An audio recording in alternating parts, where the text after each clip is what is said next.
Good morning. What's going on? How are we doing? I am not fully healed. Shoot. Oh well. I should be fine. It should be fine. 9 minutes left on Berserk. Huh. Huh. I thought I got healed before I logged out last night. Apparently I did not. Apparently I did not. But we did get a lot of arcane powder. So what, 20, 40, 60, 80, 100, 20, 40, 60, 70, 171 arcane powder.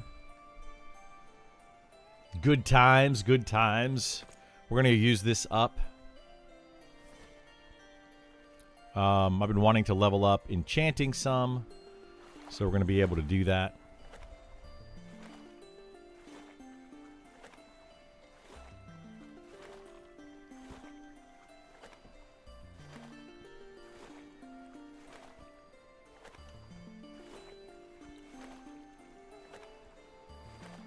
Might play the Wizard a little bit.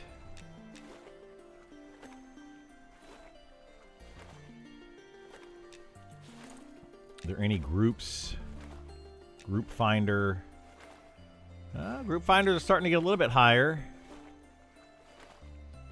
I need to find, or I want to find, like a healer that's like around level 41. Can you show the basics for enchanting jewel crafting? Sure. I can do that, Bash. Because I was going to do that anyway with some of my stuff.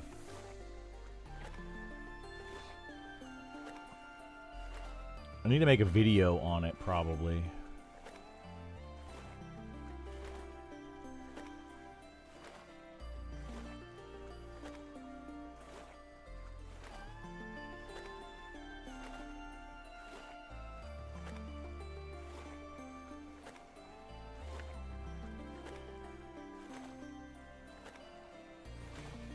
Do do do do do do.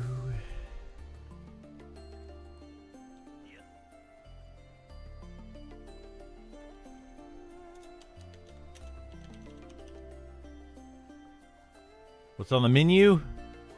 Well, right now I'm gonna work on getting my enchanting finished up. The herb alchemy, I might work on that some. What's my swimming at? 53? I think last time I checked. Maybe 54 now. It goes up so slowly.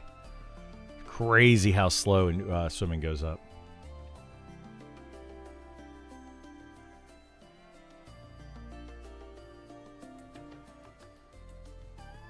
We're not loading into Night Harbor these days? Is that not happening?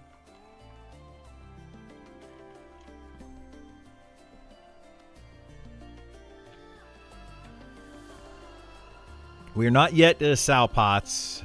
I don't know what level you got to be to get to Sal Pots. I'm working on it. It's been going up slowly.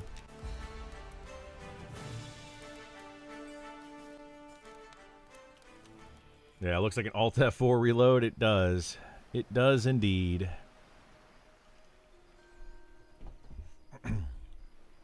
All right. So let's go to town over here. We're going to do... See, like, the thing is about enchanting is the cheapest way to level up enchanting is making bars. Whoops. So we're going to make bars until this iron bar is green.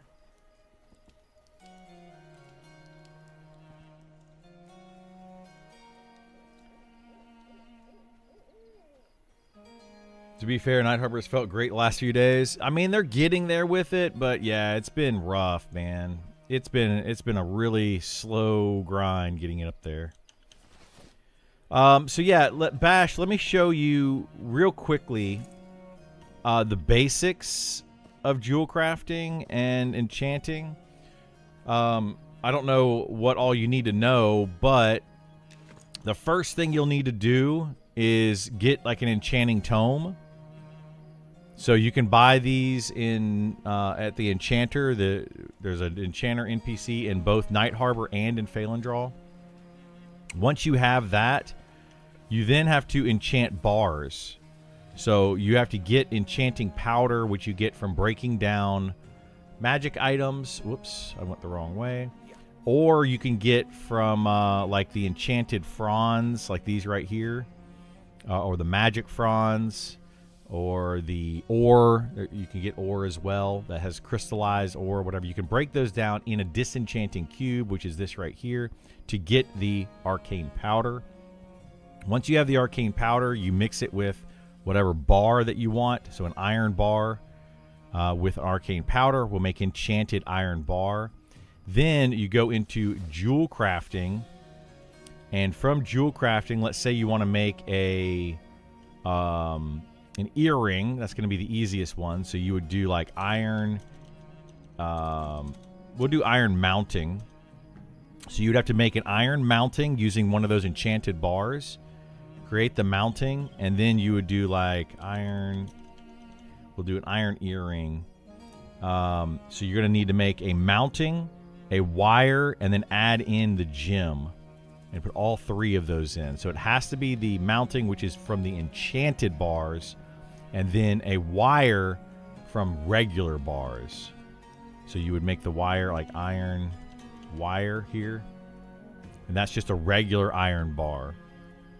And then you just combine it in there to make the jewelry. That's the very basics of it. And pretty much it. I mean, just make whatever jewelry you want that way. Magic fronds make enchanted powder, while enchanted fronds make magic powder. Yeah, it's kind of backwards. It's kind of backwards. I was wondering how to get the powder because you don't find items. So there's a couple ways to get it, the powders. You can go out harvesting herbs, harvesting mining nodes. Both of those have a chance to get the enchanted fronds, magic fronds, arcane fronds, whatever from the herbs. Or you can get the crystallized crystallized rocks and stuff from mining of different tiers.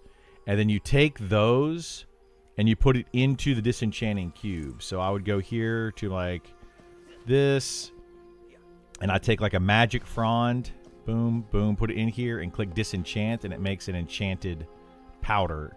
It actually makes 4 enchanted powder. If you don't fail, it'll make 4 enchanted powder plus 1 either crystallize, like a spark of magic, spark of whatever, or it'll make an additional powder. It'll make one of those two things. So you could get up to 5 out of it.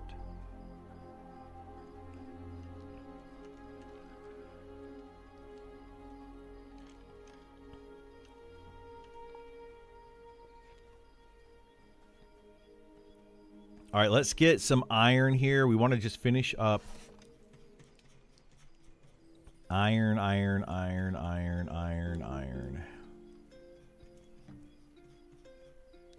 Iron bar, there's 1, but we could do ore. Let's go ahead and buy 20. Actually, iron we can turn into, we're going to buy like, we're going to buy 40 of these for right now.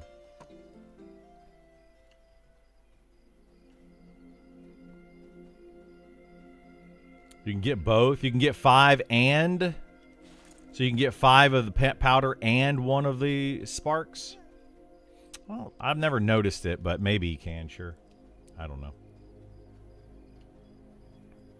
Yeah, you can definitely get neither. You can definitely get it where it just gives you 4 and you don't get anything extra. I do know that. What's going on, Chrono? How are you? I need to get, well, whatever. We're like halfway there now. I need to get Sal.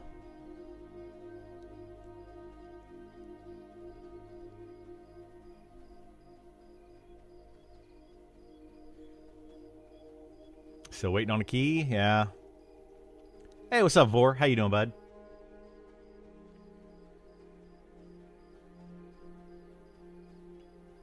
Does the wiki tell you what gems give what stats? I think it's on the wiki. I'm not 100% sure, but I think it's on the wiki. But you can see what gems give what stats in the jewel crafting bag. So you could type in like sapphire, right? So you know this is sapphire. This uses a black sapphire specifically. So you right click and hold and it tells you the stats, strength, agility. And then if you go down to just like a regular sapphire, this would be an inlaid sapphire. So this is going to use a sapphire, right click and hold, int mana. So it'll tell you right there on the thing. All right, let's do 20 of these at first.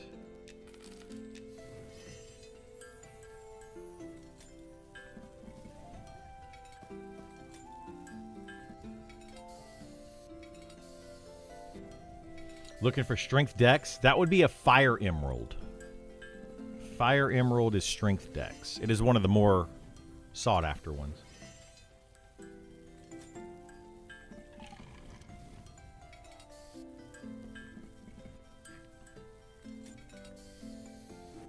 I will be maining a fighter on early access. As of right now. Of course, that can always change.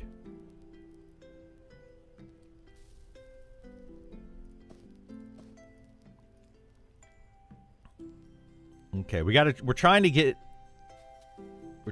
this to green before I move on to the next thing. Because this is the cheapest way to level up.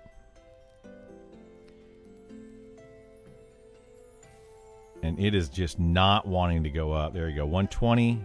I think we can get to 125. 22. 23.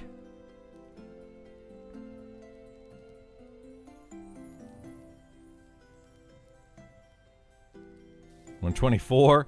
Of course they would do it this way.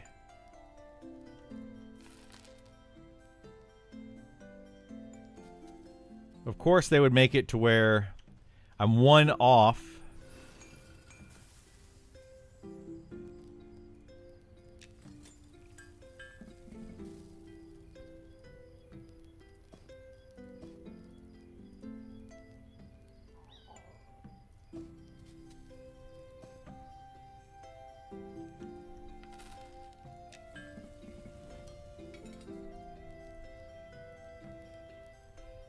Oh my gosh. I'm trying to not... Whoops, did I buy the wrong one? Yeah, dang it. I bought a masterwork one. I'm trying not to waste materials here.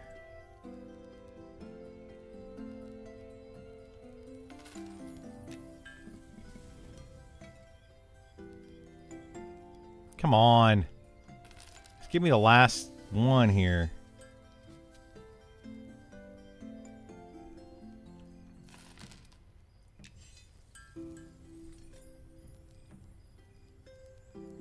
This is ridiculous.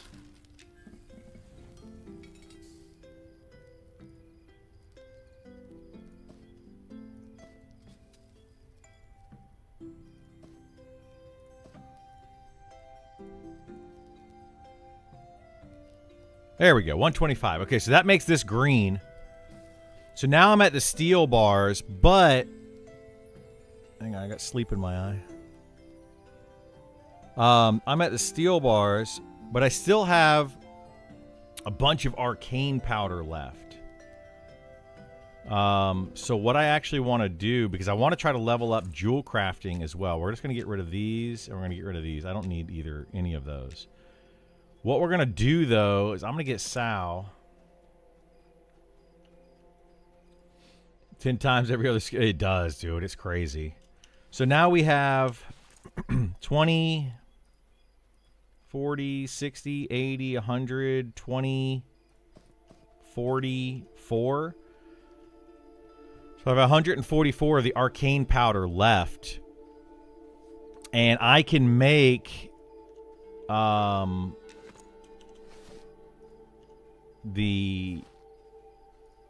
enchanted things because, like, I thought... Well, I don't know why I was thinking this, but because it doesn't really make sense. Hang on a second, though.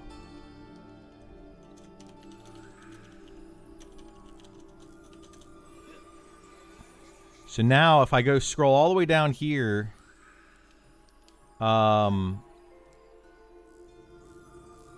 I can start making enchanted linen, but I could make with arcane powder. See how these are still red? I can make a bunch of those. So I can actually keep leveling this, and I don't have to use my steel or my other stuff to level that up. So what I want to do is I want to level up this a little bit more before I use my astral powder to make steel, because I'm going to use steel to then make jewel crafting stuff to level up jewel crafting.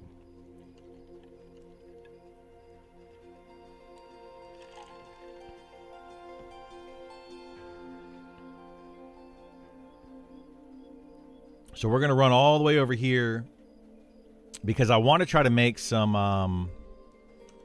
I should have some chances to make some more enchants.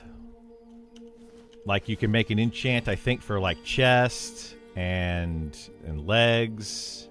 Maybe boots. No, boots I already have. Is it wrist? Yeah, wrist. Shoulders. I don't have enchants on those yet, but I could. What's enchanting at now? My enchanting is 125. It could be a lot higher. It's so easy to level it to a certain point. It's super easy because they still have not removed the easy way to get powders.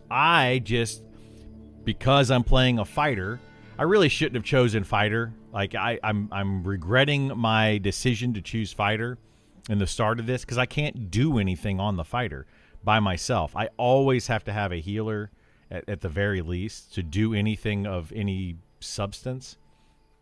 But if you can solo, or if you have a pocket healer or whatever, you can easily get enchanting up. Super duper easy. It's ridiculous. We need to go to the Spellbinder Spire here. And we need to go down here to this enchanting table here. And we can make all the way down here. Like the shoulders. And rings. Enchant rings with health. Enchant,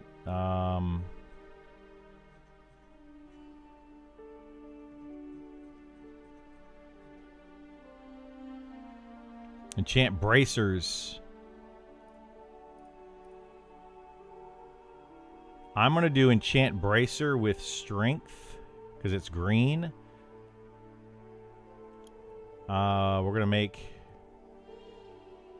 I don't really want to do these. I want to get skill ups. My goal is to get skill ups more than anything. But we're going to make 2 of these anyway.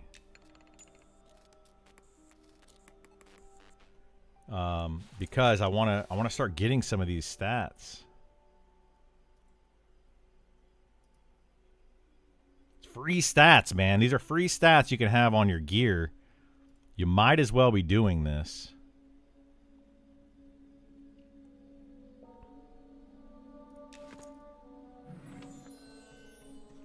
Okay, so we're going to do that, and then let's do... So shoulder is that, okay, and then we have chest. We can make a lesser, because we can't do chest, legs. Can't do legs, ring. We could do the rings. Let's do health on the rings. Let's try that 2 times.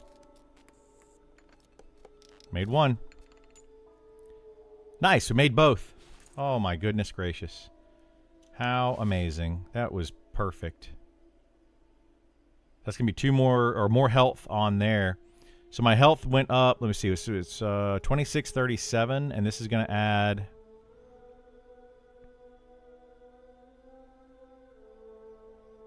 What is that, like 15 or something that it added? So it's not bad. That's just for the tier 3. And you can make tier 4, which is 20, and then you can make tier 5 eventually, which is 25. So it's pretty good. So I think I can still make shoulders. So let me see if we can make shoulder. Oh, I'm ran out of the... yeah, I ran out of the magic sparks. I was deleting the magic sparks. I was getting rid of them. All right, let's just make... it doesn't really matter what we make. What can we make the most of? We can make 18 of those. We can make 22 of those. And we can make 22 of these. All right, it doesn't matter. We're not going to go crazy here. Do enchants help with tinkering? Tinkering is not in the game yet, so we don't know. All right, let's just try to make 22 of these to try to level up enchanting some.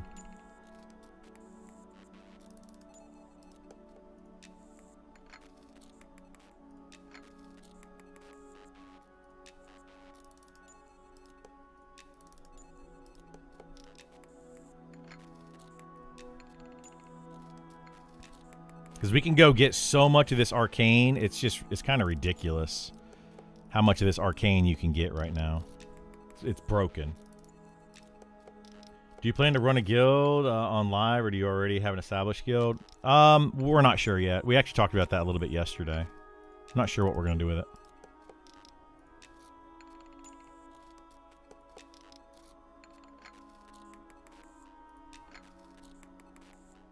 Okay.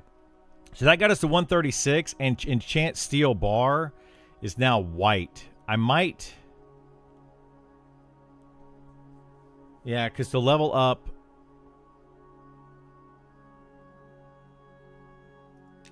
Yeah, let me see. We made 9 of these scrolls. We're just going to delete those. I don't care about those anymore. I think we're just going to use the astral... Or the astral powder that I have now, and I'm going to try to make a bunch of steel bars, and then we're going to use the steel bars... to work on jewel crafting some.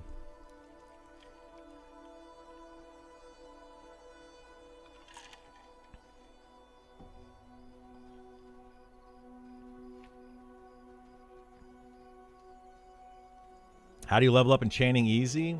You just get a ton of the powder. Like I'm debating what I want to do right now.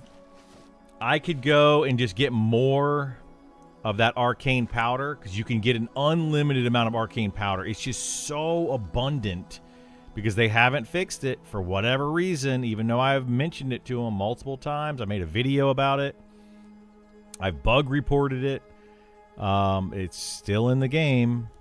So I'm assuming it's intended. But what I might do,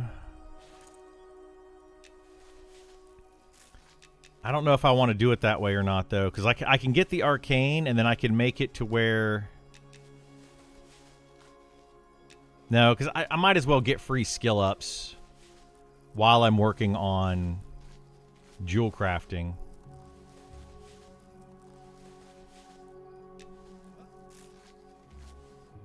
Yeah, we're going to do it that way.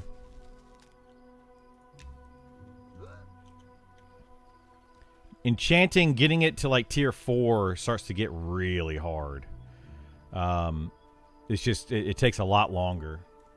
Video's still up? The one on YouTube? Yeah. It's just a video about an island you can XP at. It's literally a 1 minute long video. It's an island that you can XP at out in the middle of shallow shoals. It has items on it. And it gives you a ton of astral powder. Or, sorry, arcane powder. A ton of it. Like, every mob drops an item that you can disenchant. If you have a full group over there, you can get a disenchant item about every 20 seconds. It's stupid. It's absolutely game-breaking for enchanting. There's no reason that we shouldn't have, like, a ton of people. What level? Level 40?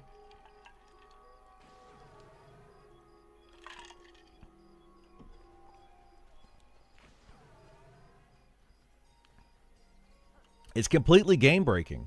Like, I don't understand why they're leaving it in like this. It makes zero sense. So I've been trying to get it nerfed, and I've left it in for weeks. Nobody's touched it, so I'm just going to abuse it. Why not? Okay, so we got to get iron bars. How many do I have left? 7. So let's do... buy 7 of these. So now we have that, and then... that's 60, 70, 80. We'll do 100 of those.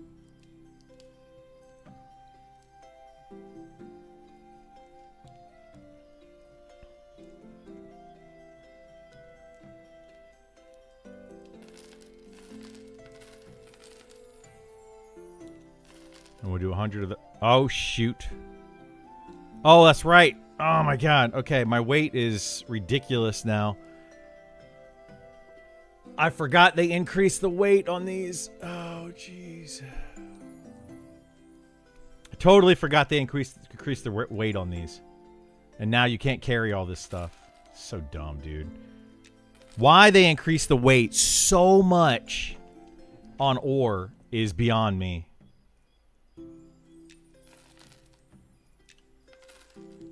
So now I just wasted a ton of money on that. Oh, well.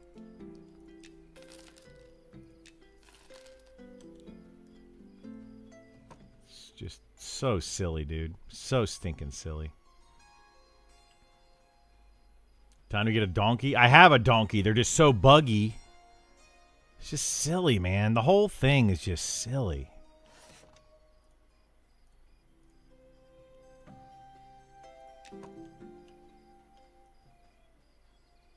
But yeah, I have a donkey. Or a horse. They're just... when you have a horse, they get so stinking buggy.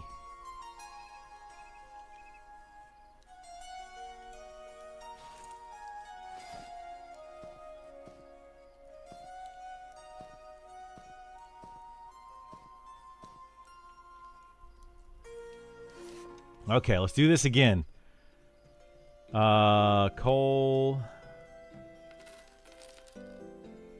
we should be able to do 3.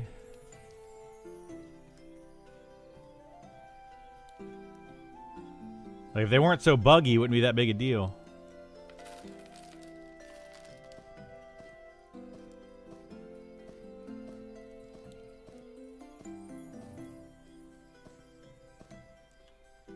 Alright, come on, horsey. Do they teleport with you? I don't know. I don't even know now what they do. They move slowly, though. But I think that they will teleport, kinda, sometimes. I don't know. Oh, wait. I need to get my astral powder.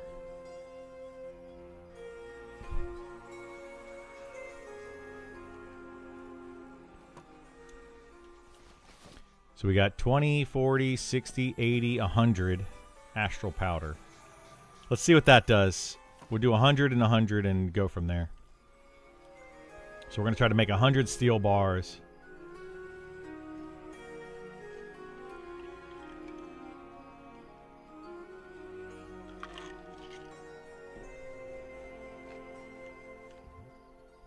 Well, we're going to try to make 100 enchanted steel bars.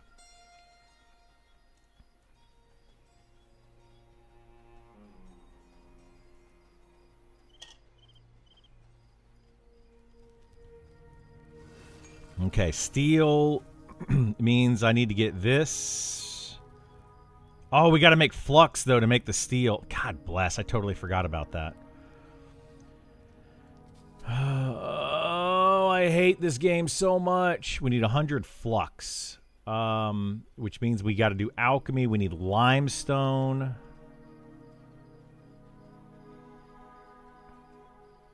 And the,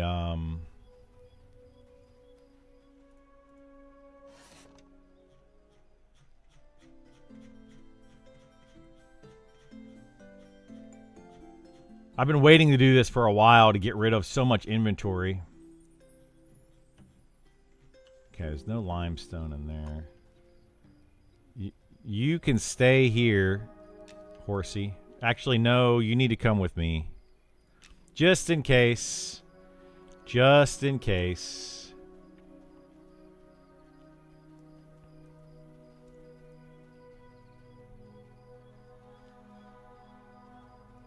I need to make, oh my gosh, dude. Yeah, this is going to be such a pain.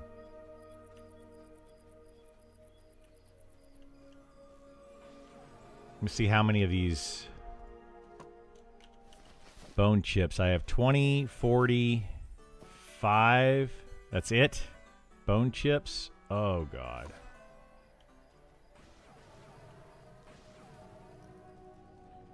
You don't even know what limestone weighs now? I don't either. It's gonna be disastrous.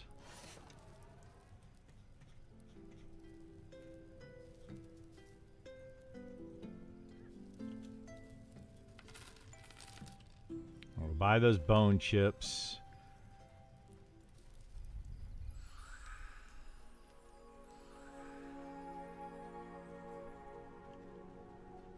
The issue is I don't even know if I'm going to be able to get limestone. Like, it depends if people have been selling it over here or not.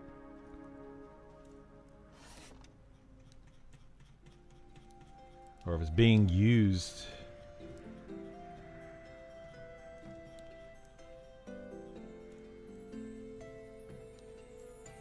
Limestone. 21, that's it.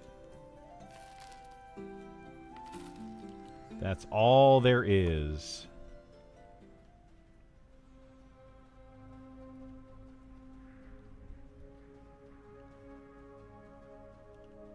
Yeah, I mean, I'm going to check the alchemist vendor when I get there, but...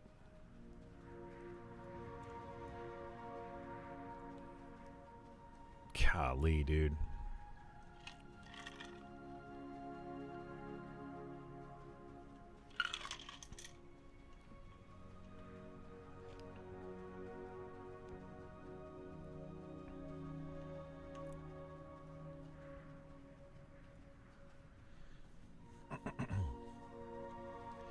Like, some things they've made it so stinking hard, and then other things not so much. I mean, I could do platinum as well. Like, I could skip steel and just do platinum, but platinum is so much more expensive. It's like 5 times the cost of steel. Which is kind of bonkers.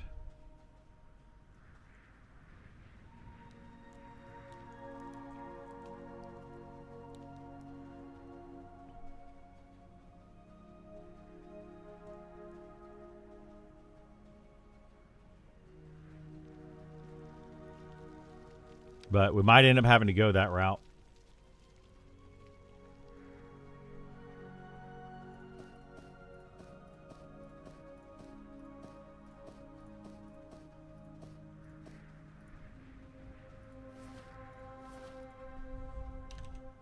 But I can't make platinum. Yeah, I could do platinum bars because they're... See, that might be the better way to go.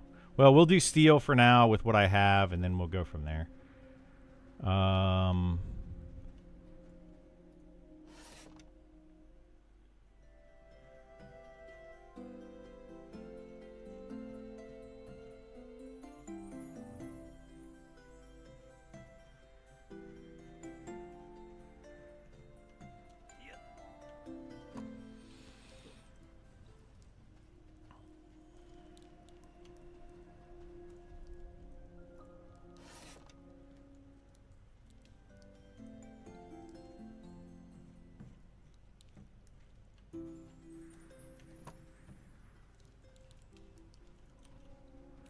there any pressures you feel like are required for certain classes? Nah, nothing's required.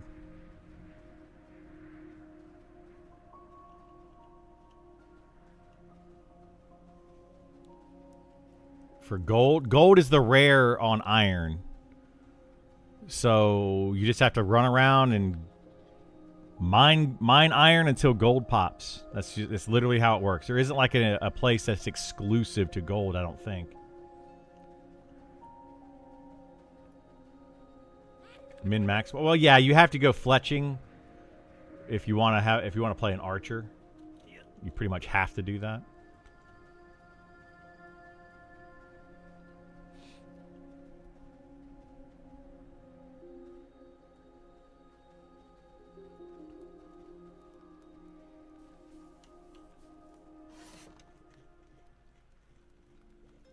No limestone. Wonderful. God blast, dude. Ridiculous. I can make 10 flux. This is so stupid. This is so stupid.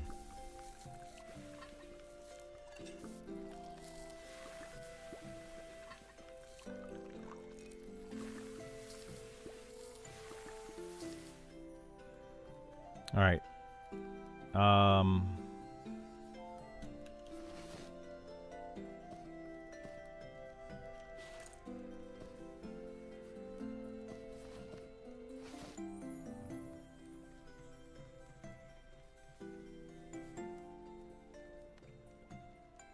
Wait, that's all I had in limestone, so there's no point in making more bone ash. Let me see if I can buy some limestone. Like, I doubt anybody has any.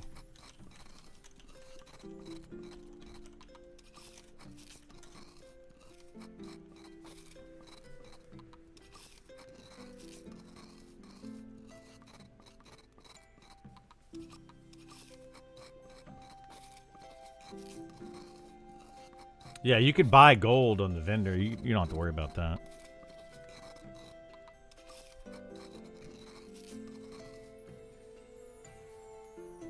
God. We're going to have to do this with platinum, which is going to cost me stupid amounts of money. But I don't really want to... God bless. I don't want to do that. We're probably going to have to just wait on this whole thing. Because here's what's crazy is it would be...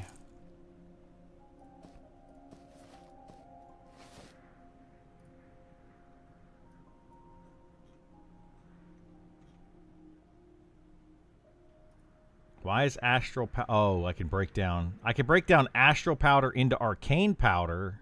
Wait, no. See, I could do that. I could do arcane powder into astral powder and level up enchanting. I might do that. That's actually the better way to go with this whole thing. To level up enchanting. Now that I can do that, that's the smartest way. That's the best way.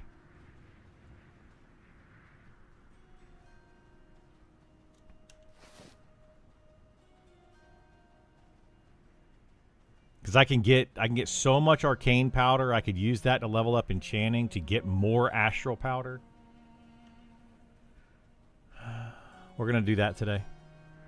I hate to do that, but that's what we're gonna do.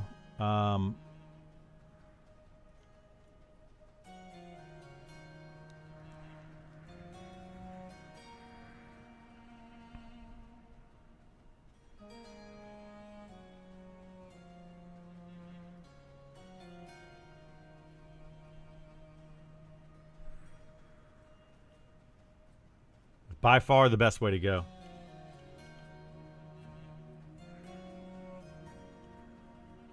You can skip the plat. What are you talking about? You can absolutely skip the platinum.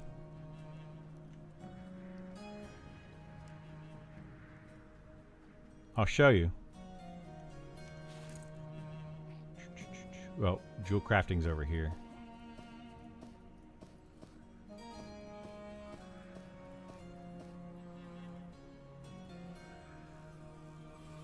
All the way down. Platinum jewelry right there. I got tons of platinum jewelry I can make. I can skip right to platinum. It's not an issue at all.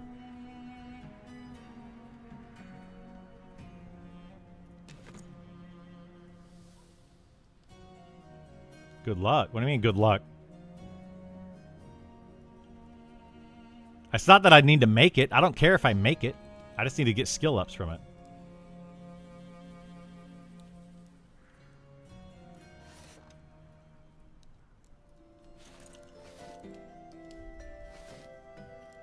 So we're just going to get rid of all of this again.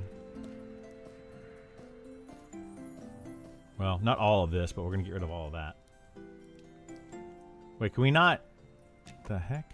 Oh, come on, horse.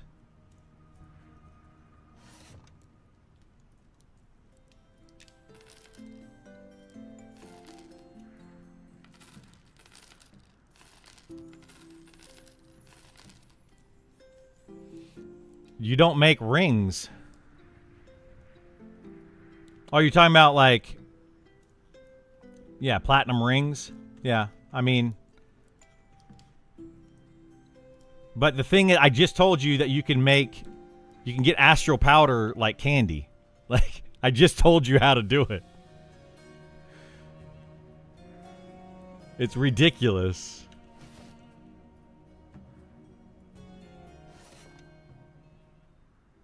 We're going to keep...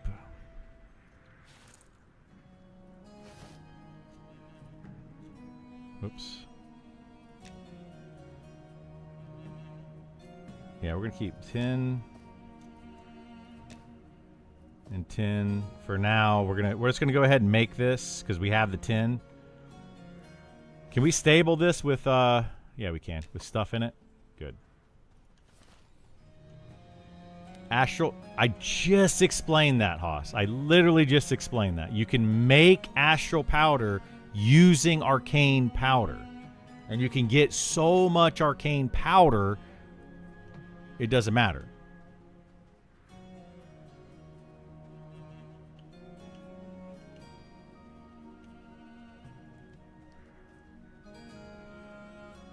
I understand. Okay, you've done it. I got it. What I'm saying.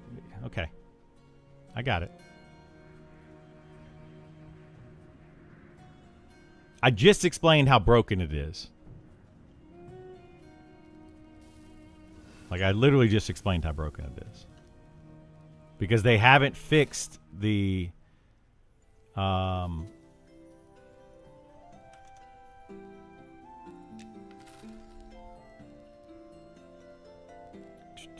thing yet for... Oh, we got to get the iron bars, too. I need...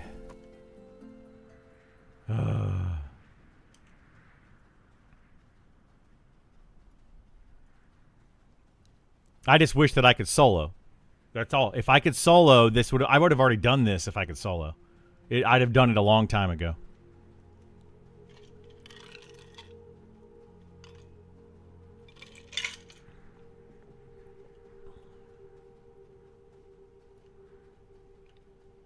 But you need the T4 gem even if you do it with the steel, though. Like, I'm pretty sure.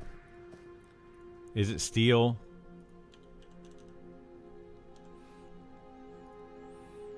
Yeah, still T4 gem. So that doesn't change anything. Steel versus platinum. I'm not worried about that either.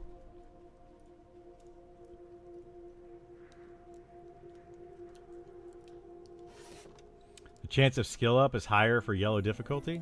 Based on what? I have never seen that. Nothing has proven to me that is the case.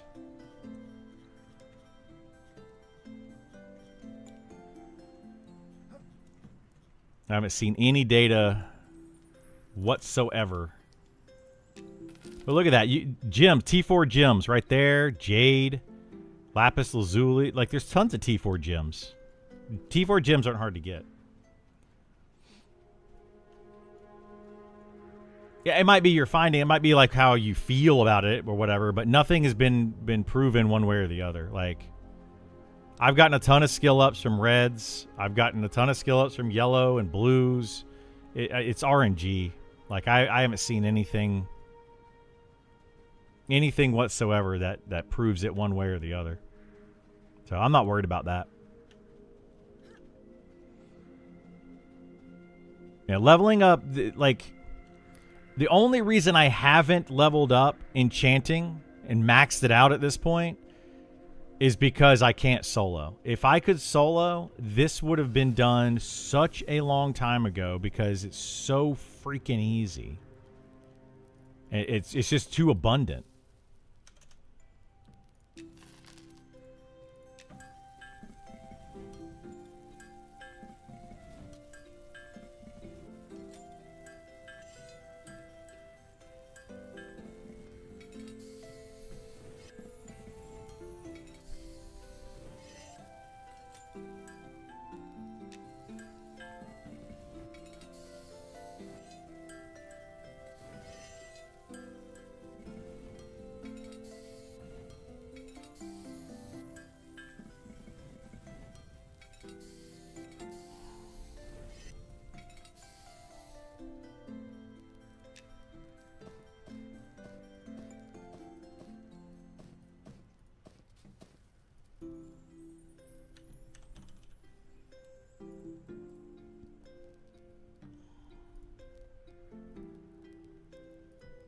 Yeah, we're just going to fail on all of these. Wonderful.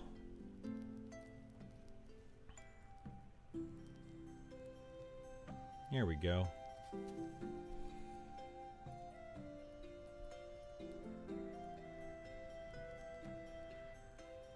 Made a few of them.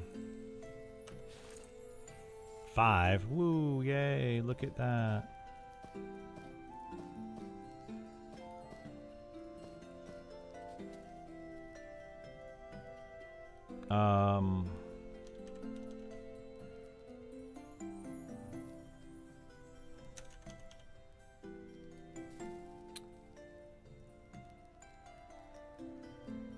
Okay, so steel mount isn't gonna, let me see, does platinum?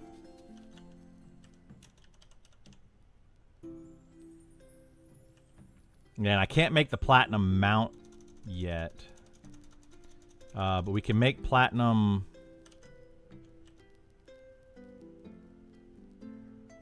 We can make the platinum. Yeah, we can make the platinum mount. It's right there. Okay, so platinum mount, platinum setting.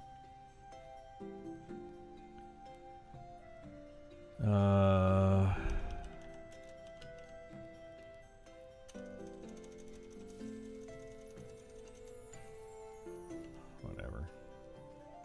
Oh my gosh, dude. Why is this so laggy? There we go. Iron ore. Why do I have so much iron ore? Did I buy 20?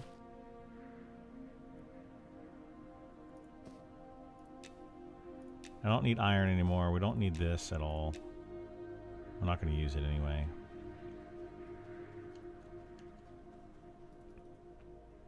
Actually, we're going to hold on to that.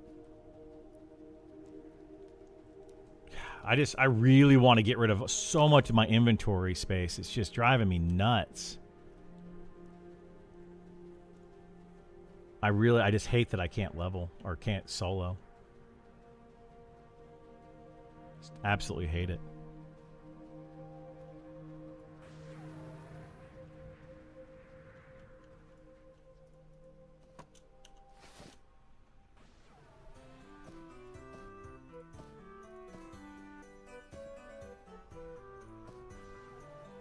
I don't even know if I need this bone ash anymore, to be honest.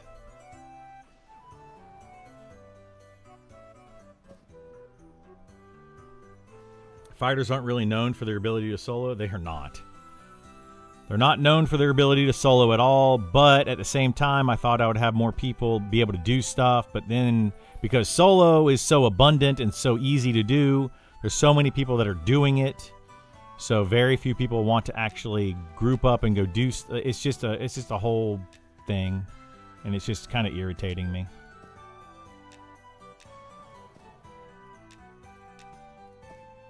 Get rid of all these things. So I'm not gonna need those anymore. I have multiple bank alts, multiple of them.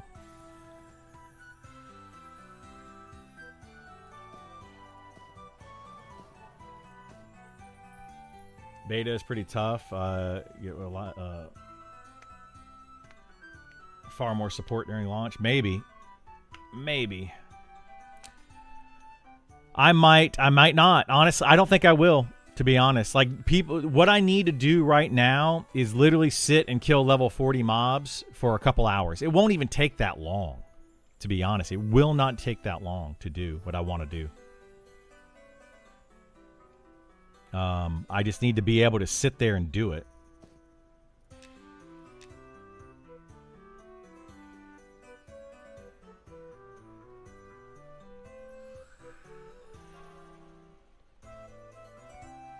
What I need to do is get a friend of mine who's willing to sit and heal me. That's it. That's all I need is somebody willing to sit and heal me. And it's not even that much healing. It's just like every once in a while heal. Every so often.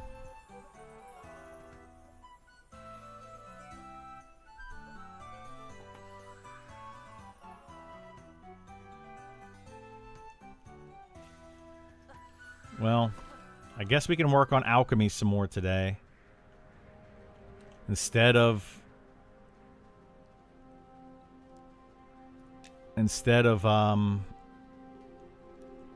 enchanting and jewel crafting.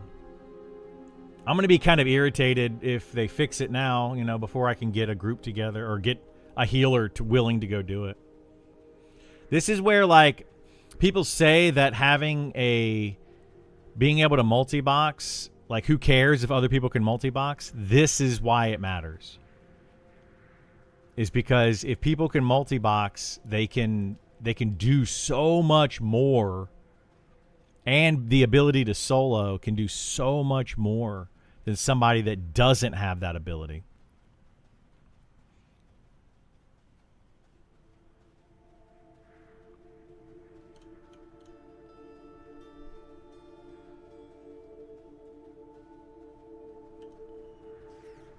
Like, it's, I don't know. People don't realize, like, how good of a difference it is.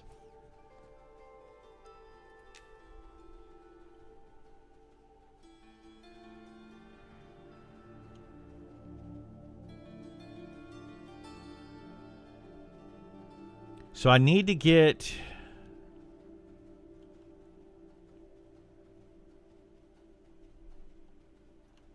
I don't know. This is what happens when it's group-only focus game, unless you have a solo class. Well, that's what I'm saying. That's why, like, that's why I've been arguing this so much. The game needs to be more focused on grouping so that people group up and do this stuff, and less solo focused.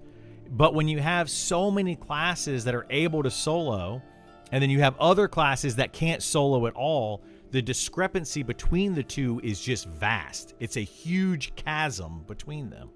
And it makes it very unfun for the people that can't solo, while the people that can solo, they can join a group, they can do all sorts of things all the time. If you do the opposite of that and you make the game super solo friendly, then no one ever groups. That's also another problem. So, like, we can't just be like, oh, well, this is what happens when you make the game group focused. No, make the game group focused. Right now, the game is half group focused. So, because you can do so much solo, you don't have to get a group. Why would you? Because the game isn't currently group focused. It's actually very solo focused at the moment. Like, extremely solo focused. So we need Goddelvine and then Dune Leaf Powder. Goddelvine. I can get Mage Bloom and Ethereal Ectoplasm. Let's go see if we can figure out where to get the Ethereal Ectoplasm. Because I could make that. I kind of want to make the Strength Potions, though. I just really don't want to go swimming forever, but that would get my swimming up. But let's go see if we can get ectoplasm from these. Well, what time is it? 12 p.m. There's not going to be ghost up over there. Trying to find a solo class for release, but yeah, it's not the class I want to play because downtime when you can't find a group. Yeah, it's an awful feeling. It's like a good reason to consider the box server. I mean, yeah, it's a very good reason to consider the box server. But then on the box server, I don't want to have to run around with like people trying to box 6 different tunes. So here's the other part of that, right? I want to be able to have a second box to be able to heal myself on my fighter who can't solo anything, of level like 40 plus. I can solo a mob, but then it doesn't last very long. Anyway. But then on the box server, you got to deal with people that are constantly boxing. And it makes the efficiency of your groups just plummet. Because people are trying to play multiple characters, trying to do so much. And it just... Every time I played with people that are boxing, it's not an efficient group, and things, it's just dumb. Like, I really don't like that they're opening up that whole can. I don't know. I don't. There's not a fix to it. I'm just saying, like, I just don't like it. And you get to the point of how loot works when you're in pugs. People just take. Yes, most people should be nice and share, but oh yeah, they absolutely do take. Yeah, it's awful. Guessing once the mobs get their kits in, throw stuff. Solo play, yeah, solo play won't be as much of a thing. Well, we'll see. It might be. I don't know. Okay, how much Dune Leaf do I have? Dune Leaf 16. That's it.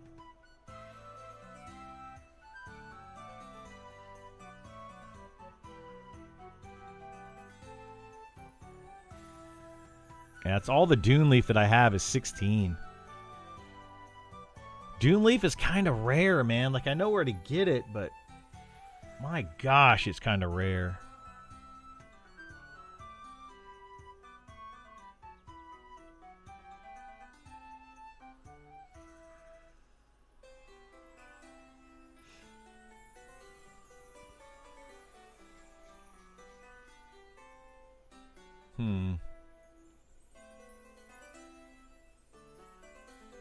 Man, I'm really frustrated at the moment. Just really frustrated.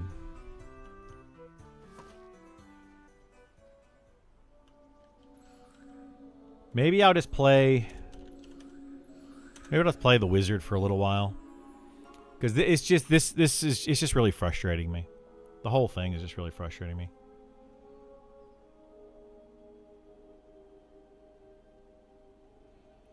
Your next door neighbor sold Dune Leaf? Really? That's kind of interesting.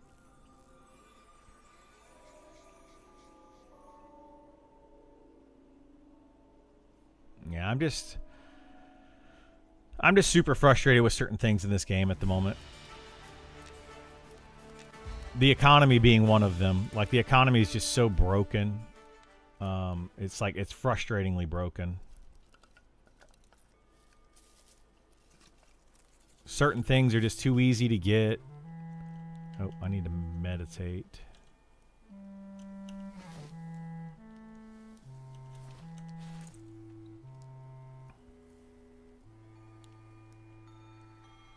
Yeah, we're just going to play the wizard for a little bit. Chill out. Maybe a friend of mine will get on and I can get him to heal me. And then just go and farm the powders.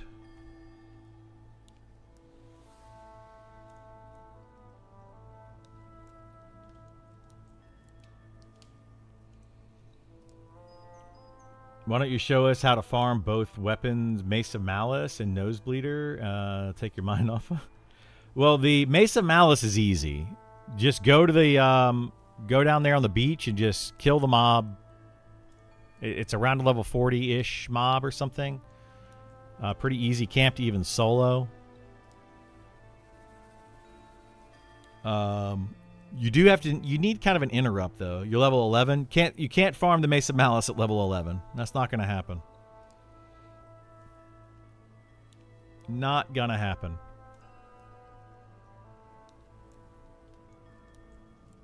I do kind of want to get this wizard to at least 20 though. Because then we could join in on the bone construct thing, but I kind of want to get the wizard higher than that so I can solo. Like, I could quad kite on the wizard. Some mobs you can quad kite. But the cool thing is, too, the wizard actually can solo some named because of its shock line. So if I sit here and I just nuke a mob that's a caster, when it starts to cast a spell, nuke it, and it will interrupt it. No, I'm gonna quad kite. You're about to watch me quad kite. I'm literally about to do it. But no, what I'm saying is I can solo at higher level and do higher level stuff and quad kite.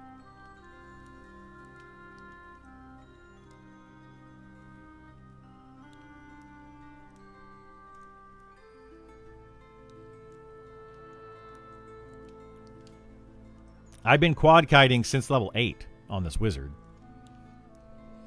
Problem with the shock line is the cast time. It gets really long, and then the mob gets to you before you can cast off, starts hitting you. Well, no, it's for when they are casted. When the mob is casting, you use the shock line to interrupt the cast.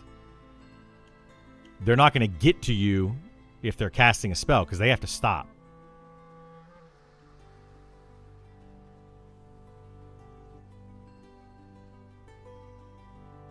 You can also knock back to interrupt. Yeah, you got multiple ways to interrupt.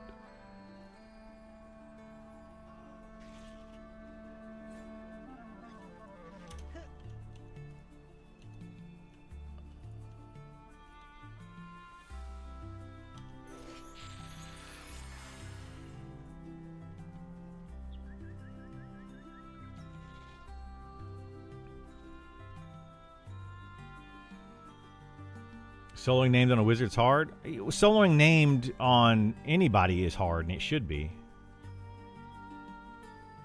It absolutely should be hard.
I got way more than I anticipated here.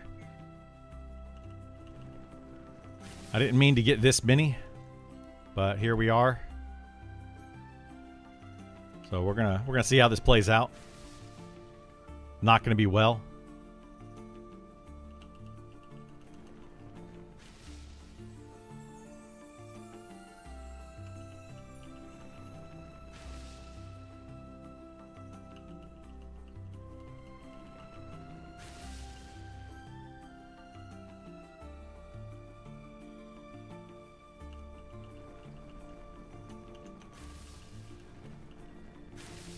Yeah, I don't have mana missile yet. I could. Maybe when I go back to town, I'll get the mana missile.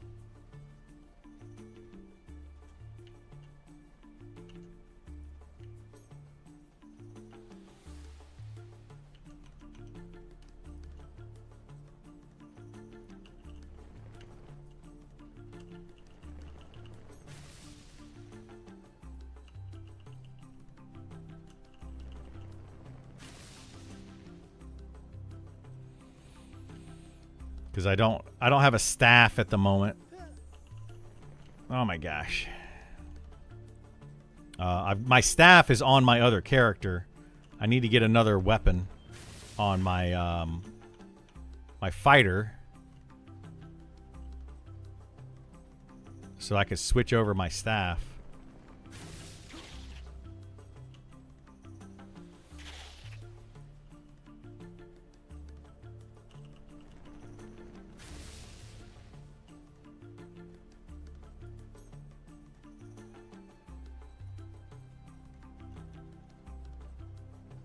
You can't get a measuring stick at level 1. You can get a measuring stick at level 15. It won't give you the quest until level 15. Unless they changed it.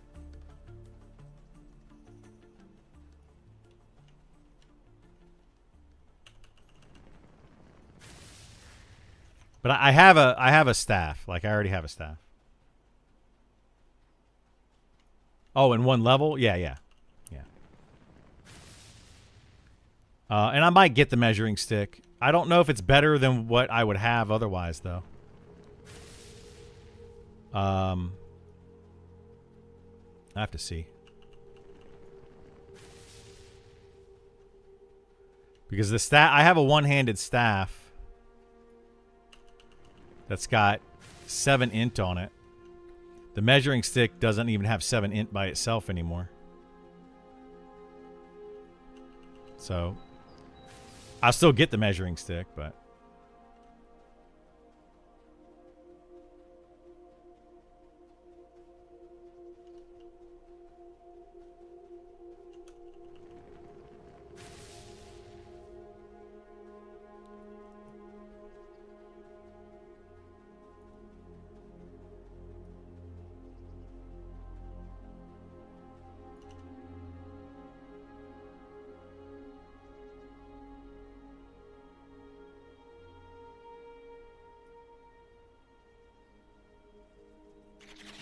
ah, dang it.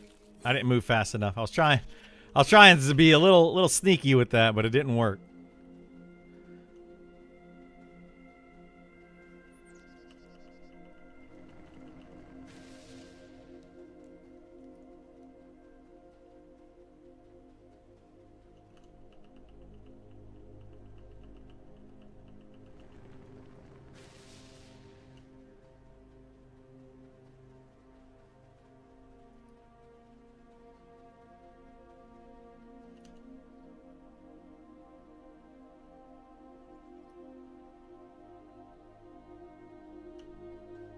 Oh my gosh, dude.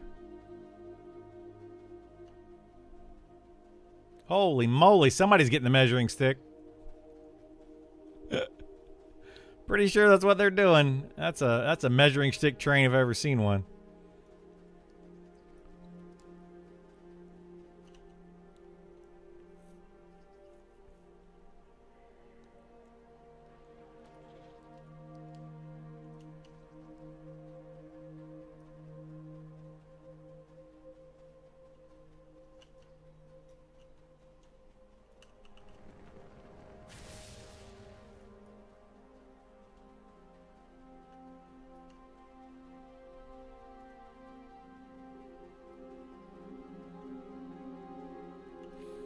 But yeah, it is a good stat stick, though, but I have this Phantom Stein that's got 6 intelligence on it.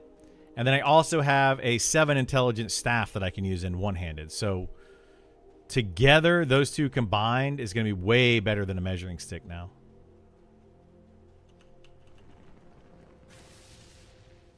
Like, significantly better.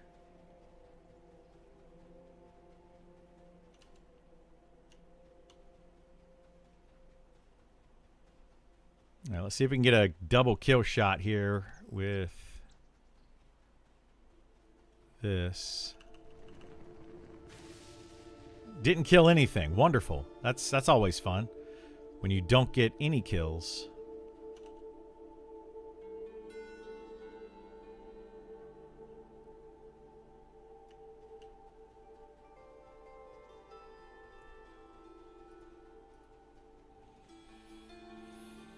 Man, I can't wait to level 16 when I have a better nuke.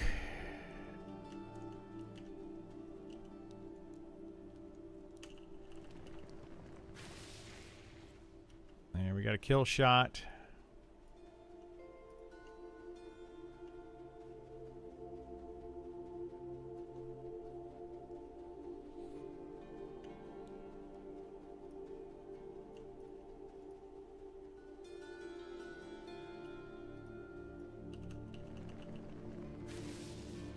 Really? Why am I not killing these? I hate that I do so little damage. It's awful. Why you go from level 8 to 16 before getting an upgraded nuke? Feels bad. Feels very bad.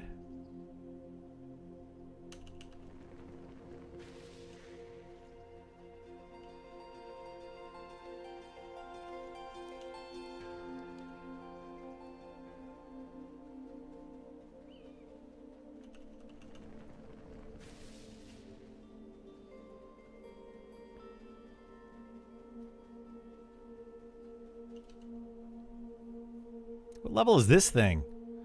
My gosh.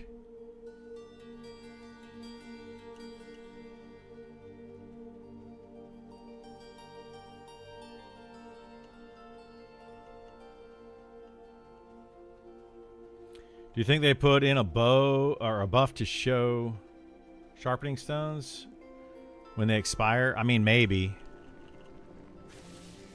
Who knows?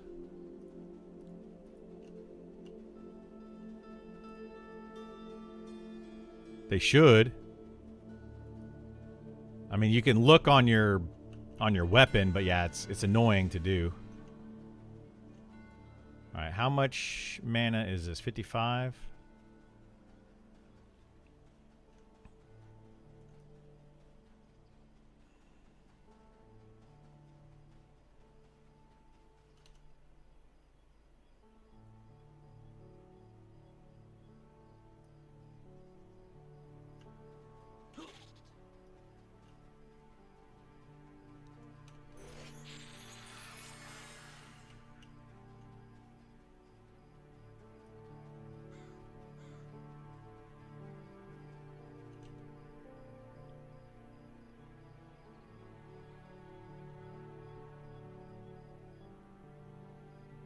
Come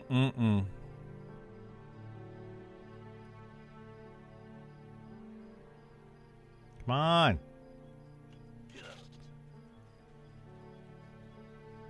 Wanted to get that mana tick in there. Oh my gosh. Of course I fizzled.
Yeah, if I could get this mod or this character up to like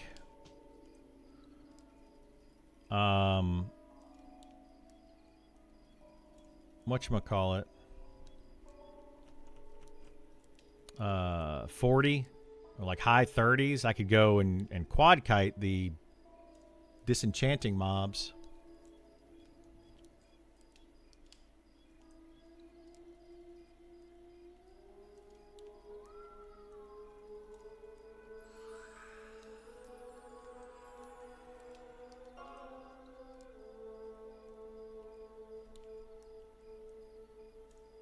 But it's going to take a long time to get this character up that high.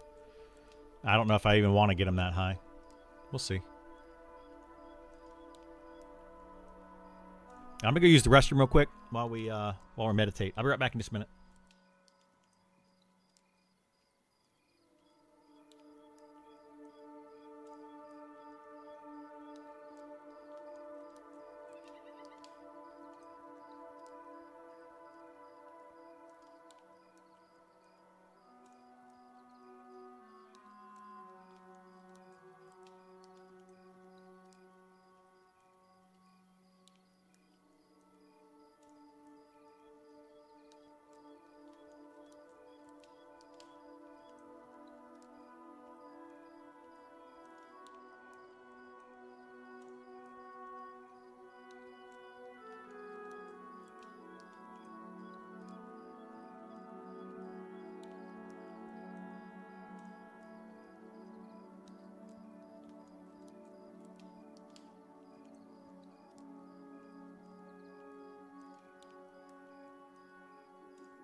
Okay, nearly perfect. Let's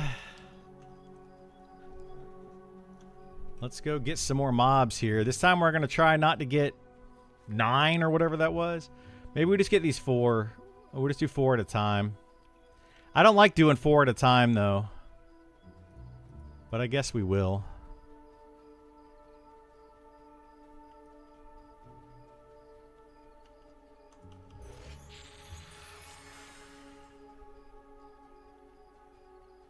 Oh, I guess we're doing 5 at a time.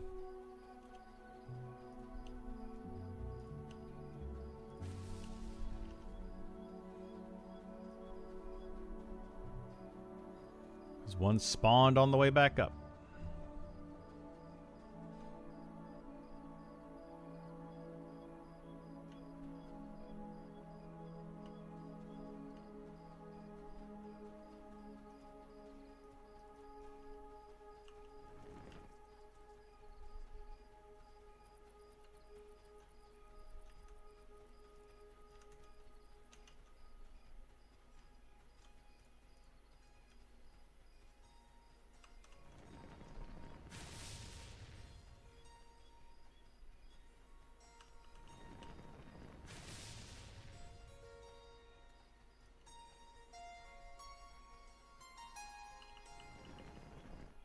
Whoops.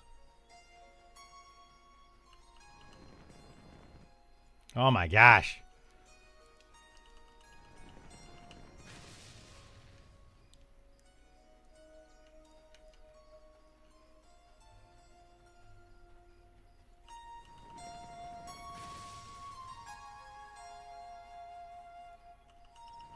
Archer Wiz combo would be good. Maybe. I think a Druid Wizard probably better.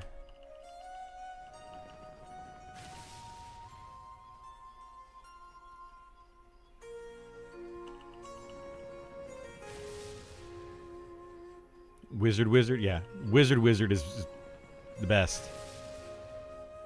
By far.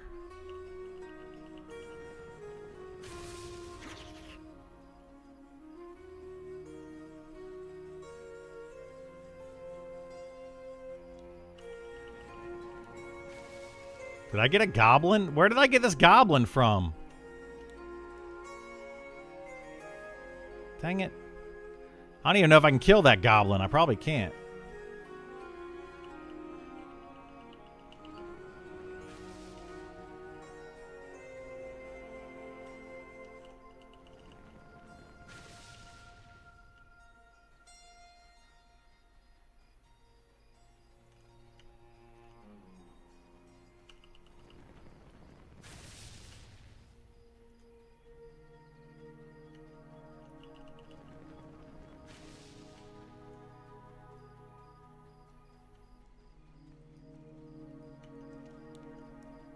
Quad damage sucks? Well, I mean, it sucks at certain levels. It's not really about the damage so much as the ratio, the mana ratio, though. Mana to damage ratio.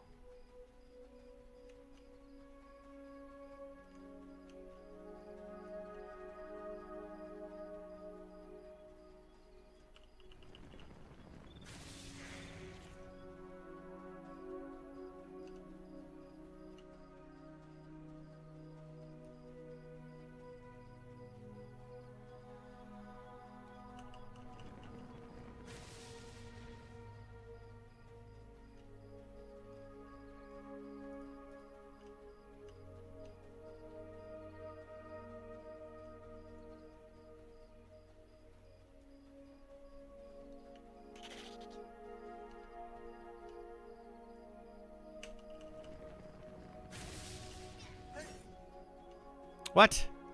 How do these not die? The heck?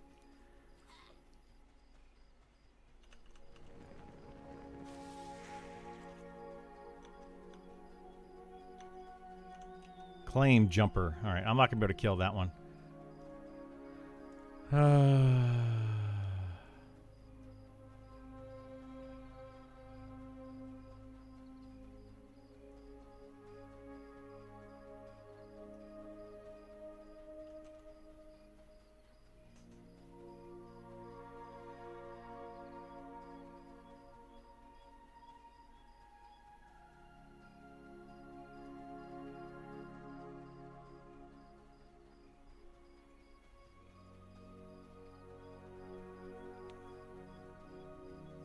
Yo, Wizard Druid on fresh server? You could, yeah. Wizard Druid would be good on a fresh server.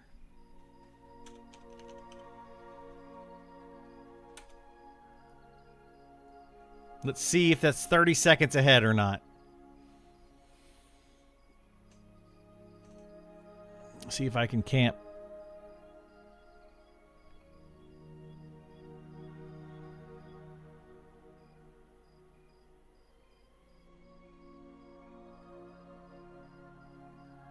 Here he comes. 5 seconds. I got a hair in the middle of my forehead. This is weird.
I want to get to at least 16 because we've got, I think I have all the 16 spells already.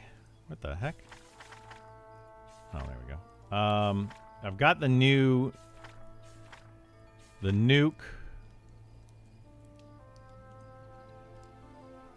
I think I've got all the 16 spells.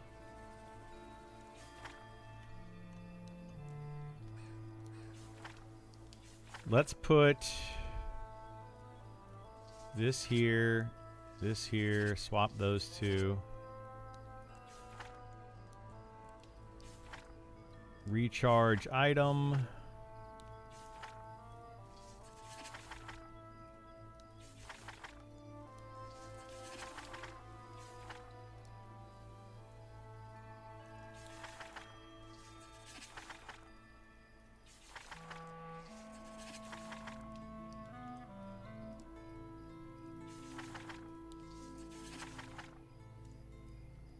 I don't know where to put Guile. I want to put it here on this page, but I guess I'll put it down here now. No reason to buy lures. I just bought them just to have them. They are pretty pointless, though. I do agree they are pretty pointless. Do the ice lures, do they actually snare? I don't even think these snare, do they? Like regular cold spells decreases movement speed. Why would the ice lures not snare?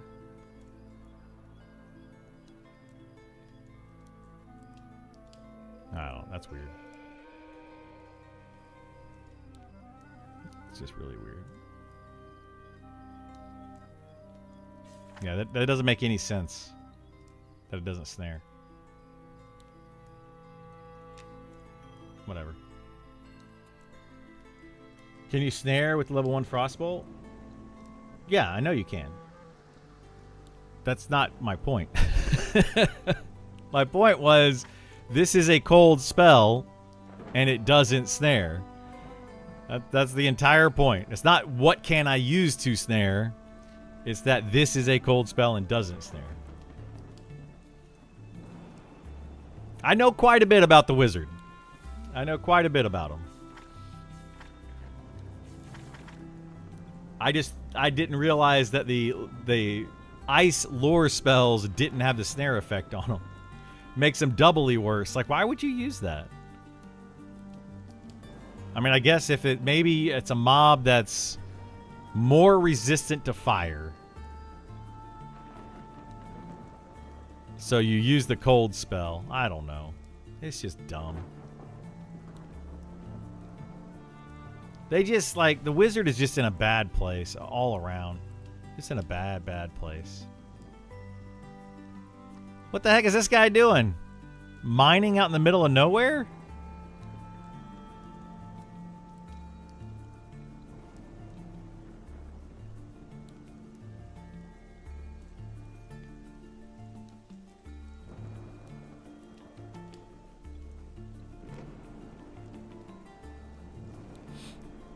Yeah, if I was gonna snare a mob, I would just use like the lowest level snare. Because this is gonna be 50% decrease. It's only 5 mana cost. You would use this and then use like the fire or the whatever your highest nuke is. But the fact that it only lasts for 6 seconds, so you'd have to like do the 6-second snare and then your move out of the way here. You'd have to do the 6-second snare and then do your highest like fire damage for 3 seconds and then 6-second snare, fire damage, 6-second snare, fire to like for a single target mob. It's just silly. Whole thing is just silly. It's almost as if they didn't think about it when they put them in the game.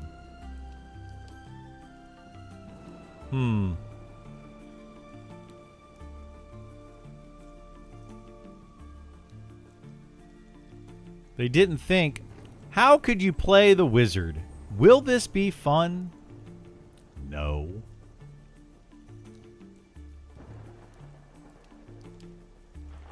Spend 150 mana on a quad snare for single target? Yeah. The quad snare lasts longer though, right? Doesn't it last for like 30 seconds? So the idea is to quad snare and then nuke several times and then quad snare and then nuke several times.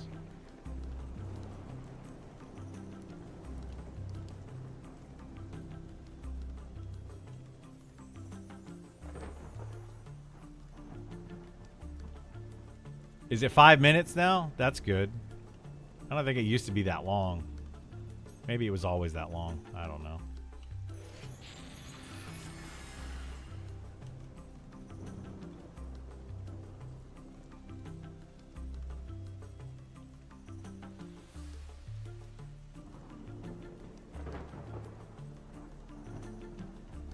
Oh boy.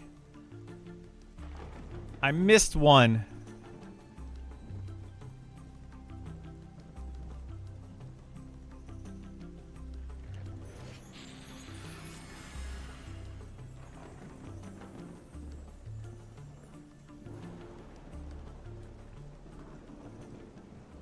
That's why I like to have like 6 of these instead of just 4, because then you hit you're more often gonna hit 4 mobs, but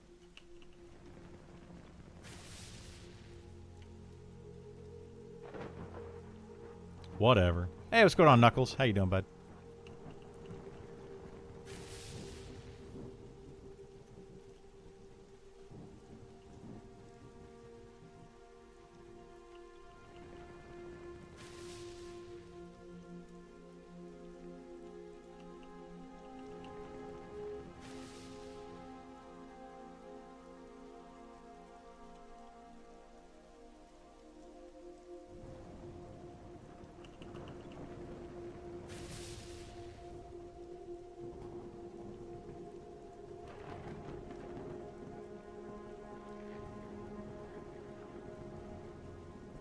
How to set bind location? You have to get Soulbind spell. The Soulbind spell allows you to bind your location. Only 7 classes can use it, so you have to be a caster class to be able to cast it, but you can bind anyone that is in your party.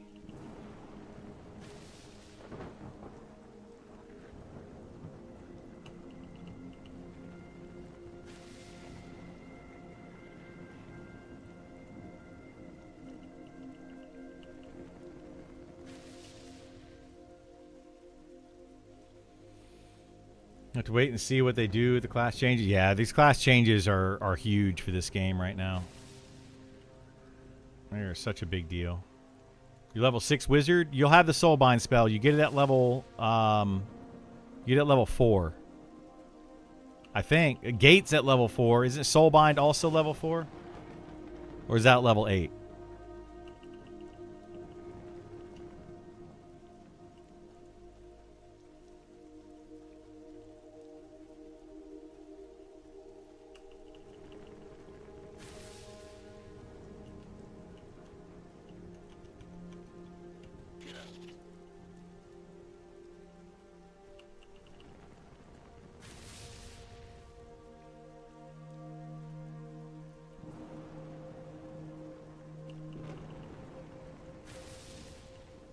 Oh my gosh, dude.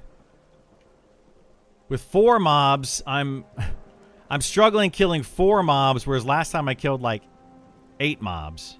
This is nuts. Are these like more resistant to fire because it's raining? Like what is even happening here? Oh cool, nothing died. Neat.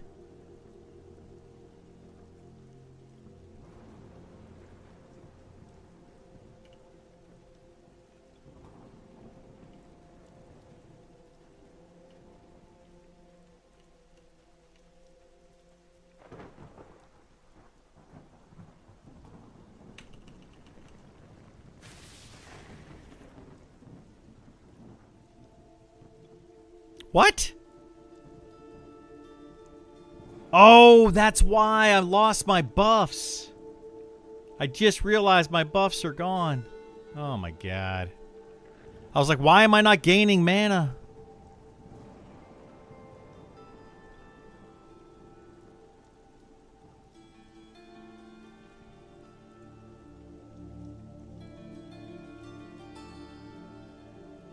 I knew something was off.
Fizzle.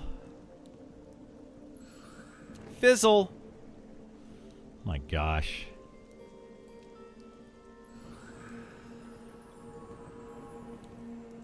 Fizzles are annoying. It'd be cool if there's a visual cue for when you're buffed or not, like an aura you can see on someone's character. Yeah, I feel like more buffs should have auras. Like the auras have an aura, right? But it'd be really cool if you had like these some of these buff effects that actually showed up on your character. I'd be okay with that.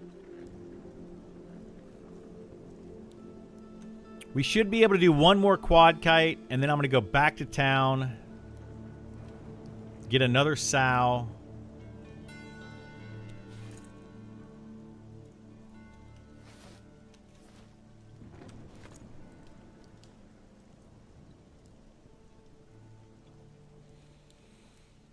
I should get the, let's see, mana orbs. This is the level 4. Mana darts is the level 8.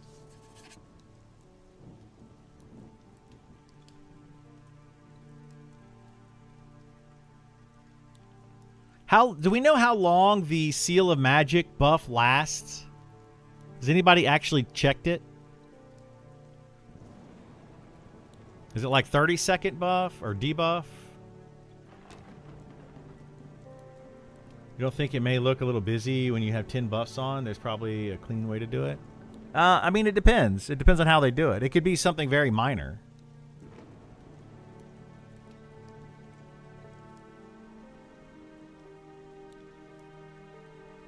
On the mobs, 15 seconds? Okay. Yeah, I wasn't sure if it was like... 15 seconds is not very long. I didn't know if it was like 15 seconds, 30 seconds. I didn't know what it was.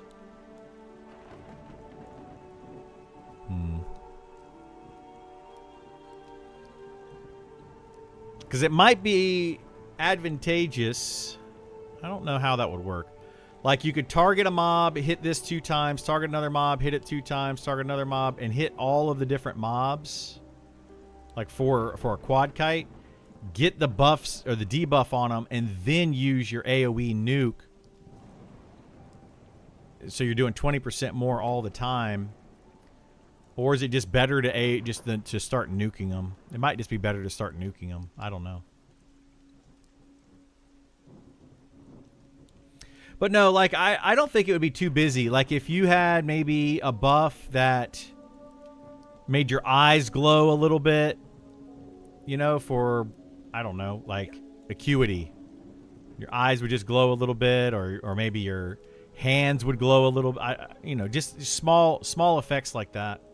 But it would take away from when they start adding in like epic weapon type of stuff. So I don't know.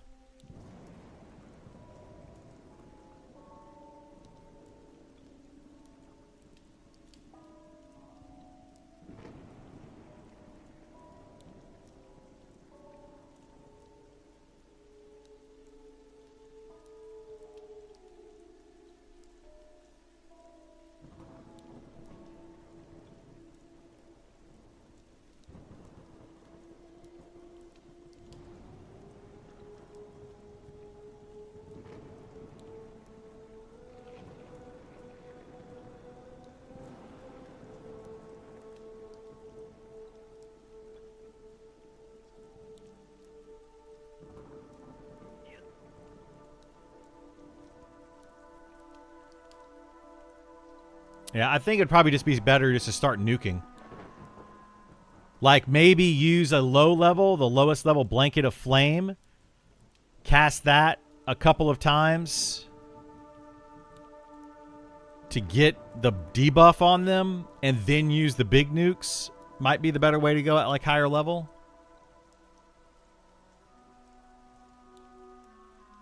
I don't know if it would be more mana efficient to go that way or not.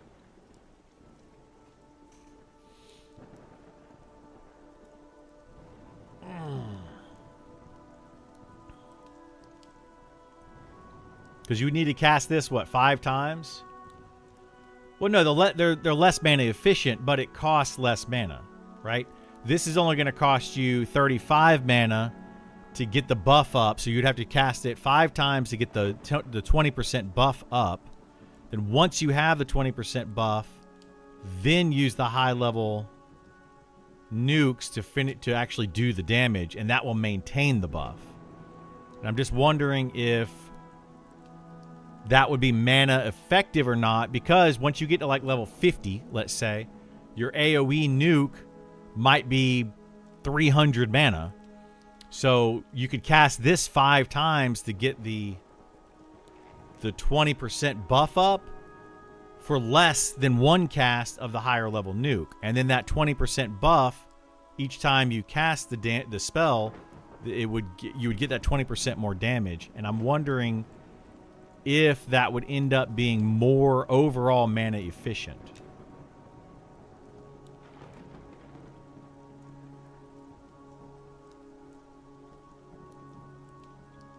It's not worth the time and mana for medding. You are losing from making the quad kite take longer. But that's what I'm saying. Is it? Like, is it actually... Oh, that's a sentinel. We don't want to deal with that.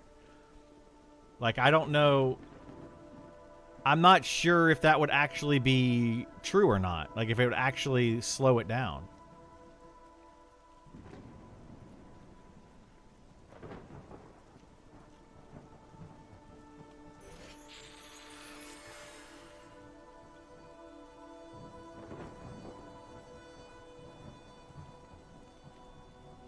And I'm talking about like at level 50, you know? Like, that's what I mean, at level 50.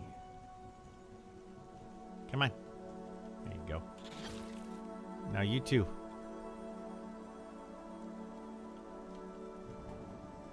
Like, clearly right now, at lower level, it's not going to be worth it. You're going to want to use the higher level nuke. But when you're level 50, 35 mana is like nothing.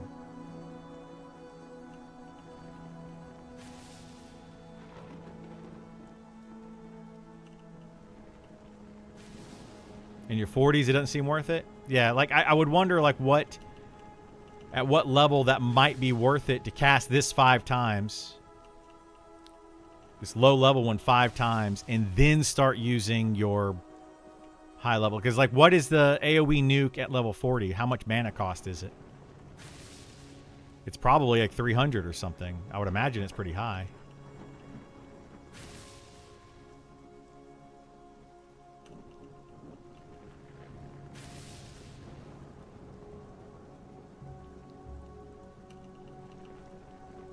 So if it takes 5 nukes to get those 5 stacks up, that would only be 200 mana on the low level cost, or on a low level cast.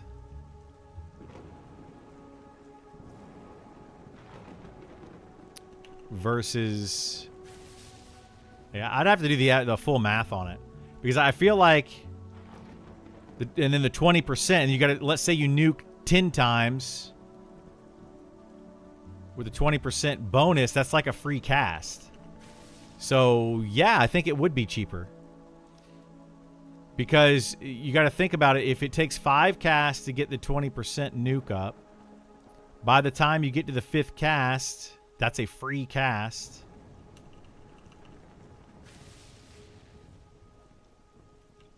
But each one is slightly less. Yeah, I think mathematically it would actually work out.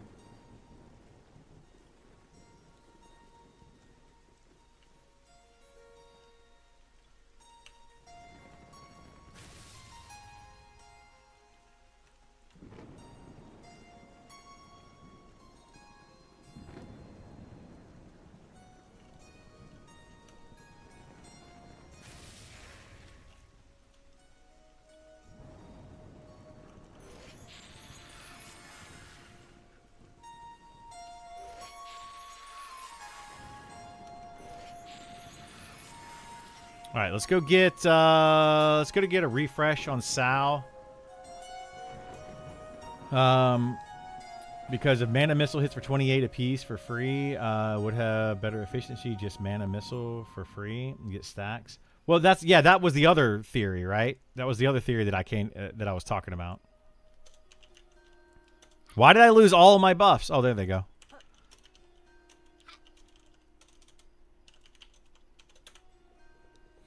I was like, what happened to my buffs? They just didn't come back yet.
Ooh, minor intelligence.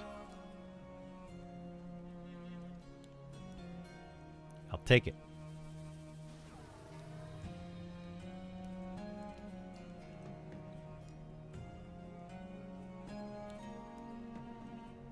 I didn't realize that. Ooh, I got tranquility too. Look at that.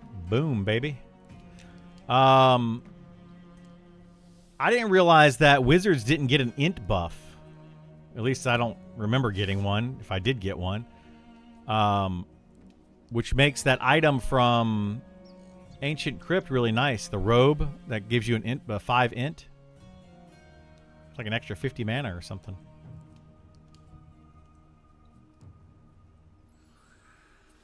Like to see someone more experienced play it? Not many experienced wizards out there?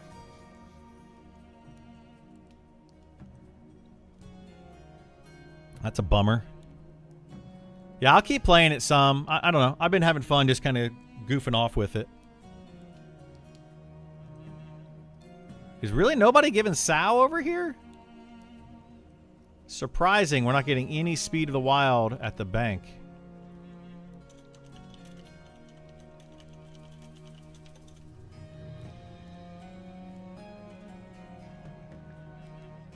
Gave Int and Tranquility. Yeah, I saw that. Thank you so much, Guinness. I appreciate it. I got those two.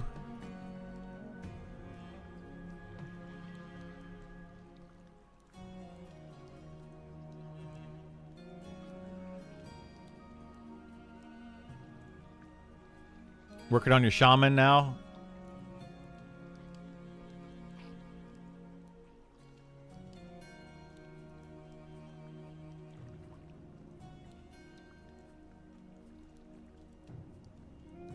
It's very hard to get around without Speed of the Wild. It's ridiculous.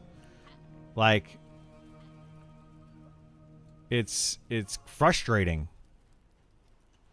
Very frustrating.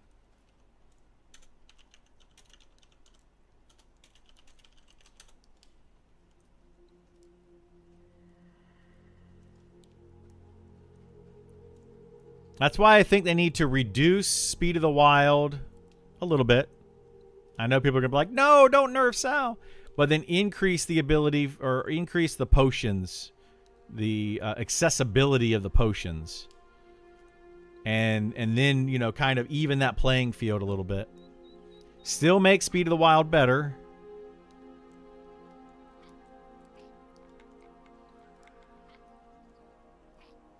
Because this is just awful. Like, having to come to the bank to get Speed of the Wild, it's just awful. And just sitting around waiting. Or increase your walk speed by like 15%. They could do that too.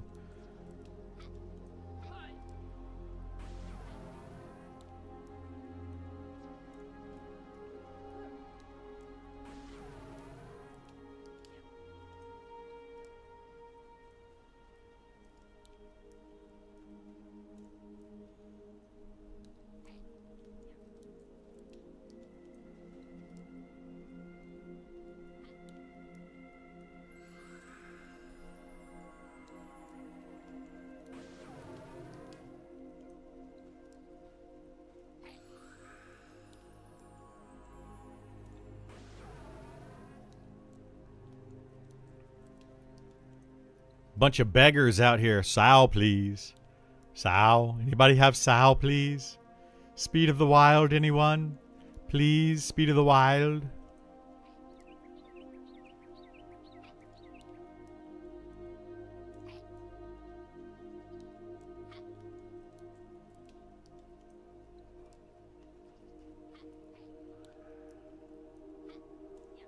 I'm surprised nobody's over here casting it.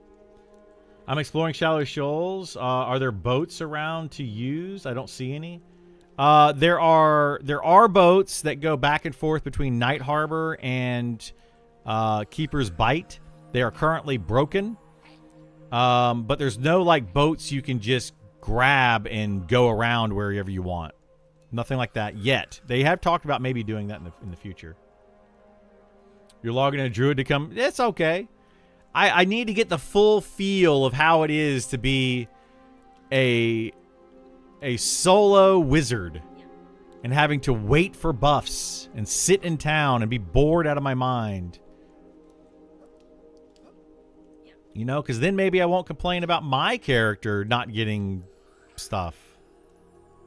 Maybe. I don't know. Maybe I still will.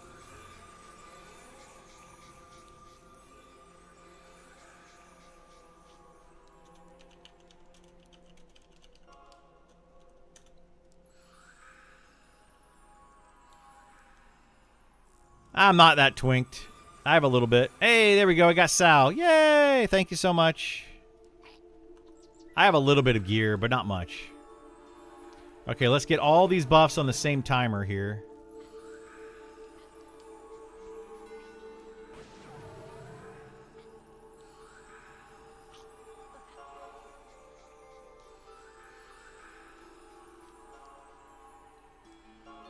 I mean, I do have a lot more gear than a level 14 wizard would have, but it's not like crazy twinked by any means.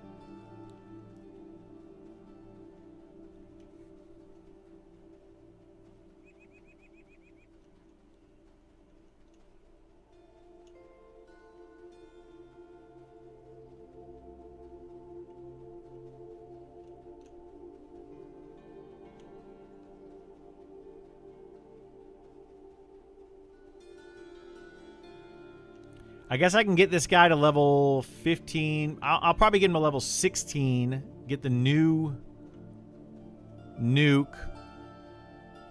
Maybe go do the measuring stick quest. That could be what we do today for a little while.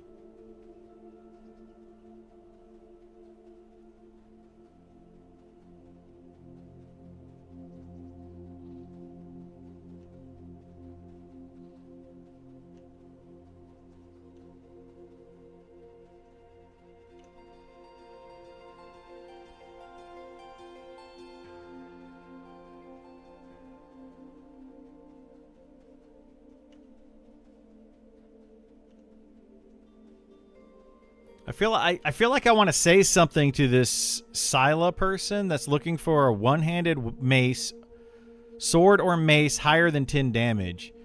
Like I feel like people don't understand how the damage works, but maybe they just want to test out something that's 10 damage versus like 15 damage to see what the difference is. Because like low damage but low delay is better in a lot of ways than high damage, high delay. You know, like but I don't want to like assume that they don't know what they're doing.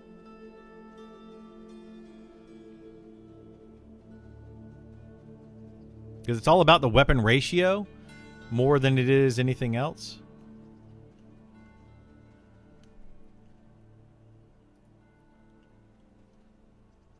Oh, I need to get that. I wonder how much that is. How much that person is selling that for. I don't have enough for it, I'm sure. I'm poor right now. Oh, they want to buy it anyway.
Where do you plan on going at 16? I don't know yet. Maybe Fallen Pass. And kiting around the skeletons. But I think those are like 18, aren't they? I mean, it might work. I don't remember what level they are. So I don't know. I have not decided. We'll see how long I play this today. I don't know.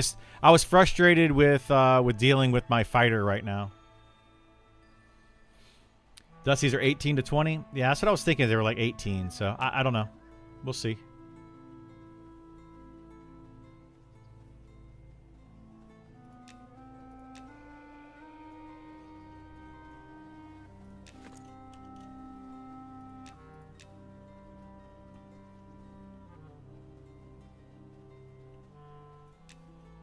Like, I want to work on a lot of trade skill stuff. Because that's just something I just want to get up. Mess around with that. Because it's completely broken. Some of them are completely broken. Specifically Enchanting. Which allows you to do Enchanting and then jewel crafting because of it. So it's just silly. But whatever. But I also want to get some gear on my fighter.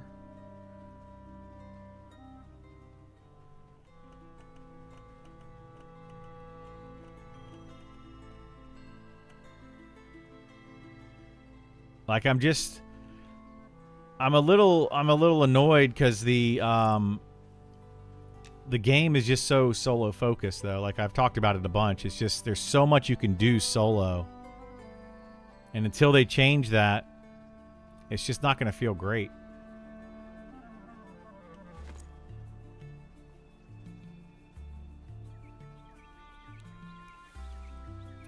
So annoying to disenchant the scarab armor. Get told recipe is trivial, but it still not get dust on 50% of disenchants. That is rough, yes.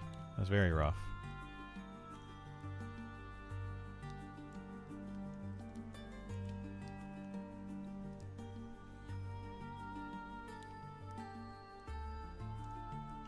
Okay, let's go get some mobs here. Oh no! This person is solo. Why would you sit here in solo? That's a weird spot to sit.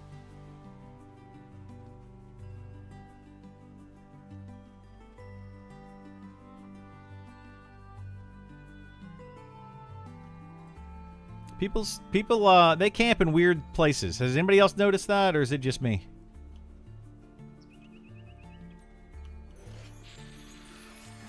They camp in really weird places.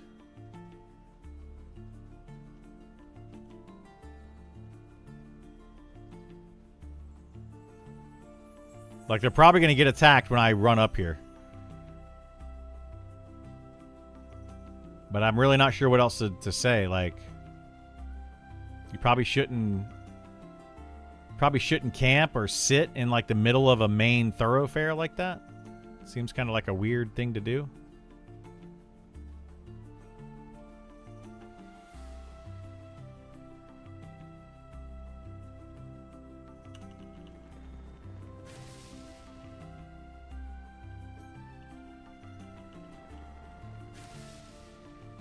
Like, I'm not even hitting all 4 of these because that person is sitting there. Well, not because that person is sitting there, but because I didn't want to wait. Anyway. Brain is doing weird stuff. But, like, I want to try to get these mobs together. There we go. Okay. And I was trying to aggro them so that person didn't get attacked by them. Trying to be courteous.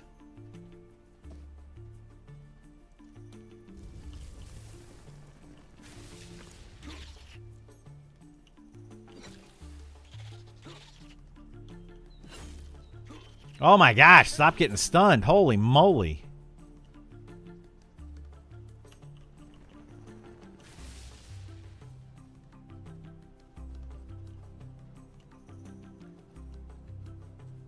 Going hard with this game? Yeah. I go hard with every MMO that I play. It's a bit crazy.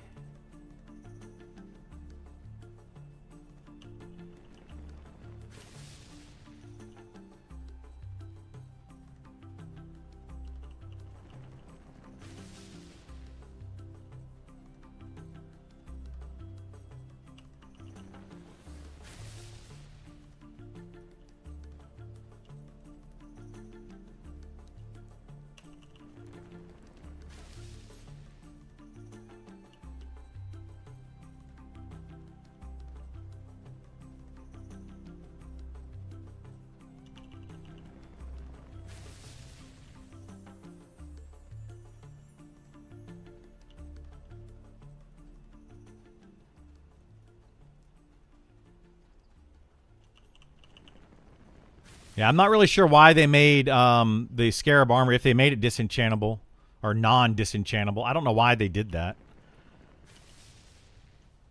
I guess it was too easy to level up, but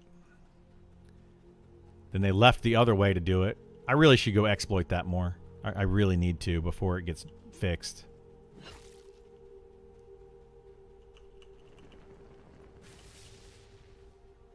Not really exploit it, but just abuse it, I guess? I don't know.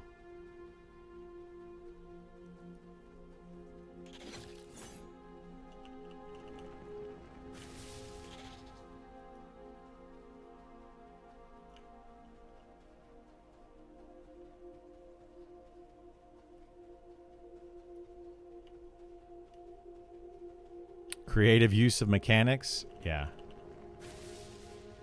Oh my gosh, that didn't kill that guy? Come on.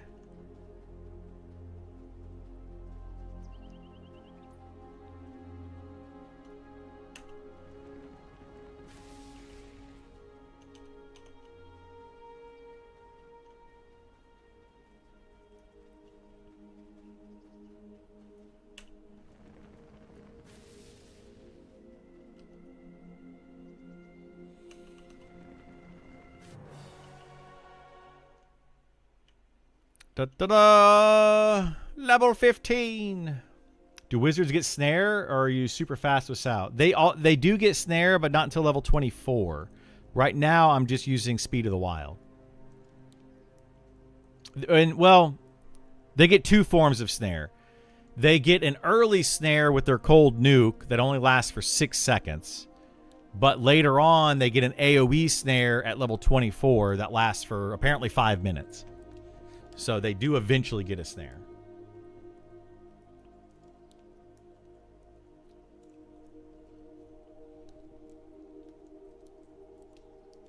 Duoing with a druid would be better than the solo? No.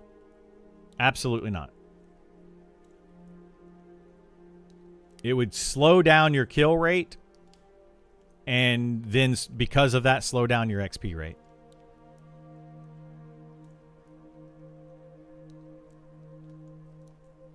They basically win the game at 24. They do become a lot better at quad kiting at 24, yeah. Then they don't need Speed of the Wild anymore. They can just do it on their own. As long as they don't get a resist.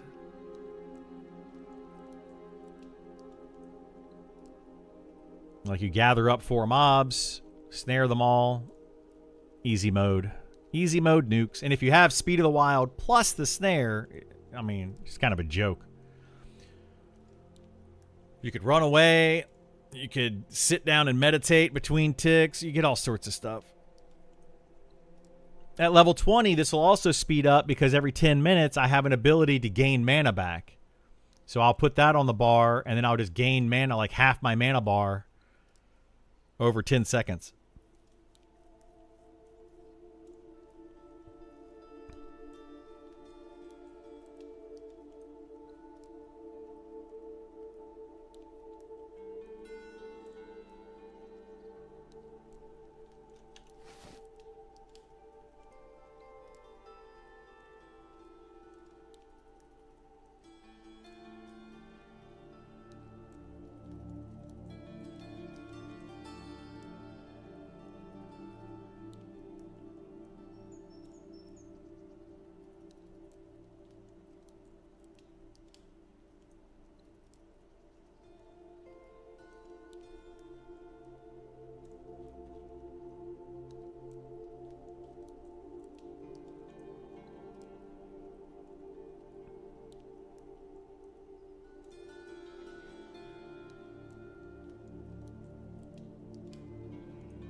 Okay, let's go get some more.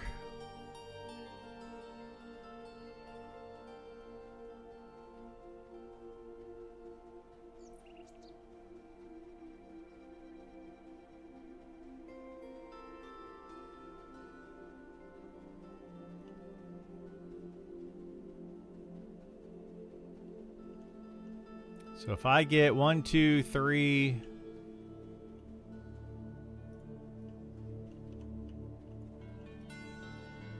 I don't know if this person's camping these. Like, I don't know what's going on.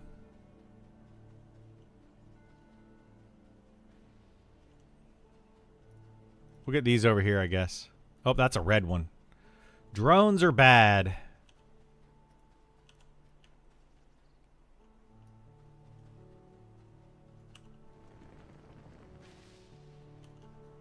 We'll get these two. And whatever else we get on the way up.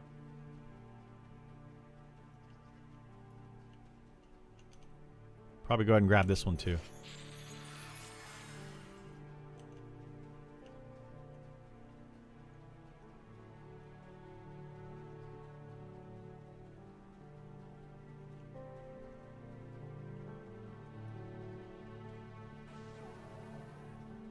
You better get that one quick.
Uh-oh.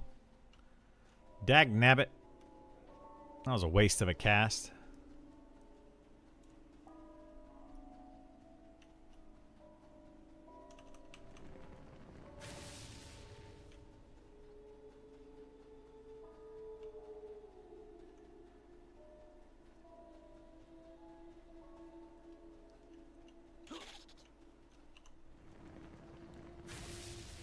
What? How's this guy not dying? Die.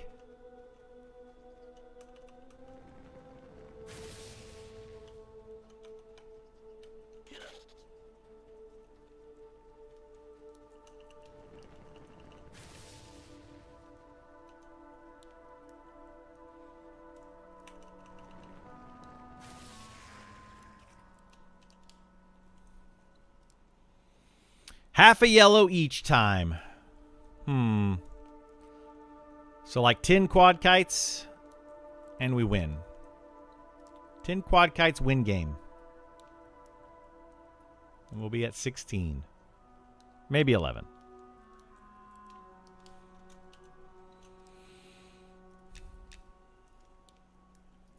I need to see what time Kaz is going to be on.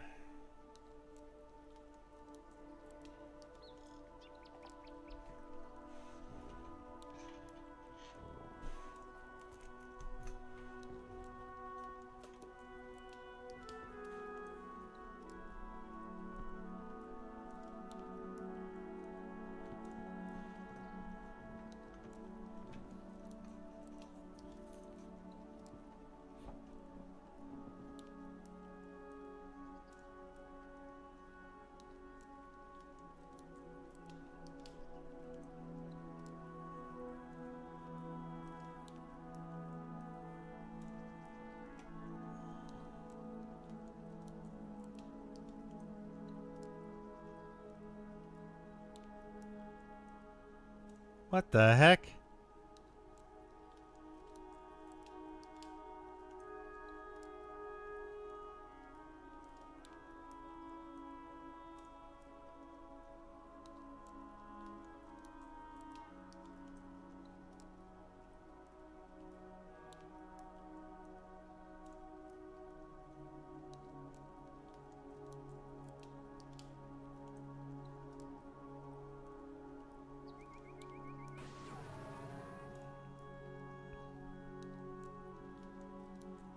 Is this guy gating over here? I'm so confused. Hang on, I'm trying to read something that's happening around here.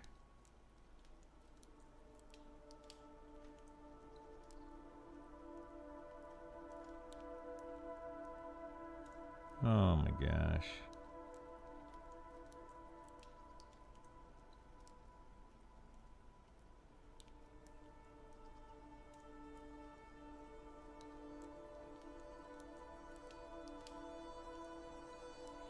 Apparently there was a SWAT situation near me earlier this morning. Crazy. What's the world coming to?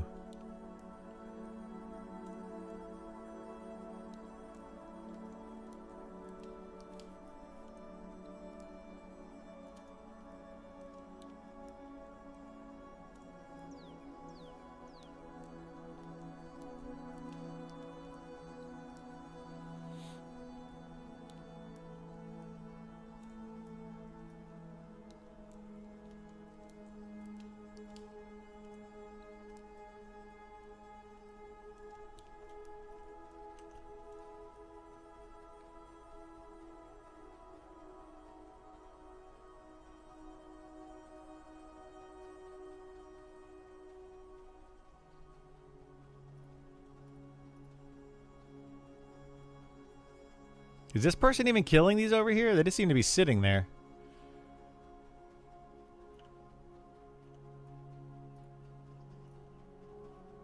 Let's see. We can get all 4 of these. That's 3 of them nuked.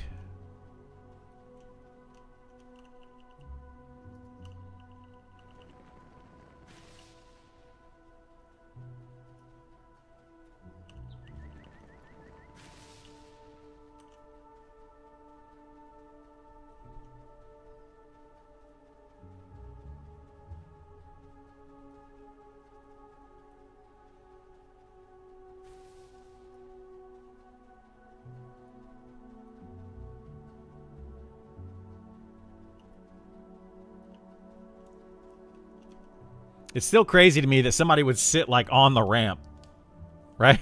Is that not crazy to anybody else? You would sit on the ramp?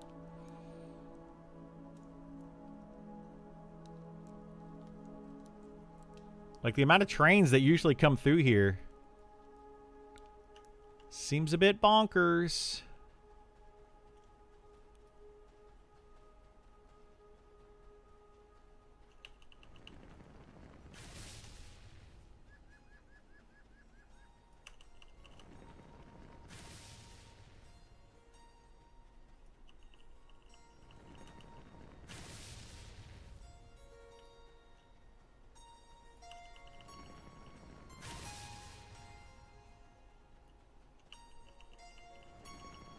No, I've seen it too on lots of times on Tusk, but what I'm saying is, why would you sit there?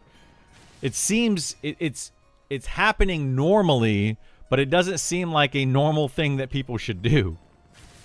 Right? That's what's crazy to me. Oh my god, seriously, dude? Now, oh. Okay. If you're gonna snare them, you snare them all. Thank you.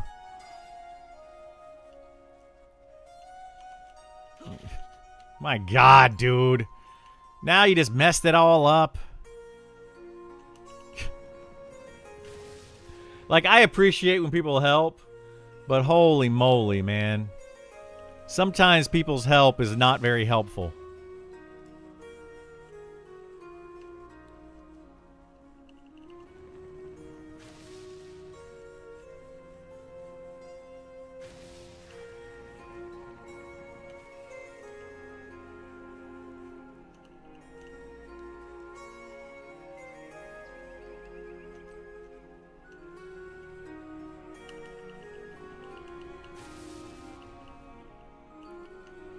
Like, this guy's a wizard, too, isn't he? Like, doesn't he know?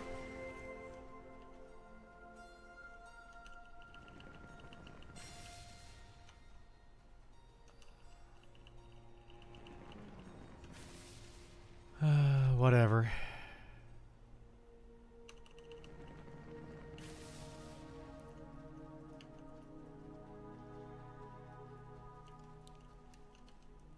Like, it's helpful, but not. It's kind of like a mixture. It's a mixed bag, you know?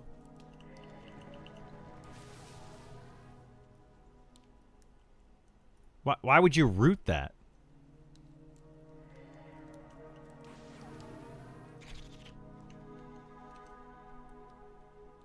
Why are we rooting these?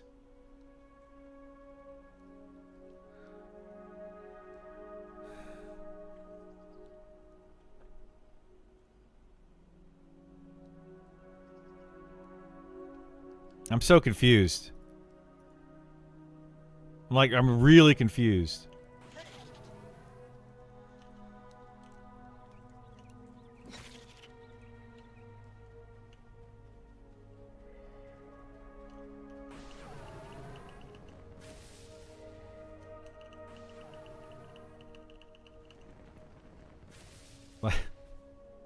I just don't get it, man.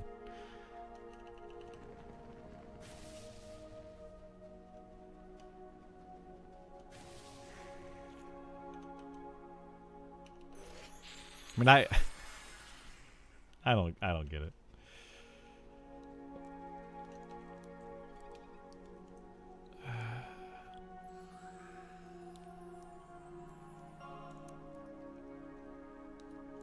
What was that buff? Tranquility?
Do do do do do do do.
Yeah, we'll do this for a little bit longer. I want to get to 16, and then I might do the quest, and then maybe Kaz will be on by that point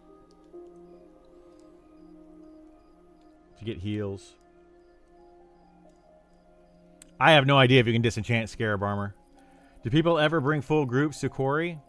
I've seen full groups in Quarry before, yes. But generally speaking in this game right now, very few people are doing full groups. It's actually less common to see full groups than it is to see people just individually running around. I mean, it happens. Like, full groups are not completely gone out of the game by any means. But it's just better to be solo. People will slowly figure it out, and as they do, you'll see fewer and fewer and fewer groups. It just takes some time to figure it out.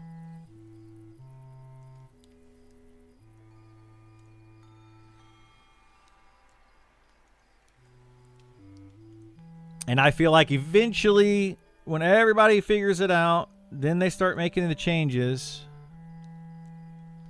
And I'm just going to put up a big sign that says, "I told you so."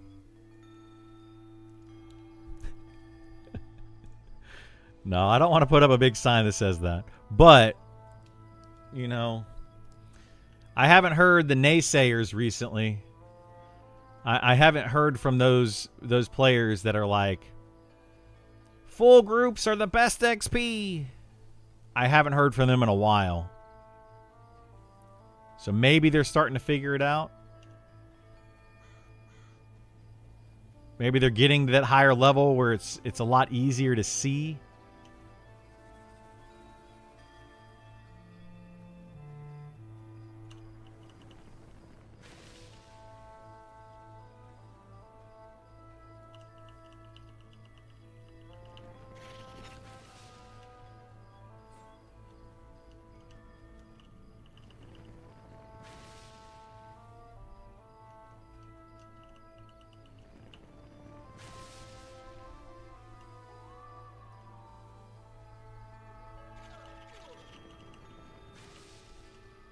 Oh boy. Better watch out, buddy. You're about to get aggro.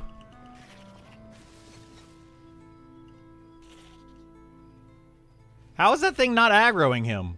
Why is it aggroing me and not him? That makes no sense. He's sitting there fighting him right next. What the heck? What just happened?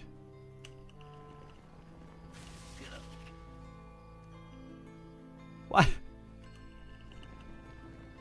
I mean, it's fine that they aggroed me, but I don't understand why they aggroed me. And not his charmed pet.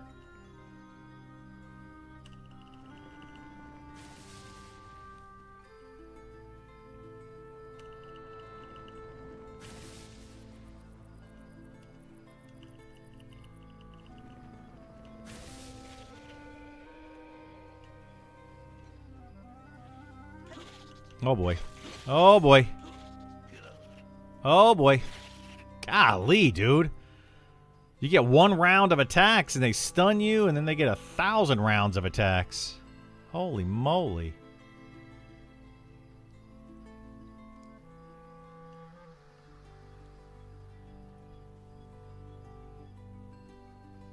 I'm still not sure why that happened, though.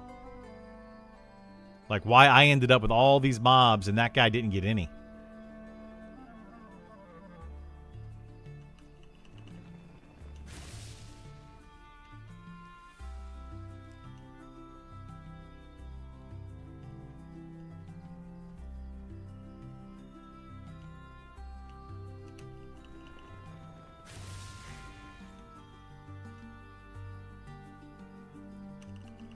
Need better XP for full groups? Oh, I agree. I've been saying it for a while. I've been saying it since Alpha.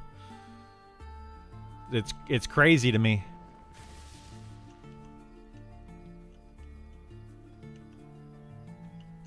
And we're still not seeing it, and people continued for a long time to debate with me on it. But I don't see those people anymore.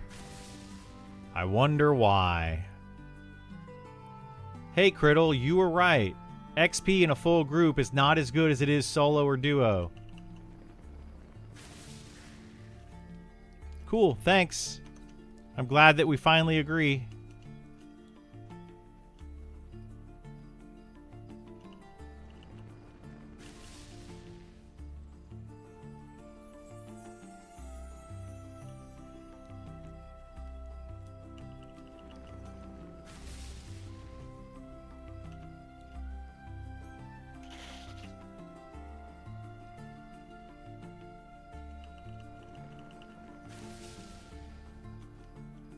It's pure dopamine in my brain. Oh, the quad, yeah, the quad XP jumps. It's awesome.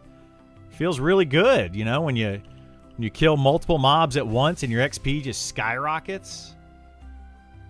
Love it.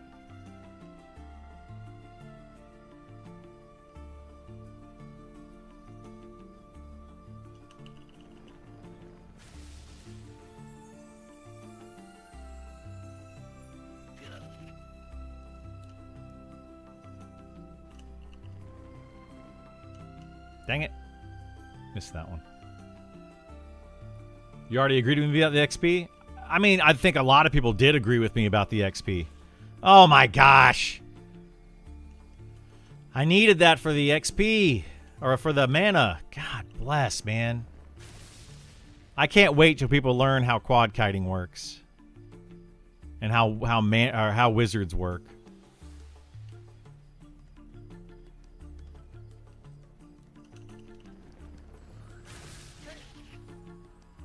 I mean, not that I don't appreciate the help and stuff, but my goodness.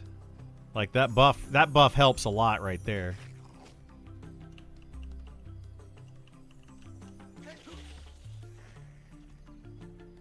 I just don't think people realize like how devastating it actually is. Now I don't have mana to kill mobs.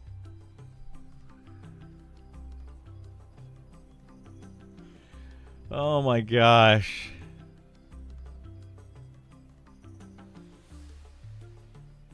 It's rough, man.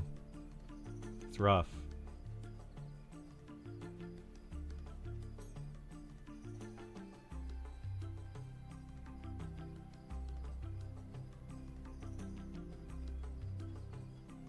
Been exclusively soloing on my SK when friends are online. There's a lot of mobs you can 6-man bard diet? What the heck does that mean?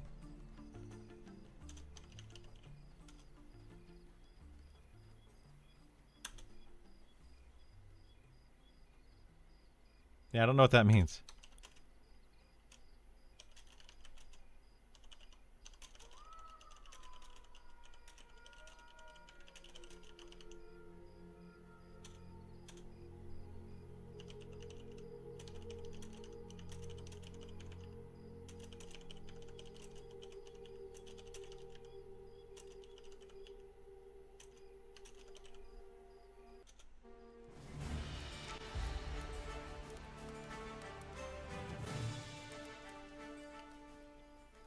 You didn't want to be the only... I'll ask. I don't care. I'm not embarrassed. I'm not embarrassed at all to ask when I don't understand something.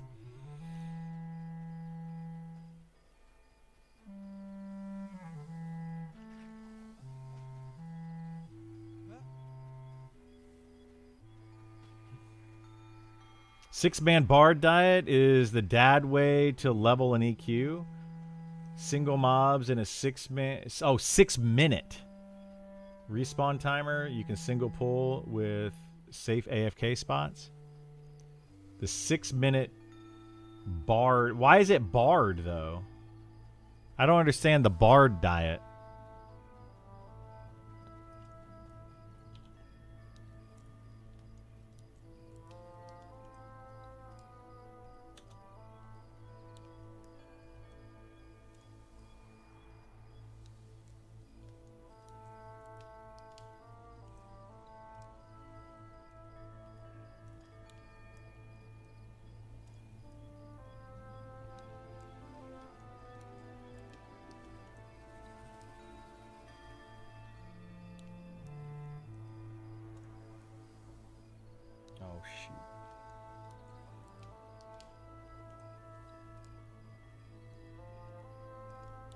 Feels like a bad auto translator. No, I'll look it up. I just never heard that term before.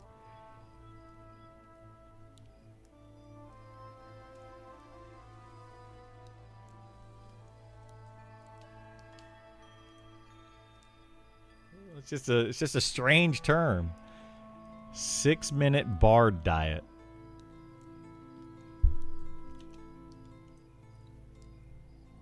Let's see. 6M bard diet.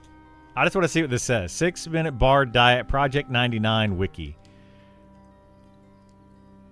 There are a number of fast 6-minute static spawns that make for excellent leveling where you can be AFK the majority of the time. They are, for the most part, extremely safe and occasionally provide good loot. The most infamous of these is the bards scattered throughout Norath, all of which... Okay, so... will make you KOS to the occasional bard found stand... So it's specific, like, kill bards? That is a very, very, very... specific niche thing. That is such a specific niche thing that like no one would know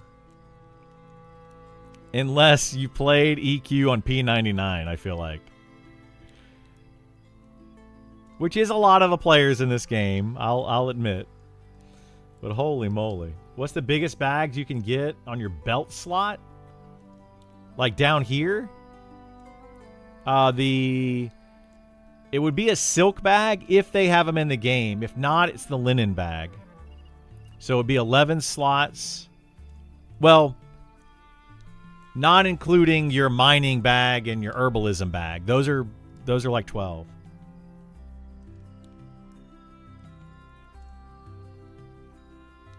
You can sell the 6-minute bard diet to your friends, and then you get a cut every time they sell it to someone else.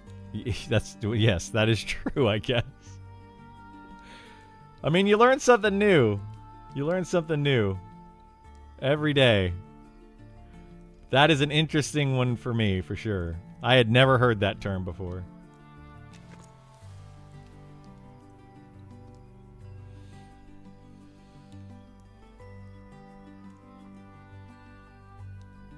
Like, I don't even after reading it on the wiki, it still doesn't really make sense to me.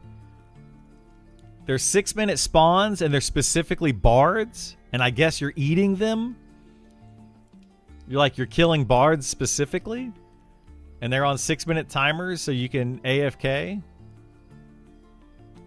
I hate fizzles because they take so much time. One fizzle can be a few minutes med, especially for pets, which are a huge... Yeah, I agree. I agree. Fizzles are rough.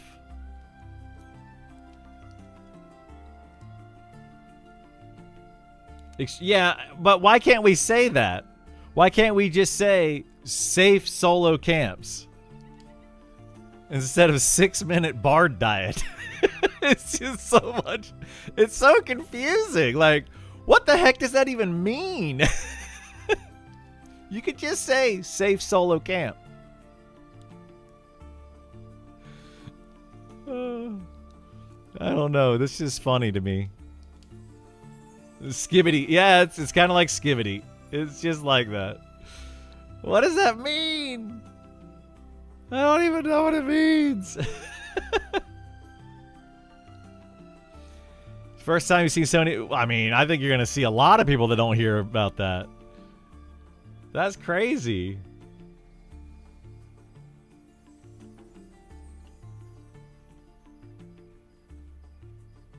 Like, that's just... That one's a wacky one to me, man. That's a wacky one. Skibbity is a... Skibbity means nothing. It's just a silly things that... Silly things that, kids say. It literally doesn't mean anything.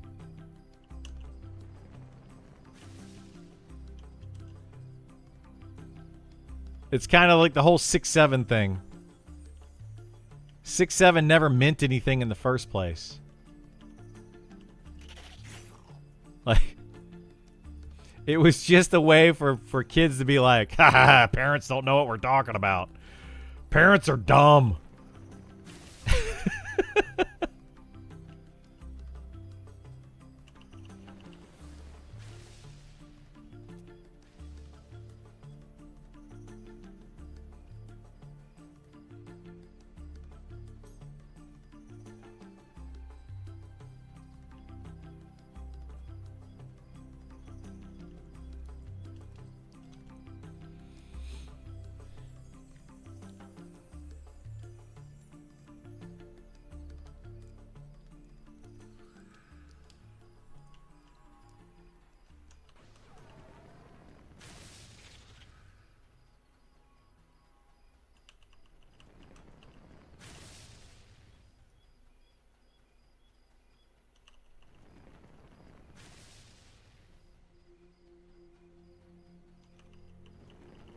You still don't know 6-7?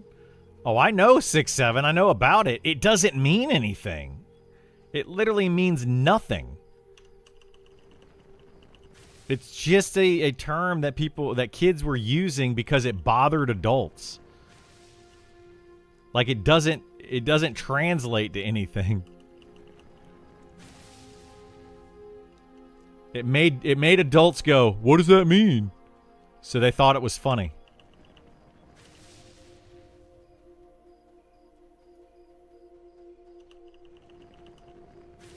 It's just crazy, man. Things that kids do and say.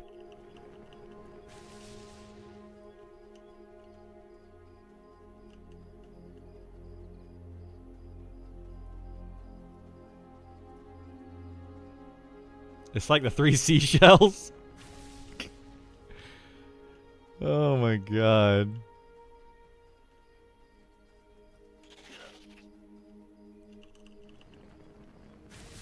Oh shoot, I walked into that. That was my fault. I totally walked into that.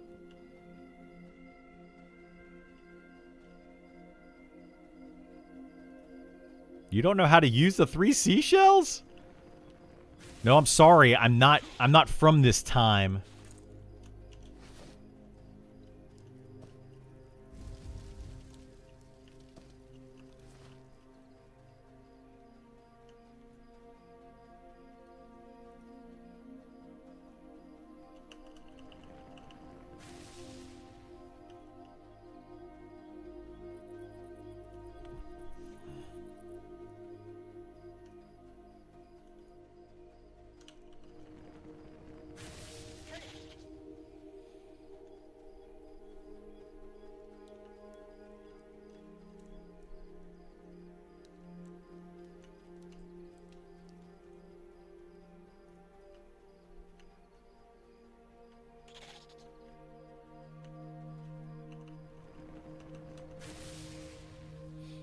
Five enchanter diet? It's a game changer. Hey, wait, get this, guys.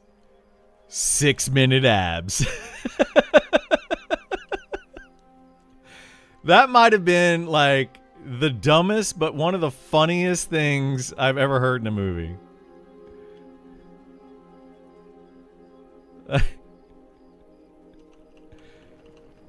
I got this new thing. You heard of 6-minute abs? Well, what about 5-minute abs? It's going to be a game changer. My gosh, dude.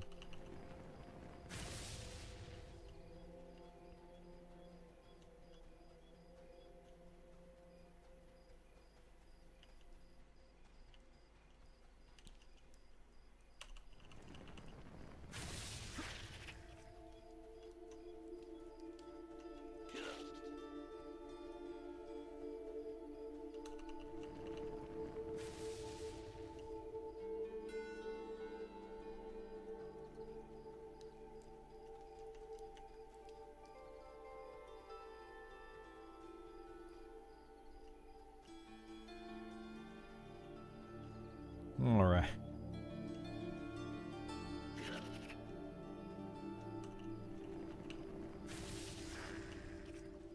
Wait, why is this one not... These two have a lot of health. They were not taking many of those nukes.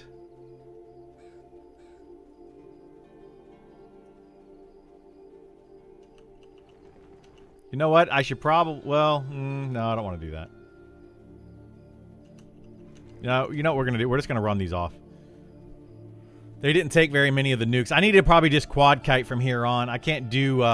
if I get like 6 or 8 and it doesn't even it out,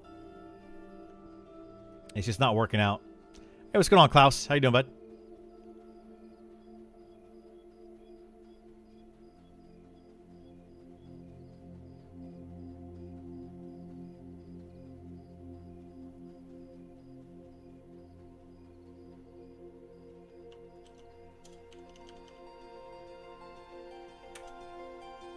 I'm doing all right today. Having a pretty solid day.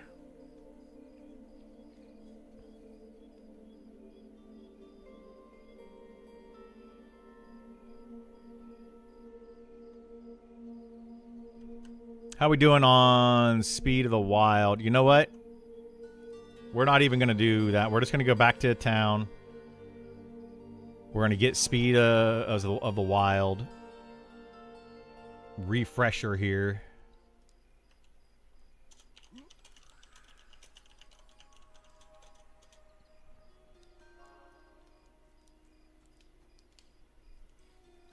While we met up.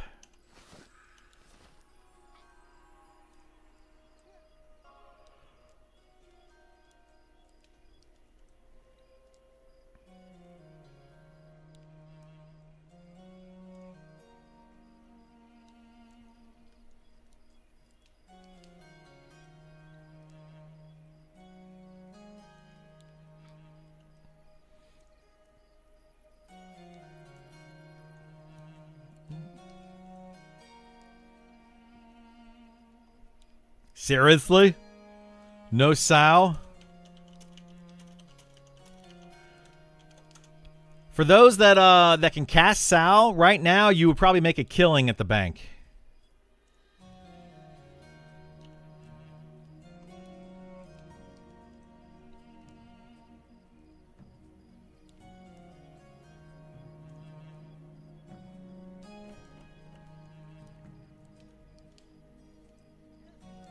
Because it doesn't seem like anybody's casting Sao at the bank.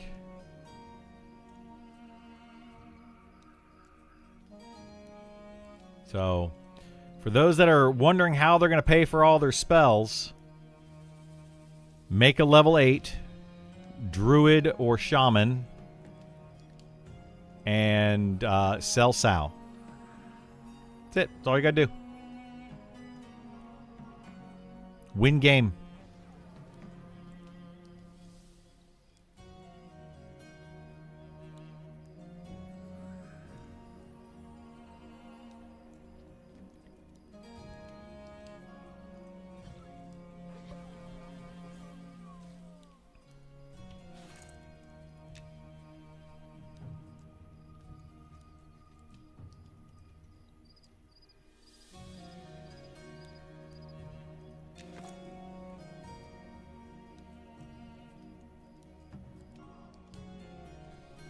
I think all the recent invites that have gone out haven't gone to many people that play, who all seems to never get over. It was actually at like almost 700 last night or the day before.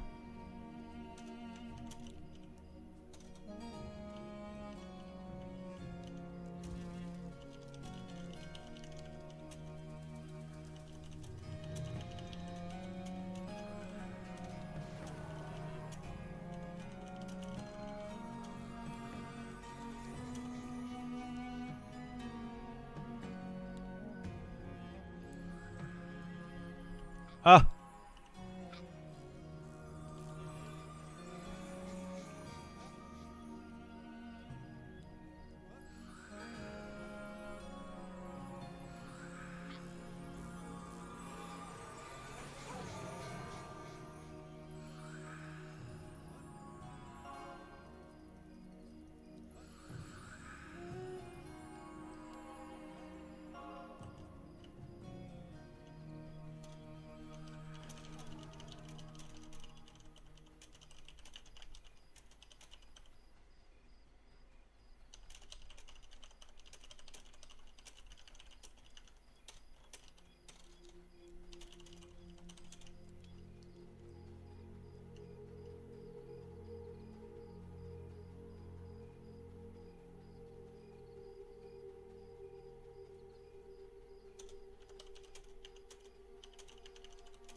Yeah, this Scylla person is... Yeah, I'm finally sending a tell to them because they don't understand. They're like looking for a 10 damage weapon.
Seems weird, but okay, you think the higher the level you get, the bonus from the bandage because you're becoming better at bandaging yourself?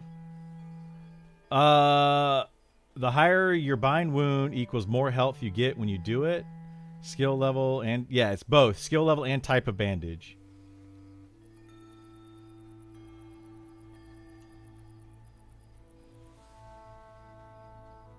Yeah, so you want to use like the highest level bandage you can and raise your skill.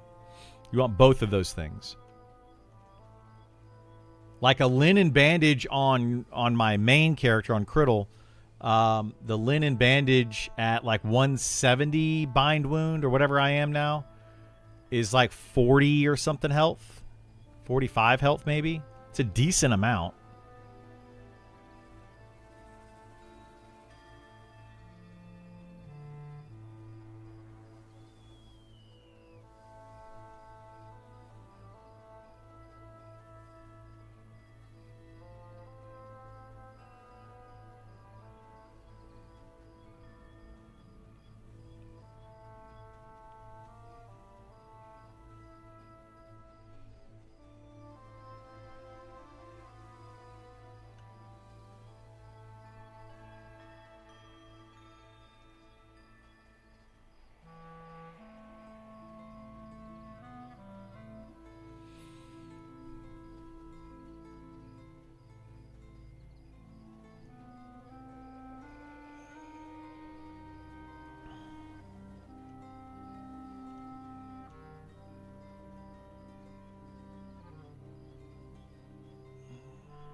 You know, I love it when I send a tell to somebody to try to help them out, and they kind of argue with me about it.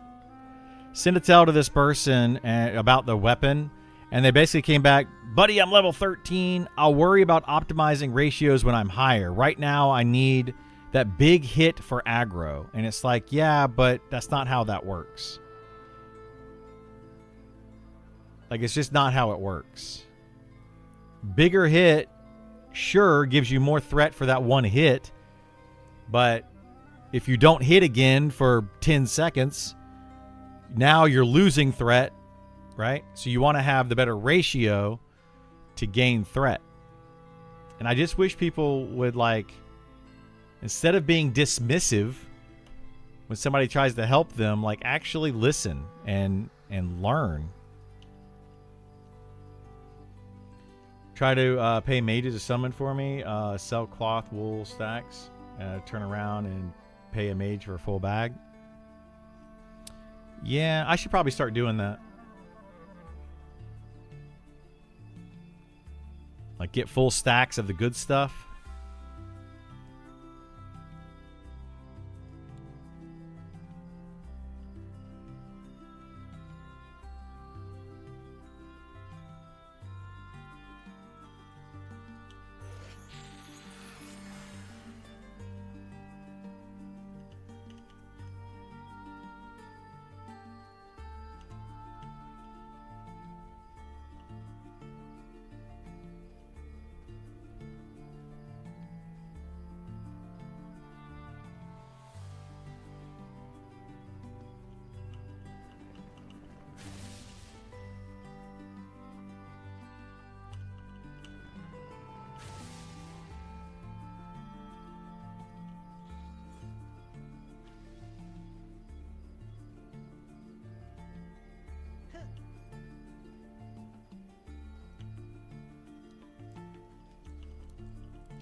Have you grouped with many archers or rangers? If so, which decent damage overall? Archers are going to do more damage than rangers, but rangers have a lot more utility.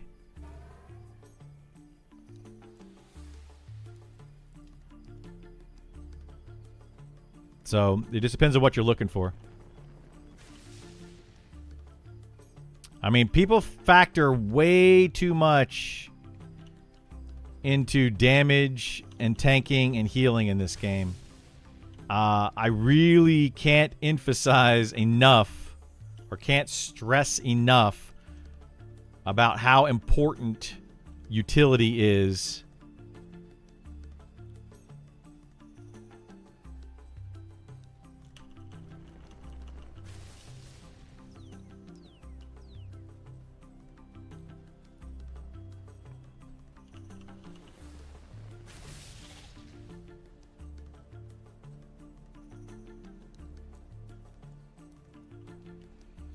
If you need straight damage, archer. If you want anything fun, ranger. Yeah.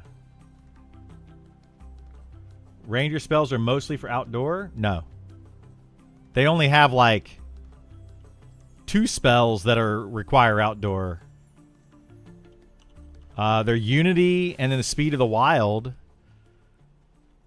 What else would they have that requires outdoor? They might have 1 or 2 more, but no, they are not mostly outdoor. No.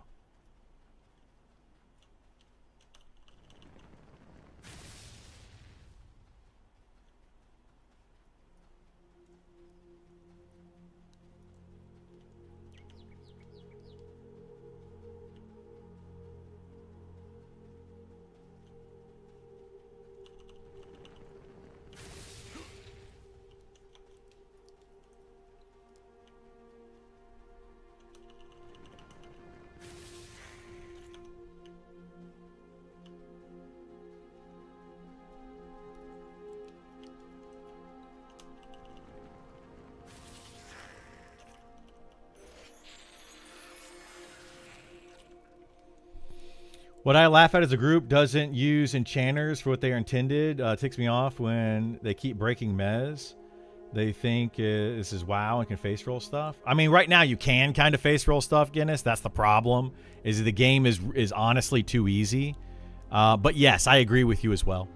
Like, I wish that we would get back to enchanters are there for... They're there for the debuffs, the buffs, the mezzing, you know, that kind of stuff. Like, instead of enchanters are in your party for charm, and that's it. I really wish we could get away from that.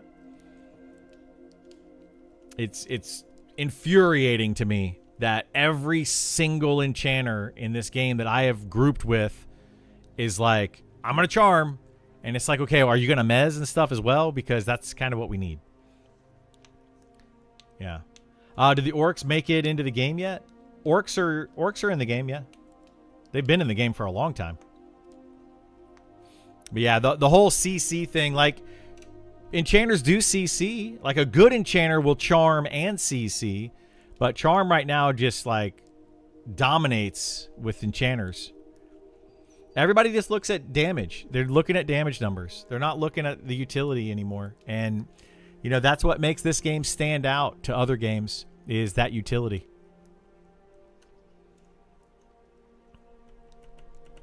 It feels really bad because, like, I don't want to have another WoW type game.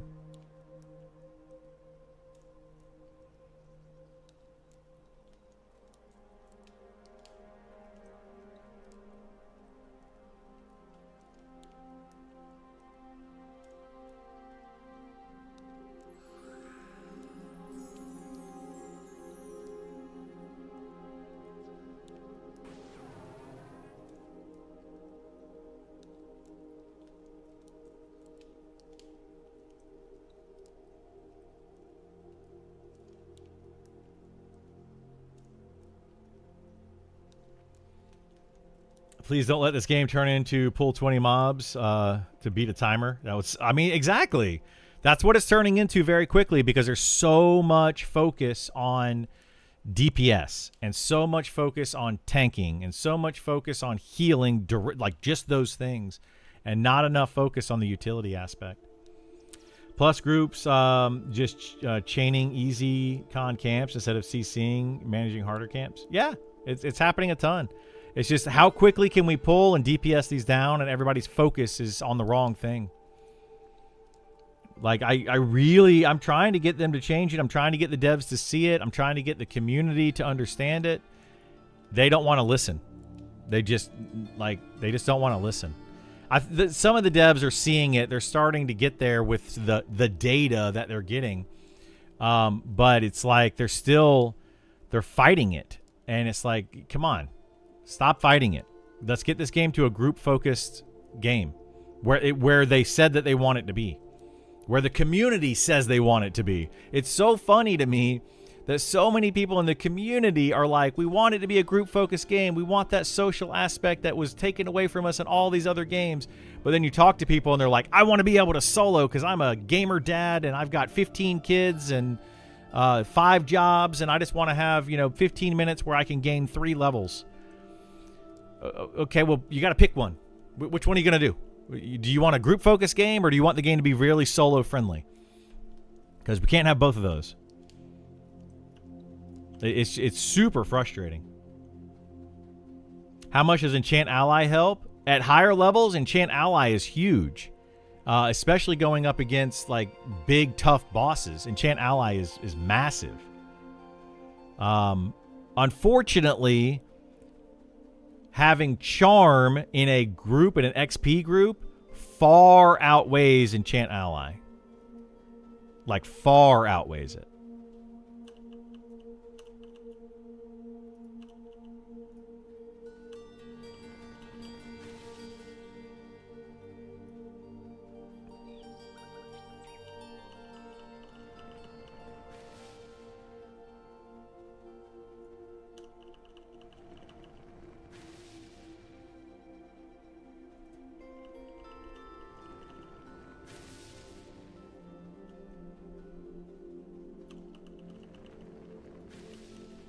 Problem for most people is they need to adjust what they consider success. At certain levels, banging out yellow bubble in 30 minutes is success.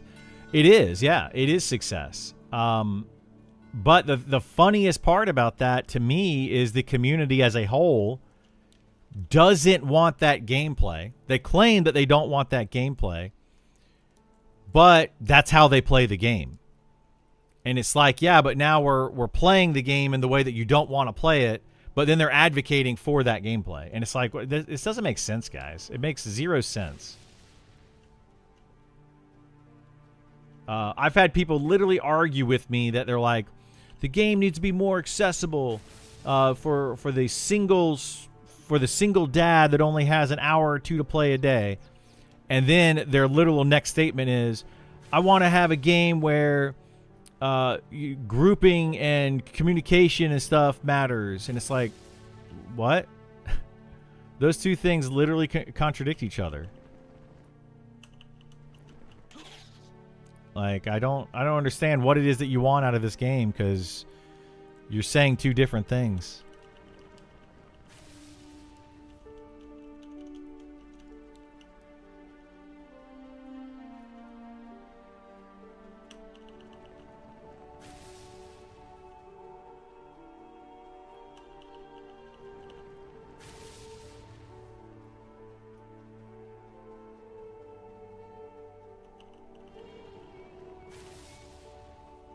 I'd like a cheeseburger without cheese, please. Yeah, that's my sister growing up. This is crazy. You guys are gonna be like, what? We used to go to McDonald's when I was younger, and my sister didn't eat meat, so my mom would order her a cheeseburger with no meat, and then ask if they could put the meat patty on a second burger. And I would eat that. So I would get a double meat burger, and my sister would get a grilled cheese sandwich. I mean, this is 100% true story. Like, it's crazy. It's crazy. People never believe me when I tell them this. Like, no, you didn't go. What? Just order a grilled cheese. Like, yeah, well. Did you know that McDonald's sells grilled cheese? All you have to do is order a hamburger without meat. Or, a hamburger without meat on it. Or a cheeseburger without meat on it. Oh, man. It's kind of where I was going with the 6-minute bard thing. Literally just did 24 to 25, mostly AFK while working. Exactly. Like, should the game be made that way? I don't think so. Right now, it's too good of a way to play the game. The whole 6-minute bard diet thing that we were talking about earlier, that's exactly where people are with this game, which takes away from grouping. It takes away from the social aspect of the game. It literally takes away all the things that made EverQuest and not World of Warcraft or not Final Fantasy. Like, what made EverQuest special was the fact that people actually talked to each other. There was actually a community. There was reputation with your player, with your character and all that. That's what made EverQuest special. Not being old school, not being brutal. None of that makes it special. It's the social aspect that people miss from EverQuest. And that's just gone from games today. Completely gone. I assume there is no update on them sharing class review. Not yet. As soon as there's an update on that, I'll be making a YouTube video. We'll be talking about it probably all day one day. For an entire stream, most likely. But yeah, there's nothing out there yet. Hopefully soon.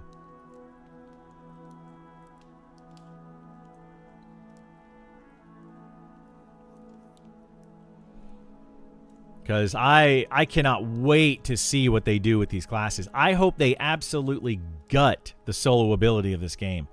Like, sure, a couple of classes can solo, should be able to solo, and I think that solo should be viable, but not the best, most efficient way to play. It should not be that way. When is the mob ACHP buff? I don't know. Hopefully that comes in as part of this class update stuff. Like, I don't know that they should. Like, I don't want mobs to be HP sponges. In every single fight taking 5 minutes to kill one mob. That would also feel bad. There is a balance there. But when mobs are dying in 10 to 20 seconds and you're pulling them nonstop and you're just slaughtering mobs and you have piles of mobs everywhere, that's not what, in my opinion anyway, that's not where the direction this game is going or wanted to go. That's not the vision of the game from what I understand. Hey, what's going on, Erie Henny? How you doing, bud? Honestly, it wasn't even bad XP per hour since I had 6 minutes between spawns. I could do yellows. Yeah, it's better XP per hour. That's what I'm trying to explain to people. It's better XP per hour to kill 1 or 2 mobs and then meditate for a little bit and then kill 1 or 2 mobs and then meditate for a little bit and have that ability. Like right now, while I'm meditating, I can get some work done. I can go to the bathroom. I can do a lot of things while I'm meditating and take a small break. And it's still better XP per hour than in a full party where a full party is going full throttle, pulling mobs, killing one every 20 seconds or less, non-stop doing it. You can't take any breaks whatsoever. You're just 100% focused. Better XP per hour to do it the 6-man or 6-minute bard diet way. Like, that makes no sense. There he goes. He figured it out that all these. Oh. Well, he died. That's why you don't AFK on the ramp. That's why I say don't do it. Like, my point was just proven. You don't do it. That's a terrible place to sit and camp. Terrible. Anyway, make the mobs smarter instead of them standing there. And them be dynamic in some instances. They're adding new abilities to mobs. So the idea to make the game more challenging for solo players and reduce the solo effectiveness, hiccups, is to increase the amount of abilities and things that mobs can do. So Sean specifically spoke of it recently, saying that they want to give mobs more root and snare abilities, which will definitely make it more difficult for people to solo.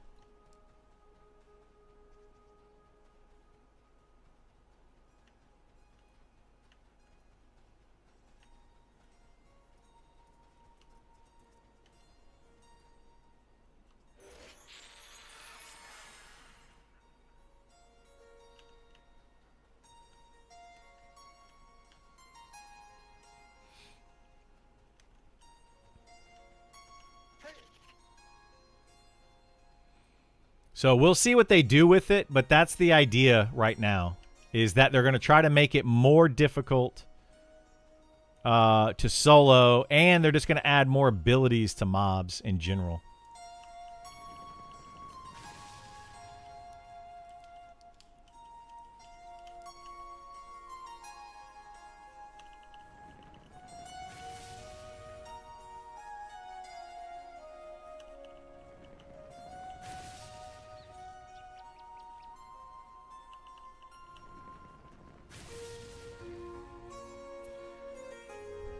Like I said before, I get bored soloing, but to prove a point, you're frustrated because friends you have are not online. Had the same thing happen to me in EQ. Well, no, that's not what's making me frustrated. It's not because I don't have friends online. What makes me frustrated is so many classes in this game are so solo friendly that majority of players are starting to realize that, and they're starting to play the solo classes, so you have less grouping happening, so then it's harder to find a group. That's why I get frustrated with it. It's not because my friends aren't online. It's because the game is so solo friendly that it's hard to get a group together to go do anything because nobody needs you. You don't need a group. So if you don't need a group, why would people group? It has nothing to do with not having friends online. There's, hundreds of people online right now. But how many groups are there? Like, we don't know. Like, there's the devs probably know. But I would venture to say that right now with, let's see. Oh, shoot. Hang on. I'm going to try to see how many people are online. Well, anyway. I would venture to say there's probably 400 people online-ish. And there's probably less than 15 total groups out of those. And the average group size probably being 2.5 players. I would almost bet on that. Which means that if it's 2.5 players and there's 15 groups, that would mean that there would be 30, 40 players total out of 400 that are actually in a group. And then most of those groups being 2 to 3 players. That's just a guess. I'm just like I would just imagine that's probably what's happening. I don't know if that's what's happening, but I'd be willing to bet. I wouldn't bet because I'm not a betting person, but I'd be pretty close to willing to bet, which is a problem. It's a big problem.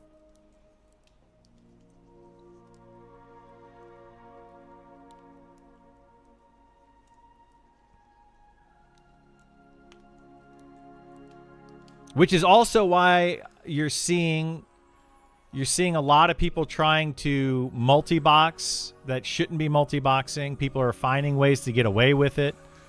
It's happening, and I know that Sean joked about it the other day when I brought it up, and he's like, oh, do you know for sure? I know for sure that people are multi-boxing because, is it because you're doing it, Criddle? And I know he's making a joke about it, but guys, yes, I know for sure. I'm 100% positive that people are doing it. I'm just not a narc that's going to go tell on people because I think it's ridiculous, but I also think it's, you know, the devs are the ones that are wanting to not do this.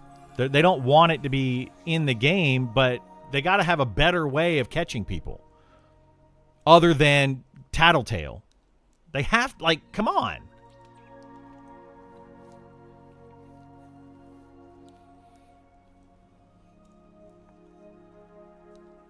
If a mob could run around and kite me, wait. Oh, if a mob could run around and like kite you around, that would be funny. That'd be actually pretty funny. I would love to see that. Make XP lower from blue, make XP from yellow and reds while adding more abilities. Groups have to chase more difficult content, and solo is way less efficient. I mean, it may be, but if they have charm, if they leave charm the way it is, then killing yellow con mobs is still the better way to go. You could charm a mob that is a blue con mob and still kill yellow cons if you wanted to.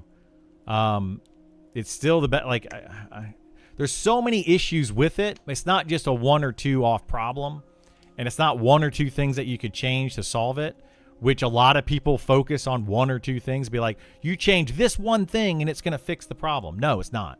There's a lot of issues with it. There's a lot. Is there a group finder? There is a group finder, yeah. Right here. So you go to the social tab and then group finder, and then you can looking for more lists. So these are the groups looking for people. And then you could go to looking for group. These are the individuals that are looking for group.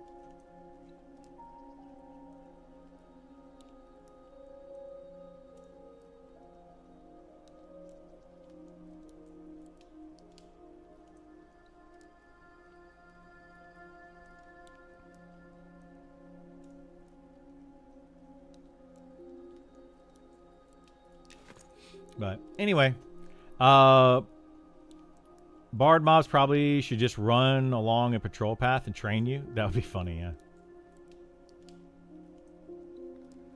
Those two groups, they could fill in. What were they? No, see, that's the thing. They're different levels, different level ranges. That wouldn't work. It's part of participating in the community. Self-policing bad behavior is necessary, and turning a blind eye reinforces the infraction. You can say you're not a narc and somehow find virtue in that. It's not that I'm trying to find virtue in that, but you're reinforcing bad behavior by witnessing it and doing nothing. So here's the thing, Todd.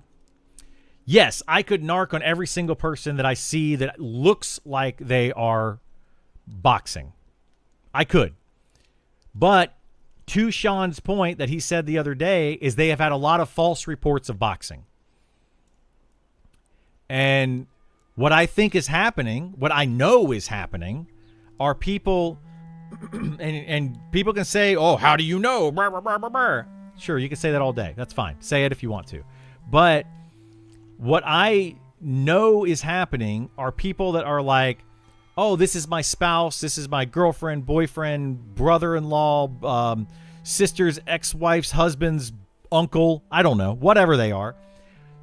They are saying that that's the other character, right? The other person playing. And then it's true enough, but it's not always the case. So like, let's say, for example, you have a spouse. You are playing the game, your spouse works from home, and you're boxing your spouse's character. Right? You're boxing your spouse's character. Then a dev shows up and says, oh, we got to report that you're boxing. Okay, well, I can prove it. Hey, spouse, jump on the computer real quick to prove that I'm not boxing, and then go back to your work and I'll continue boxing. That's how easy it is. And it infuriates me because, yeah, you're getting these false reports. People are false reporting, and then like I could report 50 people and 49 of those is a false report, and then I get flagged for reporting people all the time. That's why I don't want to do it. It's too easy to get around, guys. It's way too easy. And it's bothering me because people are clearly going against what the game is meant to be, and the devs are not going to be able to stop it. And I know that the devs don't like me talking about this stuff, and they disagree with me, and they can do it all freaking day. But the fact is that it is happening. I know it's happening.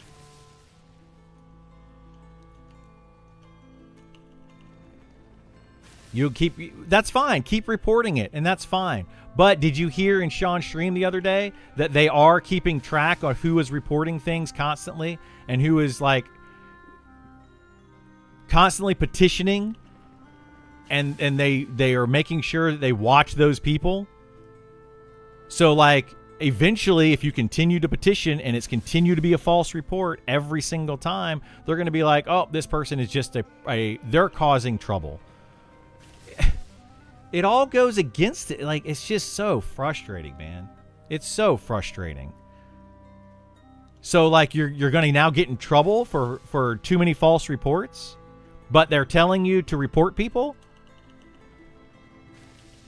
Do we not see a problem here? Like, am I the only one that sees this? The boy who cries wolf, exactly. Do we want to have the boy who cries wolf all the time? Is that what we want? I'm thinking no. I don't think that's the intent, but that's what's happening. And I don't know, man. It's just super frustrating. Did they say you get in trouble for that? They said that they are watching it and they know who's reporting. I don't remember exactly how Sean said it, but when you send in a false report, they are flagging it. So, like, they are putting it on your account. This person cries wolf all the time. So that when that person then has a legitimate complaint, they're probably not going to be taken seriously.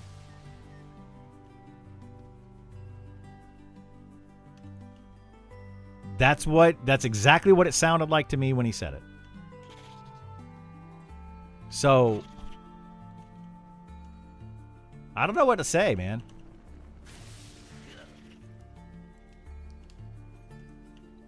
Do you want people reporting it, or do you want to, which is going to cause a lot of false reports, and it's going to cause GMs to have to deal with a bunch of false reports, or do you not want to have false reports all the time and less people reporting it? Which option is the better option?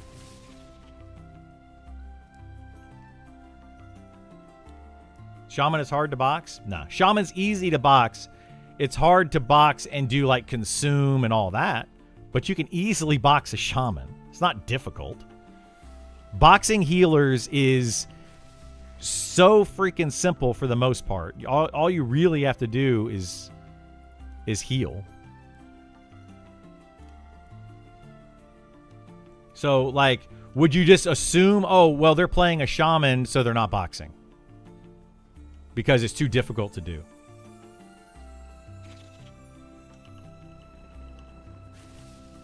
I mean, I don't know that I would assume that.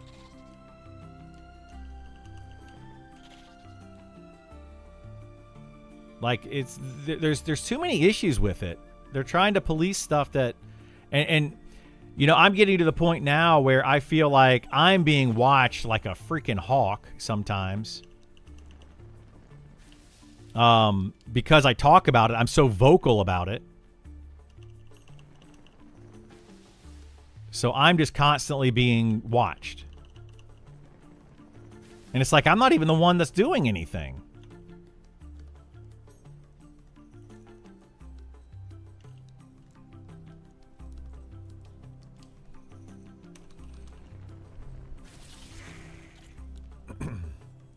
Anyway, makes it hard to truly see being boxed or not. It does, yeah. You don't know how I feel? I don't know how I feel about it. What does boxing mean? Boxing means if one individual person is playing 2 or more characters, doesn't matter how you're doing it, that is considered boxing for this game. It could be on the same computer, it could be on separate computers, in any possible way if one person is playing 2 or more characters.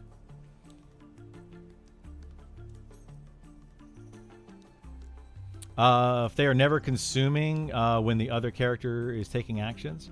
Doesn't matter, though. It doesn't matter. Like, that's the thing with yes, I agree that playing the game efficiently while boxing is difficult. But boxing a character is not. And a shaman is the same thing. You don't have to consume to be able to box a shaman. And it still is very beneficial. But you don't have to consume.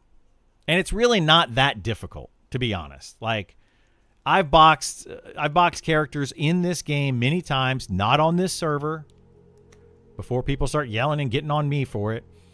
I boxed many characters on this game on different servers. On the Rel server, I streamed it. I was streaming on Rel, and I was boxing a cleric, and I was playing my fighter. Boxing a druid while playing different class. Like, I've boxed a lot of different things. It's not hard to do. Especially a healer tank combination, which is what most people box. It's what, like, if you see a healer tank duo in you probably have a 50-50 chance that person's boxing. Seriously, probably a 50-50 chance. Now, can they prove it? That's a whole other story. Can you prove that they are boxing? No. That's very difficult to do.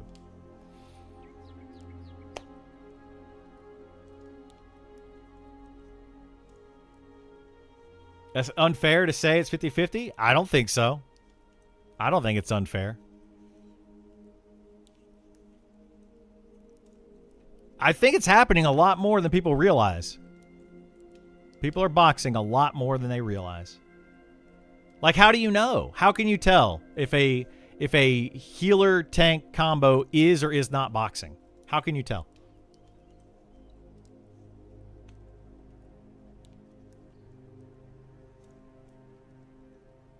Same IP address? Nope, that doesn't mean anything. They could literally be a husband and wife, a parent and a child.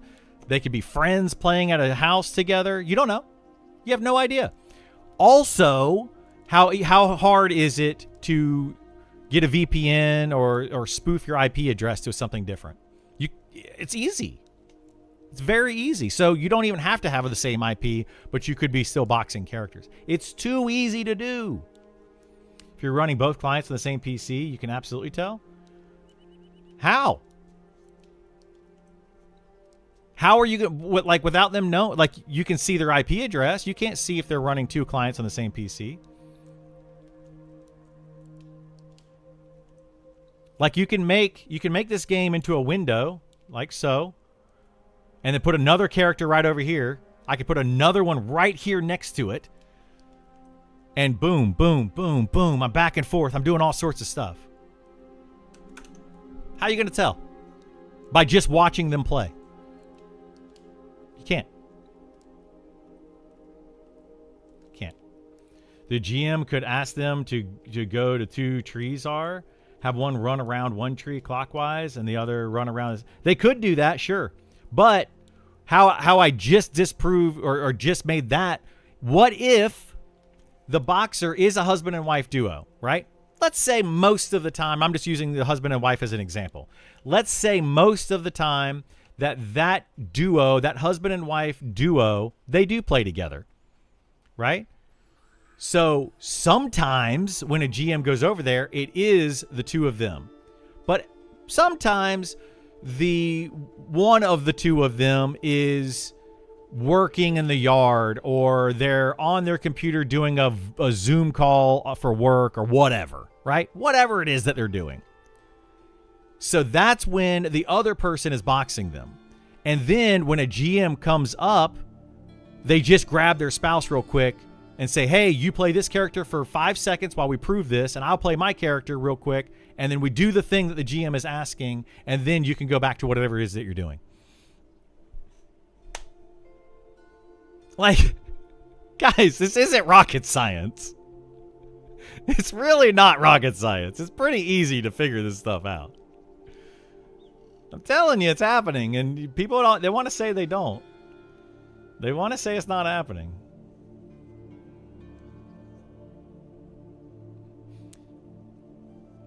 You get your 5-year-old to run around a tree? Yeah, you get your 5-year-old to run around a tree real quick. Hey, little Johnny, you know how to remember how I taught you how to move this character? Yeah, go run around that tree over there, and I'm going to run around this tree, and we're going to see who does it fastest. Johnny's going to be like, oh, that'll be fun. And they're going to do it. And they're not going to know why they're doing it. Like, they're just going to do it. Guys, I'm telling you. People can pick on me, make fun of me, and think that I'm just like blowing smoke all you want. But I'm telling you, it's happening. It is absolutely happening. Been doing that since UO. Dude, there's so many people that are boxing and claiming they're not boxing. And they're probably the ones that are in here right now saying, nah, you could tell. Nah, I could totally tell you if somebody's boxing or not. I would never do it, but you're probably the one boxing. You're probably the one doing it. You know for a fact what I'm saying is accurate. And you're like, yep, that's exactly how I do it. But I'm going to try to pretend that I'm not doing it so that people don't know that that's how I'm doing it. I don't want people to actually know and believe Criddle, so I'm going to try to contradict him. Is it happening enough to worry about? That I don't know. I don't know if it's happening enough to worry about. But it is happening. For sure happening.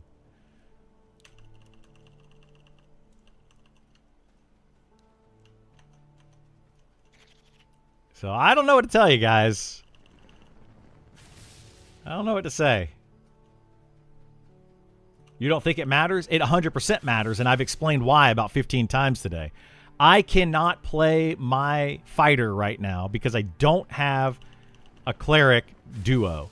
Somebody else, however, that has, you know, a non-solo class, but has the ability to multi-box and is willing to take that chance and is willing to, or has ways that they can spoof it, has a very distinct advantage over somebody else.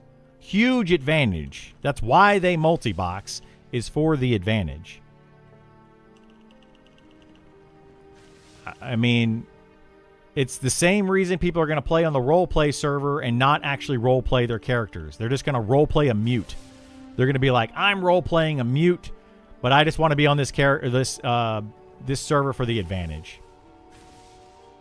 I mean, it's, I don't know, man.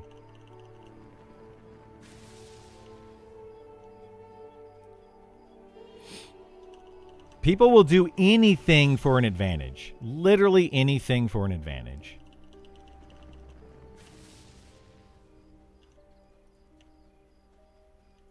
And people are going to say, no, it doesn't matter. It doesn't matter. But it does matter.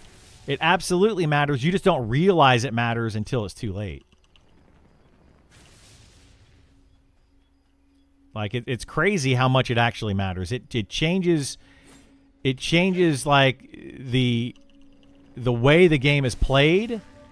It changes the way that you're able to play the game because you're on a server that is a no-box server and you're playing by the rules and other people are not playing by the rules.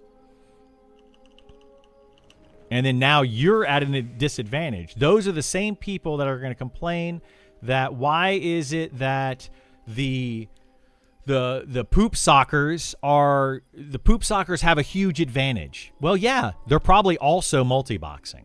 A lot of, like that, I would say the poop sockers are the ones utilizing this more than anybody else. I don't want to have to do a 2 a.m. bat phone call for a raid boss. But how do you think people are killing raid bosses in some of these older games? They are boxing characters.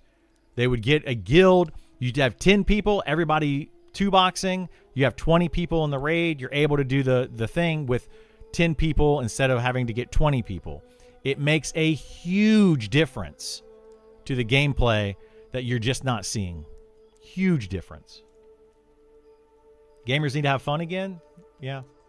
But some people also say that's the fun part, right? Multiboxing can be fun for some people.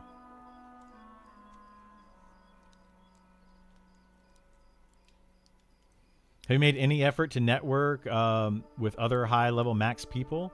I know you play off stream, but when you stream, it doesn't appear you do anything outside of your friend solo group. Nope. I streamed for 4 hours the other day in a pug.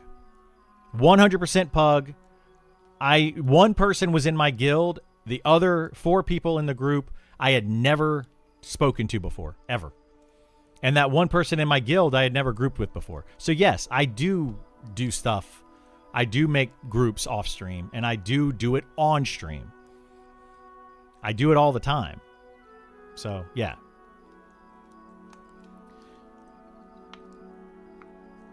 You can tell over a period of time. It's obvious. I mean, is it? I don't know that it is. Last night, for example, I had my buddy Kaz, who was healing me. He wasn't really playing the game, but what I was doing was killing some mobs, and I needed him to heal me every once in a while. So I said, hey, Kaz, what are you doing? And he said, I'm doing some stuff around the house or whatever he was doing. And I said, hey, Kaz, okay, can you heal me? Like, can you get on Discord or something, and can you heal me every few minutes? And he's like, yeah. So that's what we did.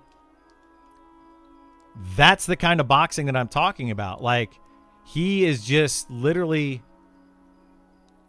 every once in a while, I'm like, hey, Kaz, I need to heal. So he gets on his cleric, he hits a button, he sits back down, and he does whatever he was doing. Like, it doesn't take much.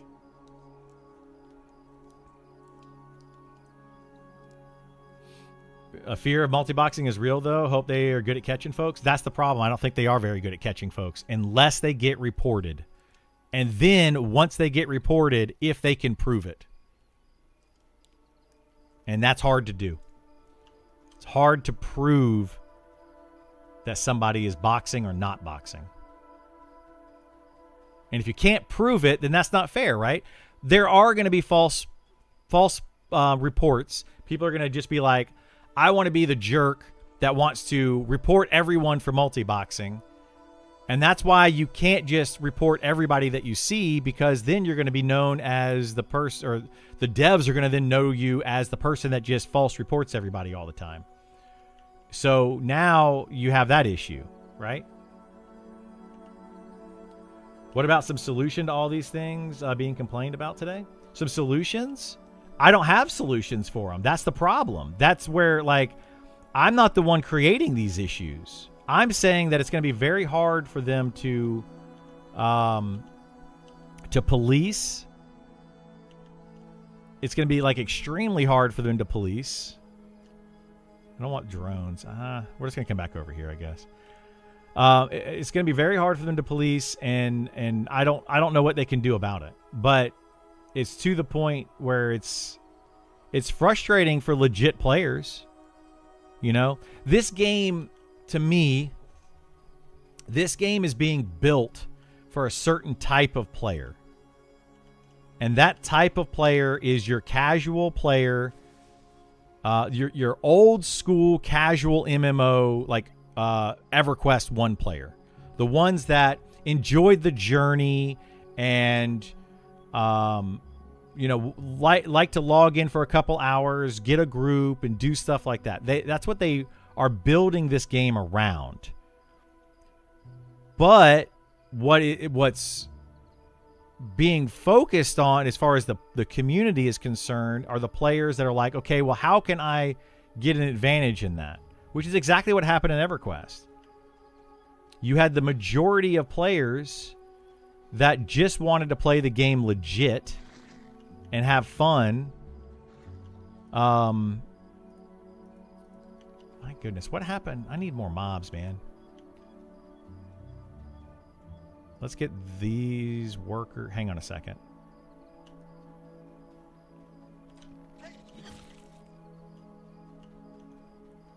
I don't really know exactly how to explain it to everybody.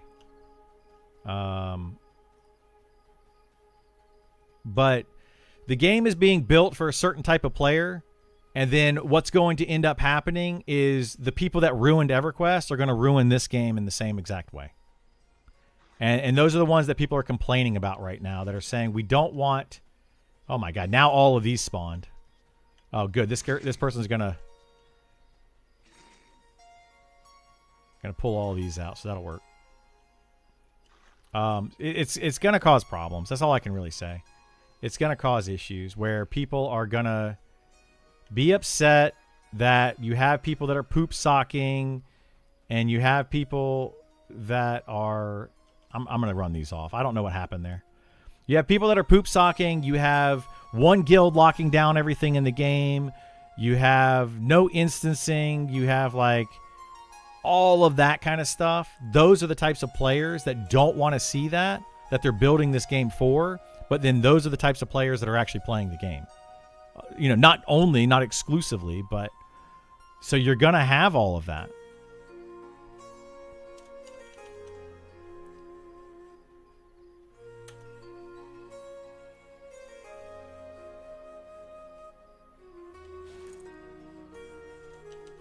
This guy wants to see what my main hand weapon is. Like, I don't know. I don't want to complain about it because people come in here and be like, you just complain about stuff. I'm not really complaining about it. I'm trying to say, like, I'm trying to help the players that want this game to be what they were hoping EverQuest would be, and what they remember of EverQuest from 1999 EverQuest, not P99, but 1999 EverQuest to like 2002 EverQuest. There's players that want this game to feel like that again, and it will never feel like that with our current way that we're doing things.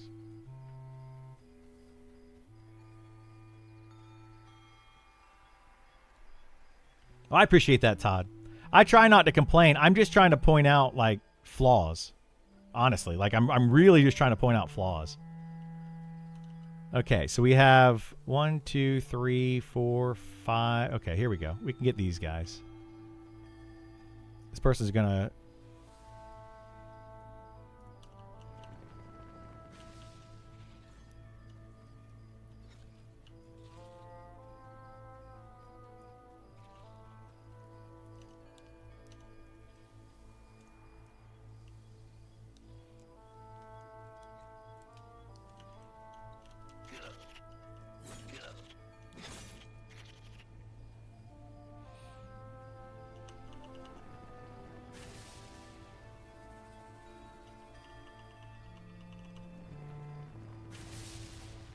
These hardware and software fingerprint, a developer can check to see if a client is being run at the same motherboard. Okay. How many of you own multiple computers? So that defeats your entire argument. I literally have 4 computers right here. Just literally right here. I have like 3 more in my house. So like, come on, guys. Stop trying to like defend it. And understand that people own multiple computers. Jeez Louise.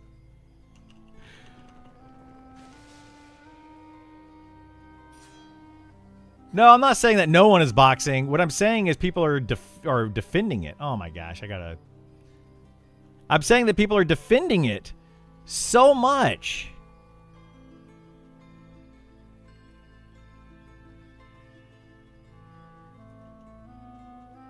Like saying that it's not happening, and they're like, nah, it's not a problem, it's not happening.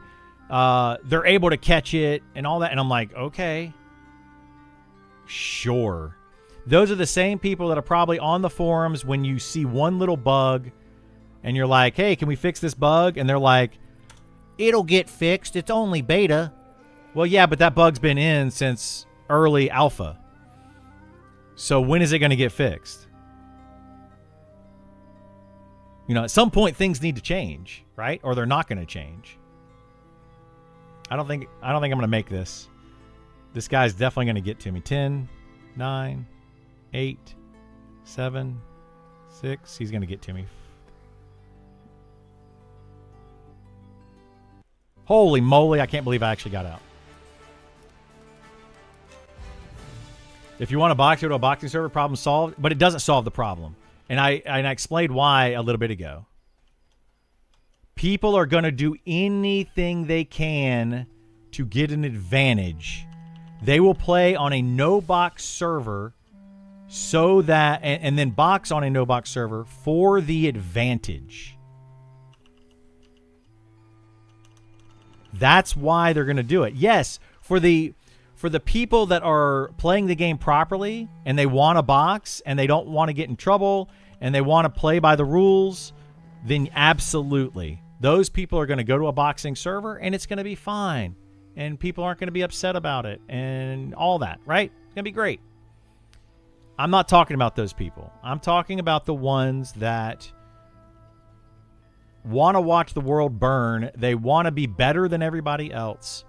And they're wanting an advantage against everybody else. They're the gatekeepers. They're the ones that learn about an exploit and don't submit it to the devs. And then they use it over and over and over and over and over. Those are the people that I'm referring to. Are those people common? No. They are not the most common players.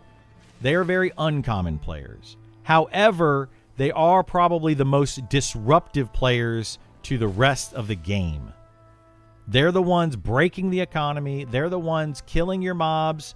They're level 60 and they're killing your mobs and they don't care. They're the ones training you because they're jerks. They're the ones ruining the game that you want. Oh, shoot. I just ran out of Speed of the Wild. That's not good.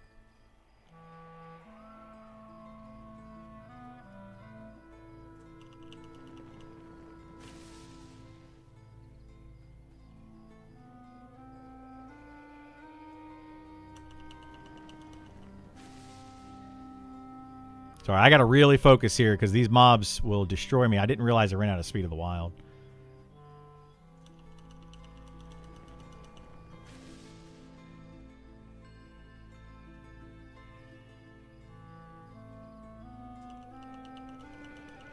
But that goes back to what I was saying earlier, right? The people that want this game to be built, they want it to be built with all of that stuff in mind. Where they feel like they want to have EverQuest without the poop sockers. There's so many people that are complaining about the poop sockers already in this game. But those poop sockers are like the least of your problems, guys. The poop sockers aren't the issue. It's the ones that are abusing things that are the issue.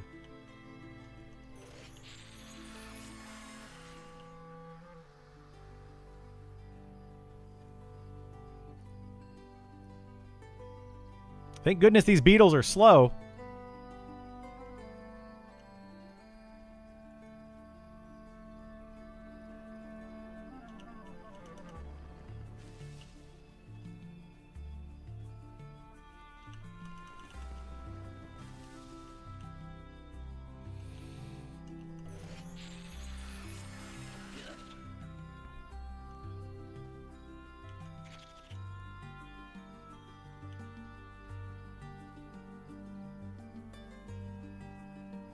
Are they passing out beta invites every Friday? They're doing beta invites every Friday. Like 500 of them right now. Plus one. So 500 plus a friend.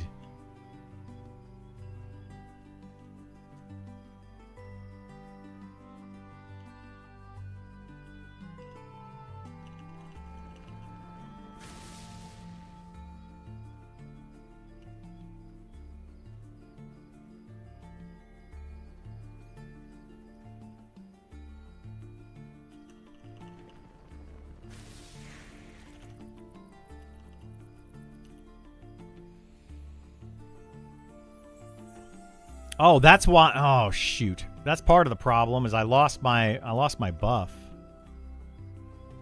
Here, let's just melee this.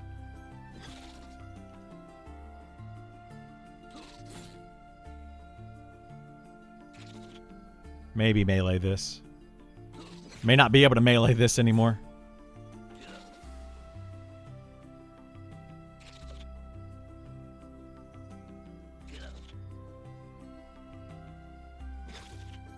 Come on. Hit it. Jeez. Can't hit for anything anymore.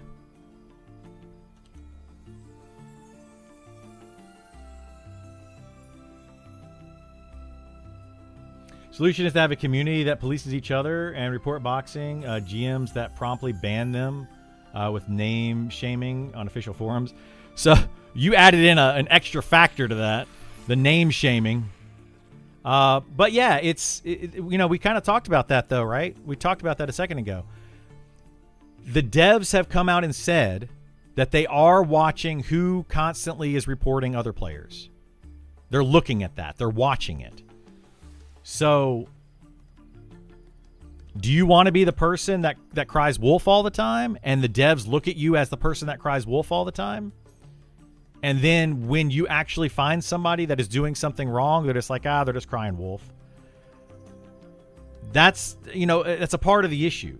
I'm not saying the devs are doing that by any means. The heck? Of course, my gate critically failed. My gosh, what a time for it to critically fail. I need to MnM a low-level nuke. I have low-level nukes. I'm only level 15.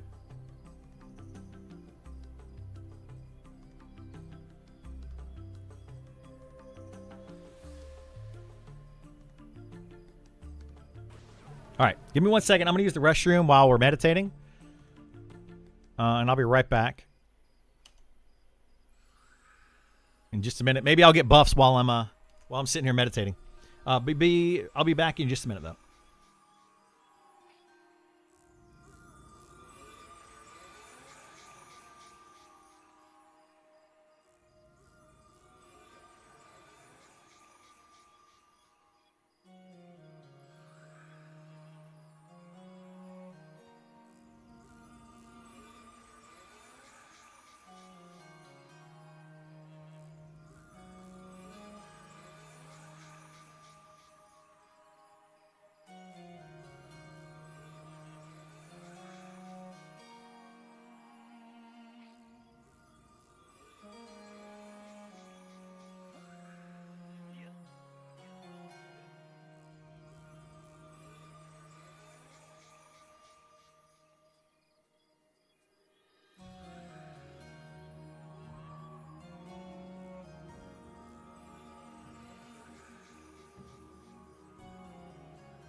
All righty. 51 minutes. That should be enough time. I'm only going to... We're going to one wreck over there. We're going to get level 16, which I'm really close to. And then we're going to... we're going to do the quest. The... whatchamacallit quest. What's it called? The measuring stick. There we go. Measuring stick quest.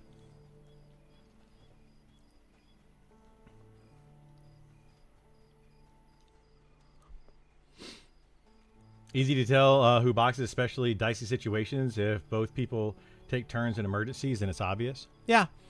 But that's another issue with this game is that there's like who said Blade down there. There's not very many dicey situations in this game. You know, with a duo or trio. You don't have to be in a dicey situation to get really good XP. And most duos or trios are doing things, you know, like they're playing the game easier. But devs can they can pick on me and say that you know, make fun of me for saying that people are actually doing it.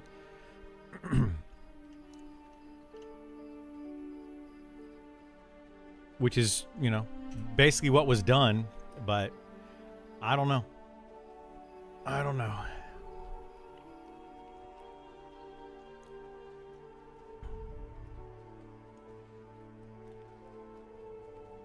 I think it's this. I don't know if I should say it how I should say it, but I feel like it's a bit cocky on the dev side to assume that they're catching people, like a lot of people. Like there's people that aren't being caught.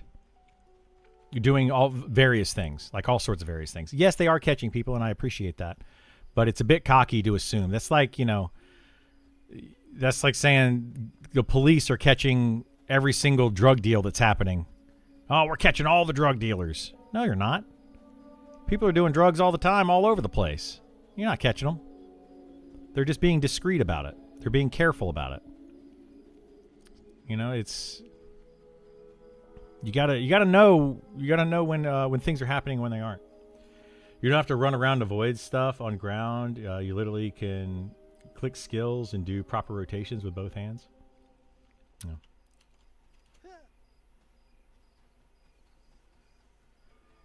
There will always be dicey situations. Not if you know what you're doing. And even if you hit a dicey situation, there's ways to deal with it. Like, root a mob. You know? Like, I don't know. I feel like I don't understand why people are just like so... They just don't think it's happening. Like, do you guys really think that it's not happening so much? And that's why people are defending. Oh, they can't do it because it's like the dicey situation thing. And I'm not trying to pick on you for that, but it's too hard to do because you're going to get into a dicey situation, and you're going to be able to be seen doing it because of the dicey situation. Do you think that's really like the case? Because I don't think it is.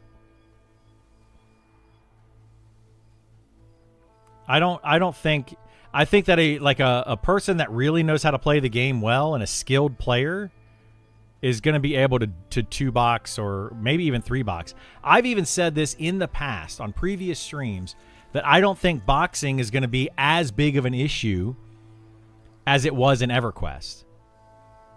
And the reason it's not going to be as big of an issue is because in EverQuest, those boxers use things like Macro Quest. And Macro Quest would play multiple of their characters for them.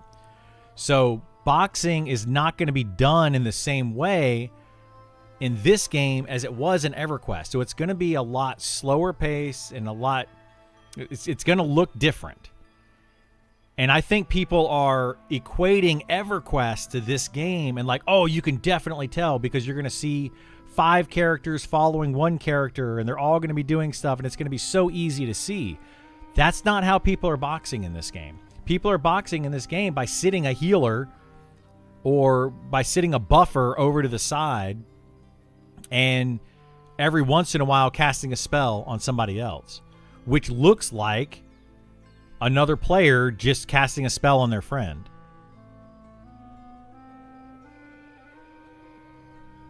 Like, I don't know.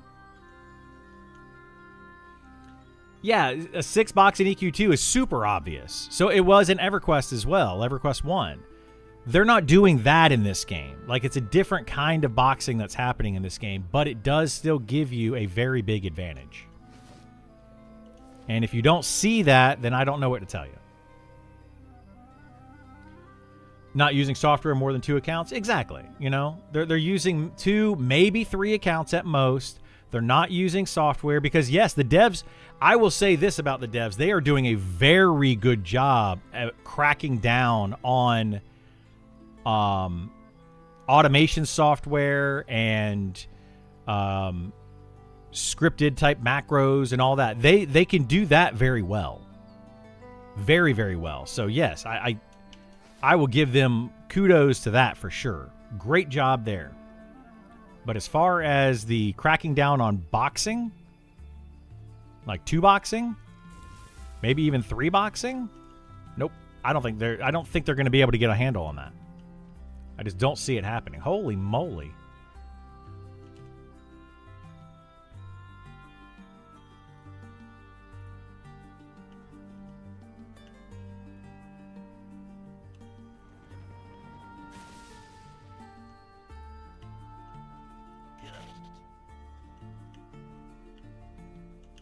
Oh, shoot. I don't have my... Dang it.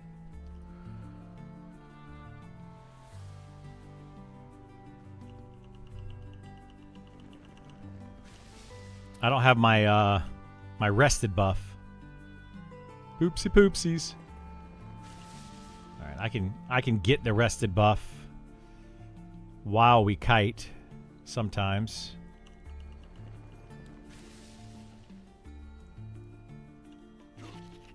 Got 1 minute.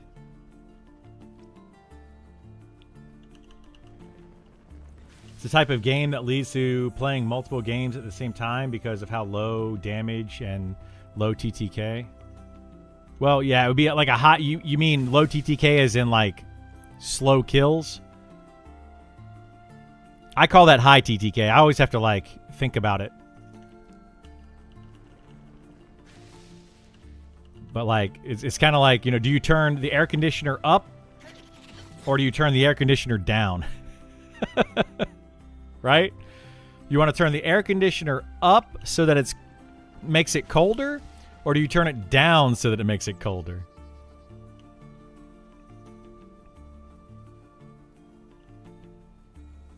Slow kills? Yeah. Yeah, having the slower kills is going to definitely makes the game much easier to play multiple games at the same time, or for people to... Like, some people literally say that they get bored playing this game, and that's the reason they want to be able to multi-box, is because it allows them to do more. Like, there's people out there that are, like, the game is just literally not challenging enough for them. So they want to be able to multi-box to give them other things to do. Like, this game is very ridiculously easy to multi-box in. Well, this style of game, I should say. Not specifically just this game, but this style of game.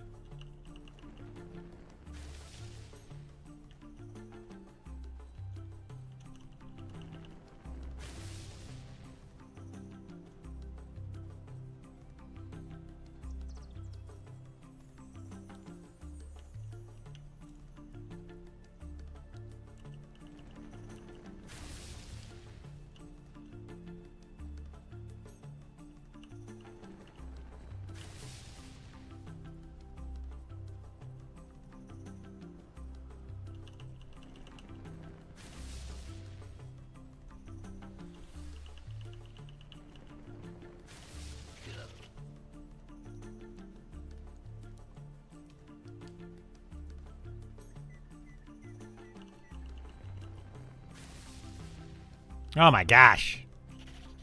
Die, you little worker.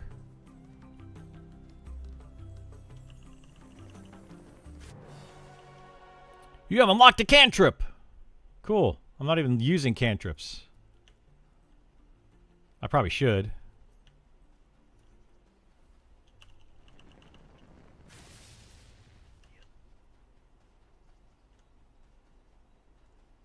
It will never solve the multi-box issue. You can't. I agree. You can't solve it. And I feel like when I talk about it, though, people are like defending it. No, they're doing a good job. Yeah, I think they are doing a pretty good job of it. I would say that they're trying, and I applaud them for trying. Like, seriously, I definitely applaud them for trying.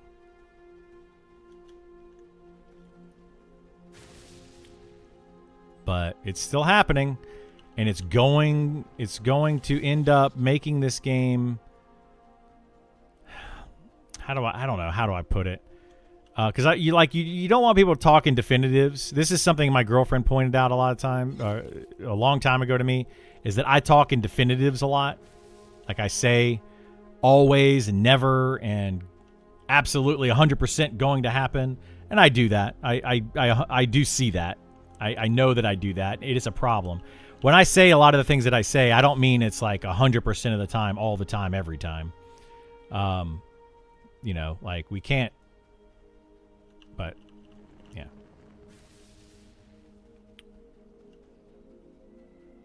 Like a Sith.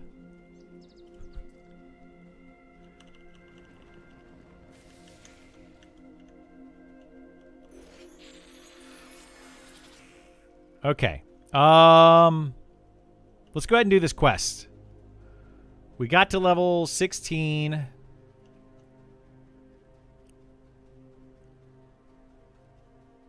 We're going to do this quest.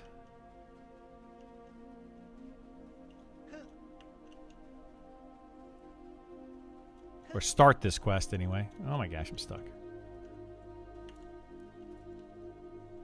Hail, Tig Pebblebrook.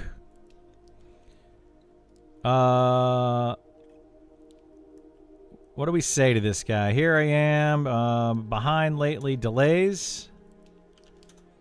And then we have to say...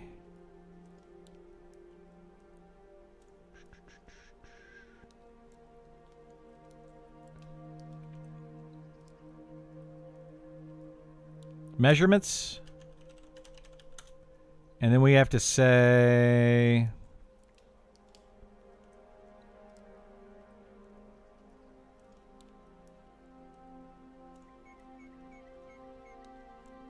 take the measurements myself. If only had an apprentice. Apprentice. Would you be interested? Interested.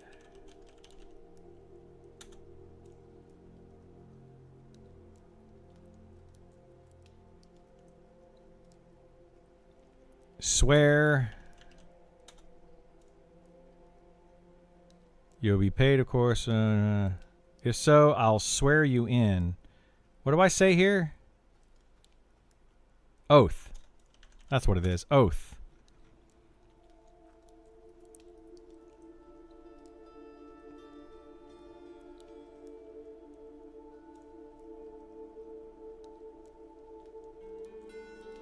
Do you promise? Yes, yes, yes, I do.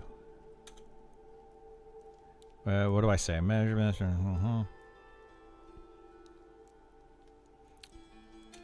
Now is it swear? This part we say I do. I do. Take this. Cool. We got the disc.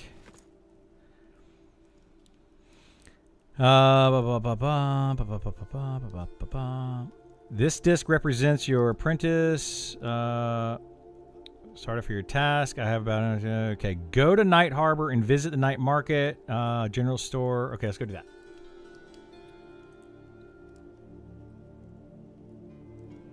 Ten pieces of rope. I love that it does this. Like, their system, like, bleeps out words. Like, their filter. It's like they haven't flagged NPCs to, you know... they don't say bad words. I think that's funny.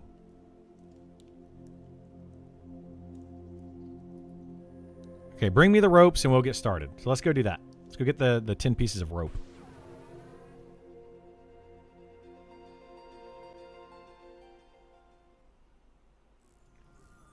The 1% that plays with their girlfriend and wife. Well, that's the thing, man. Like,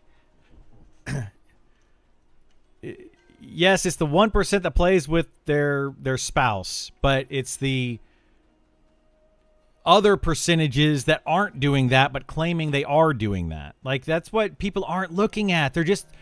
There's rule followers that are assuming everyone else is following the rules. It's what's happening. And you guys can assume it all you want. Go for it.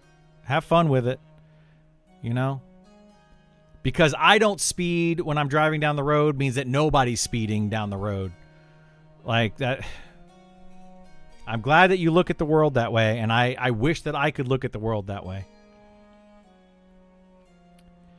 Go to Night Harbor. There's a general store.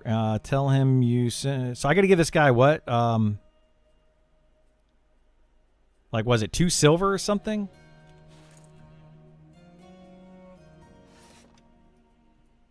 I got to give him this.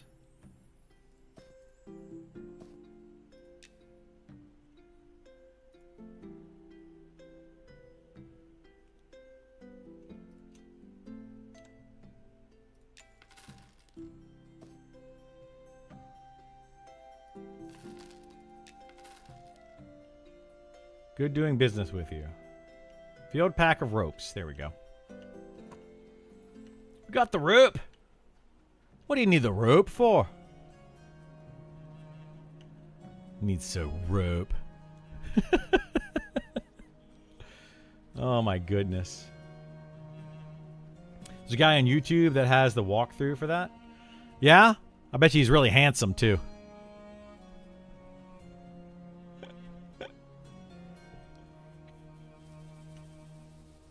People will use the same excuse. Girlfriend, kid, all we're saying is it's just a 1 to 2 box, and it's using support classes. Yeah, this is what's happening, guys. It's what's happening.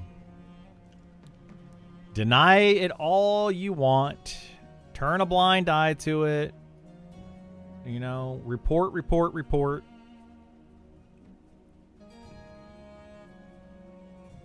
I literally said all of this, by the way, months ago, and I was like, people are going to report me for boxing a lot, because when I'm with my group of friends, oftentimes they auto follow me. It's gonna happen. I've probably been reported a ton for boxing. I'm not doing it, but I've been reported a bunch, I bet.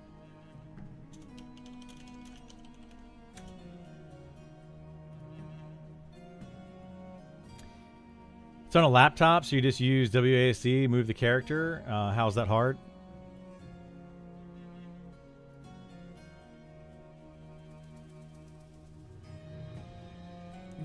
Wait, you're assuming that people that are multi-boxing are actually using autofollow? They get them to the location and they sit them there in a corner, or they sit them to the side or whatever. A lot of multi-boxers are only playing one character for the most part. They're using the second character for buffs or heals or something like that. When I used to multi-box back in EverQuest, I had an enchanter, but I was multi-boxing a druid. I got on the enchanter to give the druid KEI, the clarity, so that I could take the druid and quad kite. That's multi-boxing. That would be a no-no in this game. That's frowned upon. That's a do not do. Now, is it a big deal? Do people care that much about that? Possibly not. But it still does give you a big advantage. And it's still something you're not supposed to be doing. Are you logging in another character to... Like, am I logging in a druid to teleport my fighter across the world? Multi-boxing. You're not allowed to do that. These are the things I'm talking about, like, that people aren't thinking of. I guess maybe you are thinking of them. Those you're not allowed to do. So how many people do you think are doing that? You can't even log in a second character to transfer items. That is multiboxing. According to Trent, that is multiboxing and against the rules of the game. So how many of you are doing that? How many people do you think are getting caught doing that?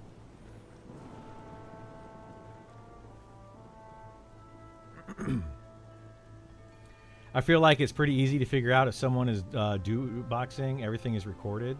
It would be easy to go and look up APM patterns. You don't. That's the thing. Is literally those two things that I just said.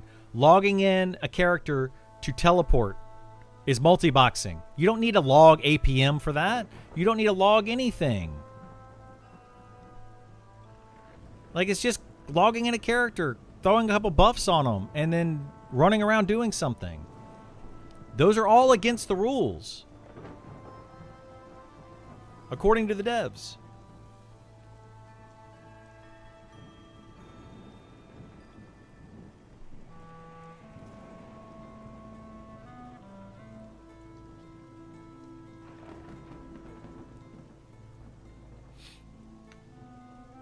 Anyway, I hope that we can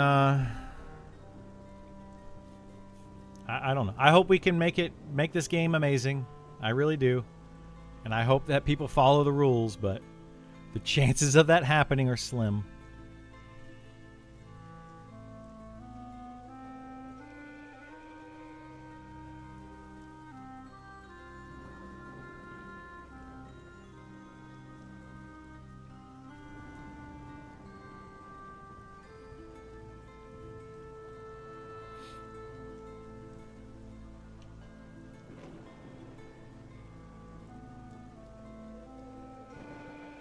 But yeah, let's get this measure stick done. We're going to go hopefully be able to do this quickly. I'm thinking because I have Invis, I should be able to solo this whole thing. Because I can use Invis to get up to the last one. And then I can jump off, blink, and then gate or run away before they get to me.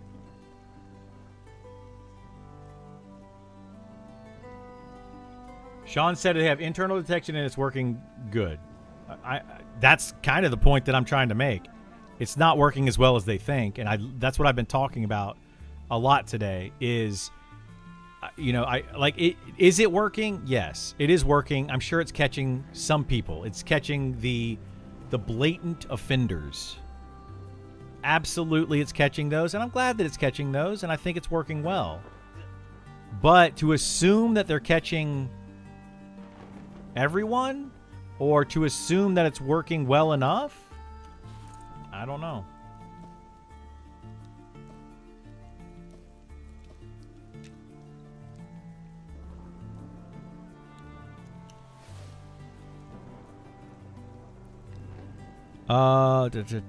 Oh shoot, I didn't get the books. Hang on, I gotta get these books.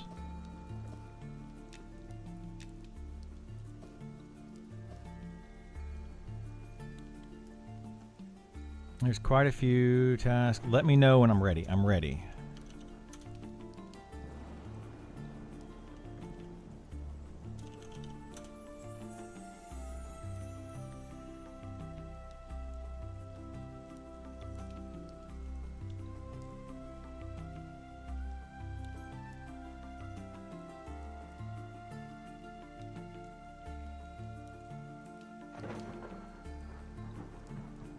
Fee waiver. I'm gonna recommend you watch my overviews of Sean or other devs streams. If I start doing other devs, watch my overviews. I'm not trying to pick on the devs, but out of a 3-hour long stream, a lot of times they might say 20 minutes worth of important information to most people. They like to just communicate and chat with the community, which is the main reason for the streams. But when it actually comes to important information, it's usually pretty limited. Take the first measurement, bring it back, check your work. Okay, did I make So we need to do place rope, take rope.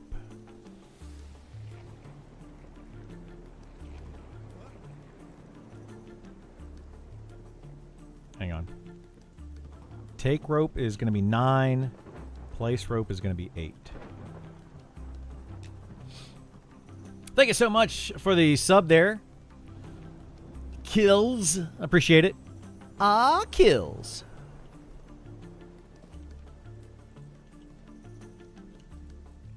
Does not seem to work. What?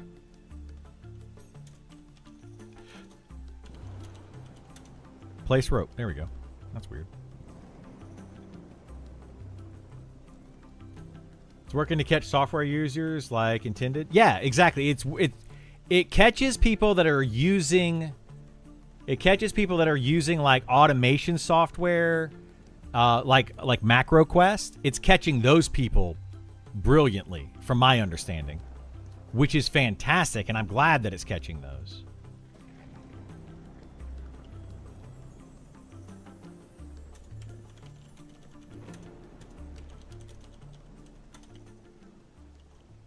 But I don't think it's catching. It's not catching the people that are just kind of like the whole bike chain. That's the analogy that I often use. If you take your bike, you ride somewhere, and you put a chain on your bike, it prevents honest people from stealing your bike. But it doesn't prevent non-honest people from doing it. What they are catching are the people that are literally like breaking the bike chain. Right? That's what they're catching, which is great. And they're doing a fantastic job of that. They're not catching those people that, you know, that are usually pretty honest. They're not catching those people. At least I don't think they are. Is it this plus this? Oh no, it's this plus the page, right? Plus this. Survey looks good. One more measurement. Okay, so now we go this way. Once EA starts, I'm sure they'll do legit community update videos or blogs. Maybe.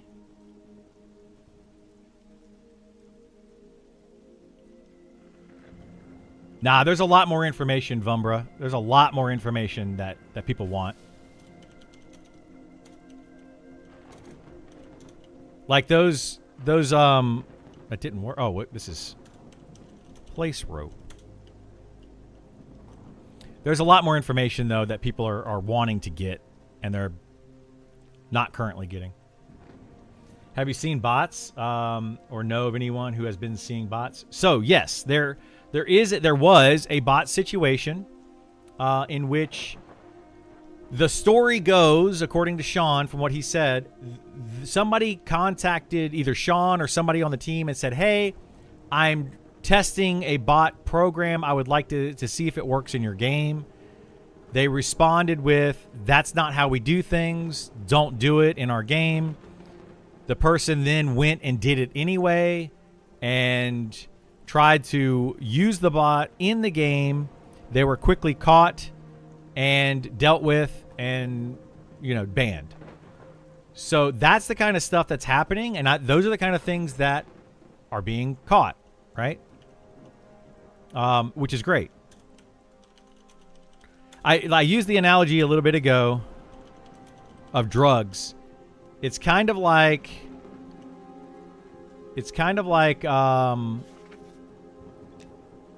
the devs are catching the drug dealers, or like the people that are blatantly doing things wrong, which is fantastic, good news. They're not catching the recreational drug users. You know, the ones that are just kind of sitting at home, you know, enjoying a little joint kind of thing, right? Now, one could say, well, okay, cool. They're catching the big offenders, which is good. but they're not catching the little people, and that's okay. They don't care. Like, is that really a big deal?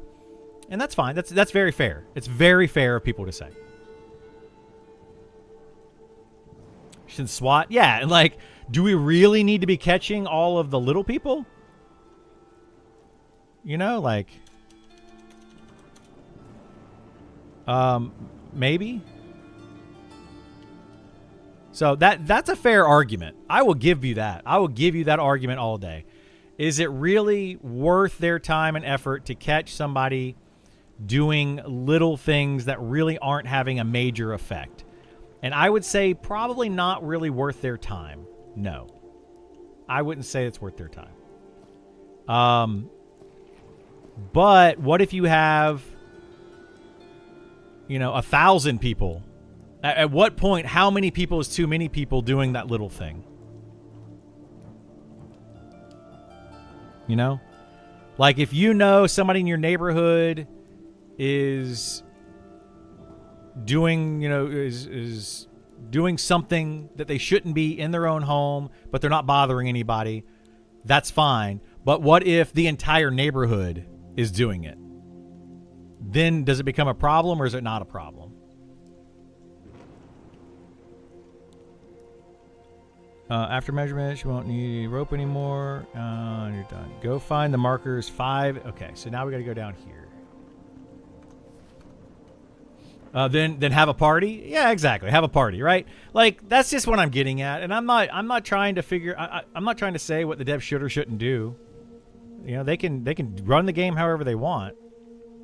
But right now, I feel like you have like at least a block party that's happening down the road, and it's disrupting the neighborhood because maybe a little bit of loud music. It's not disrupting everyone in the neighborhood, but it's disrupting a few people in the neighborhood, maybe like the people up the street, maybe people that live behind them. It's disrupting those players or those people, but it's not really disrupting the masses. And at what point do you say, okay, now it's enough is enough? That's where I'm trying to get to. At what point is enough enough? Not as big of a deal. Obviously, the drug dealers are important to hit. They are, and I agree with that. That's a very valid point. It's an extremely valid point. Catching the big offenders is definitely a much bigger issue, and I think that the devs are doing a fantastic job at catching those offenders. Absolutely, they are.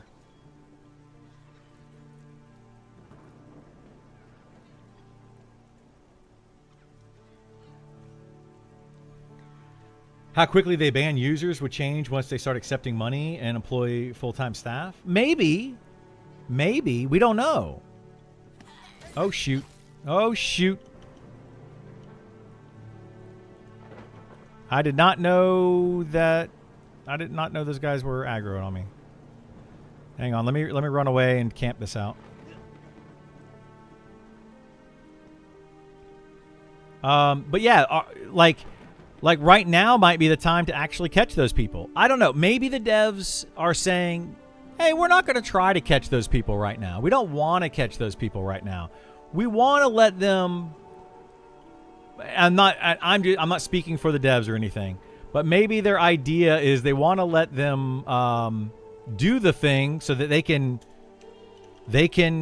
detect it better. Maybe that's the idea, right? Maybe they're trying to let them do it to increase their detection software, right? And then they're saying, okay, well, let's see if they do it, and we're going to flag their account, and we're going to see if they do it in early access once they start paying us as well, and then we'll already have it flagged on their account. Maybe that's the intent of the devs. I don't know. Maybe they're using this time to get their method. Maybe. Absolutely could be doing that, right? I don't know. That's why I just want to have the discussion. I'm not trying to start an argument or anything like that. I know it sounds like that sometimes, especially with me. Are you serious? When are we going to fix this bug? I'm not trying to start an argument or anything with anybody. I'm just trying to open up the dialogue of when is enough and when is too much. Whether it disrupts 1 or 100, it's still disruption and should be stopped. I agree with that, Kills. What? What do you mean, what's up? I wanted you for something? I mean, if you want to heal me while I go kill those mobs again, that's what I need you for. Yeah, I understand I can do that. But... yeah.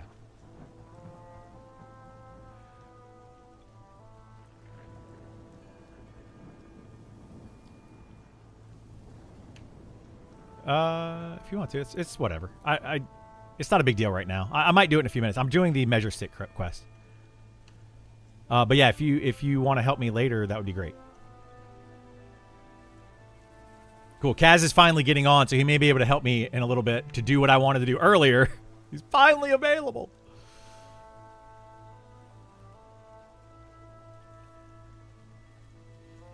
The measure stick. Yeah, it's like just to show you guys, because people are going to be like, that's not gaming. He's right here. He's right there. It's Kaz. Somebody's going to inevitably be like, you're boxing.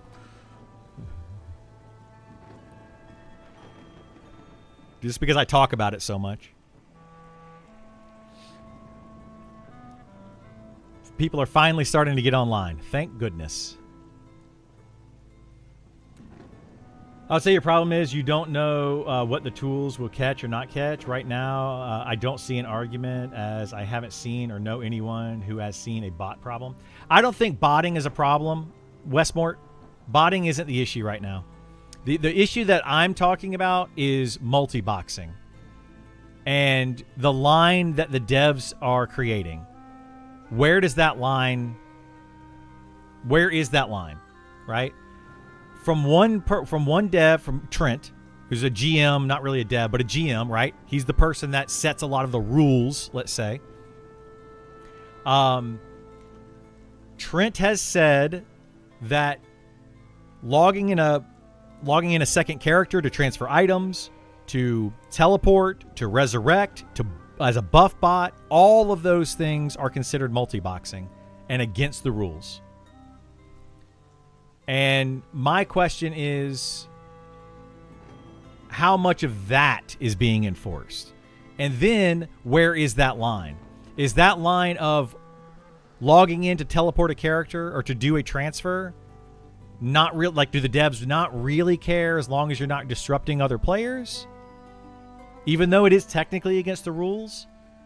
Are they just... It's kind of like, can I drive 9 miles an hour over the speed limit and the cops are going to let me go?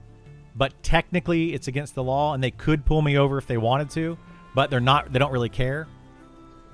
That's kind of where I'm at with the whole thing. What? I thought I heard my name, so I don't know what's going on.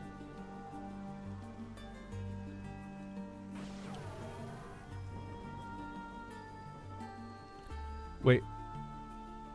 What level is... What level is he now?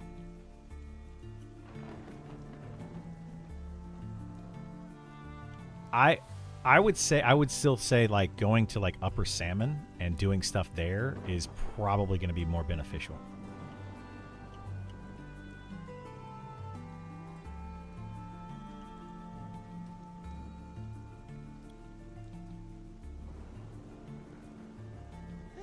Oh, yeah. That's what Issa and I are kind of complaining about so much, is like the XP being in solo is way too good to where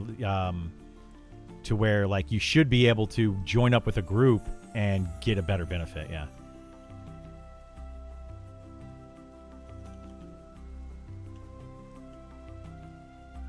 Sorry, I'm talking to a buddy of mine.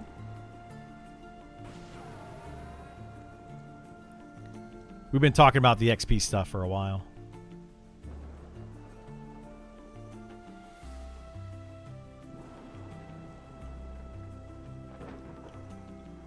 Hang on, I got to make a open window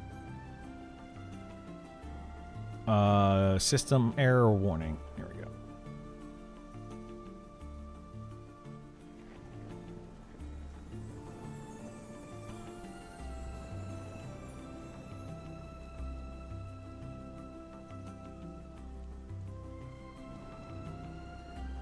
Oh, shoot. I gotta do this down here first.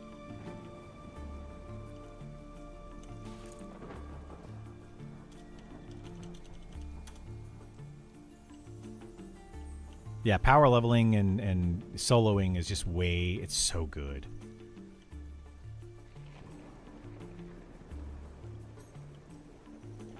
Nope. Well, if you're able to solo, period, why group? But if you're able to solo and power level, like, absolutely no reason to group. Like, it's just crazy.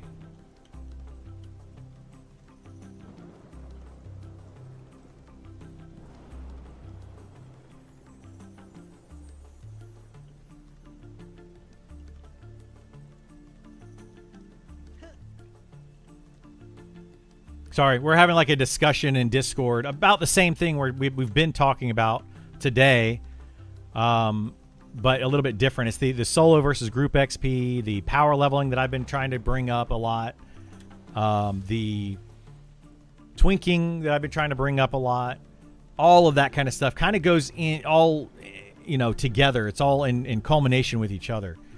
If you can multi-box, for example, it allows you to be able to level classes faster and do a lot of things. And it kind of breaks the game. Or if you have a friend, like for what Gith did for me when I was a few levels behind, when I was level 57 and he had hit level 60 because I was gone for 5 days, and he just sat there and basically power leveled me from 57 to 60, and I went really fast compared to being in a group. Like, should that be the case? Should that be what we're doing? Like, is that what they want the game to be? If that's where they want the game to be, then make the game that way. But it doesn't seem like that's what they want. All right, let me see if I can do this.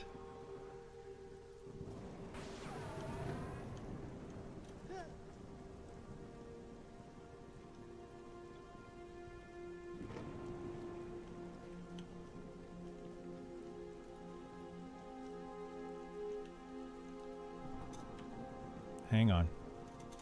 I need to grab this. I need to place rope, take rope. Place rope. And then take rope.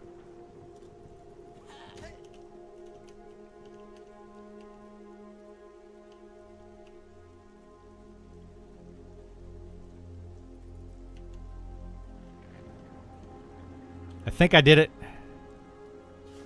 Got the measurement. Nice. We did it, guys.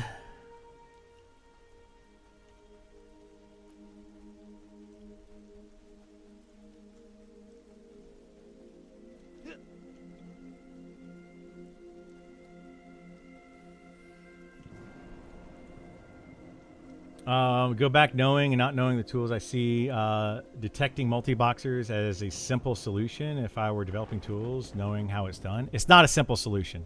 It's not. It's a much more complicated solution than you would think. Now, there is a simple solution of detecting it for people that aren't doing it well, right? People that are not, like, good at it or not thinking through the process at all.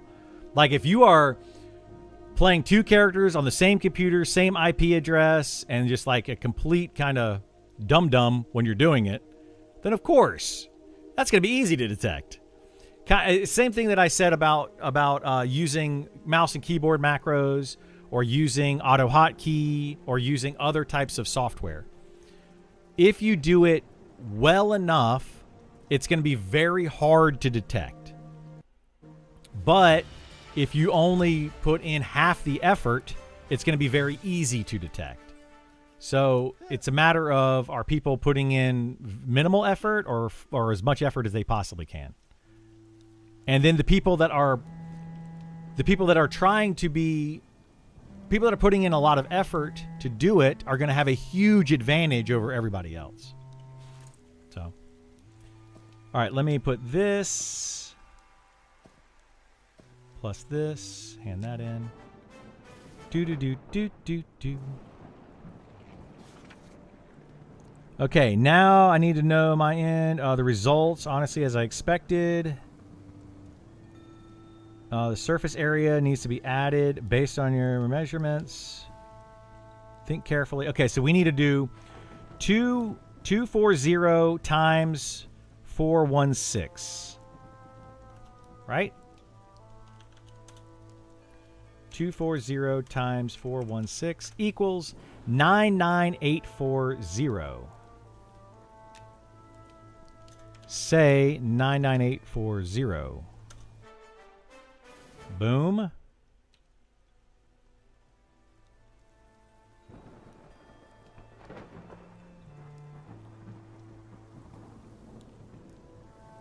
Advanced survey. Now we need to say all three of them multiplied together, right? So now it's times 42, right? Times 42 equals 4,193,280. Say 4,193,280. Enter. Now hand me the survey and let's end this task. Nice. Measuring stick. I did it, boys. We did it.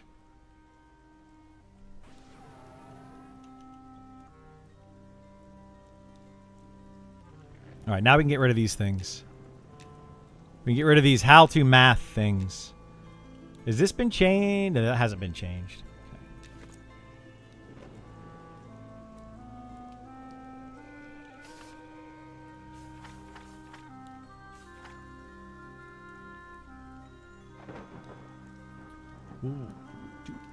There should be a massive XP loss if you're in a group with someone over 4 levels higher than you.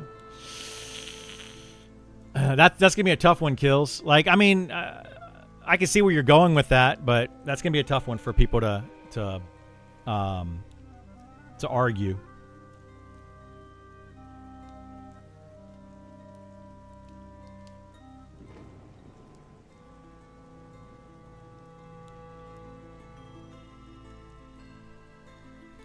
What are the better aspects of a smaller population server P99 gameplay? This game is trying to recreate is pretty strong track record of actively policing and boxing by large hardcore players. A lot less likely to put their character investment at risk. I mean, yeah, maybe. If no automation doing it manually, look for overlap or the lack of overlap on keystrokes or inputs. If entirely using macros, it becomes a bit more difficult, but the lack of overlap in a group.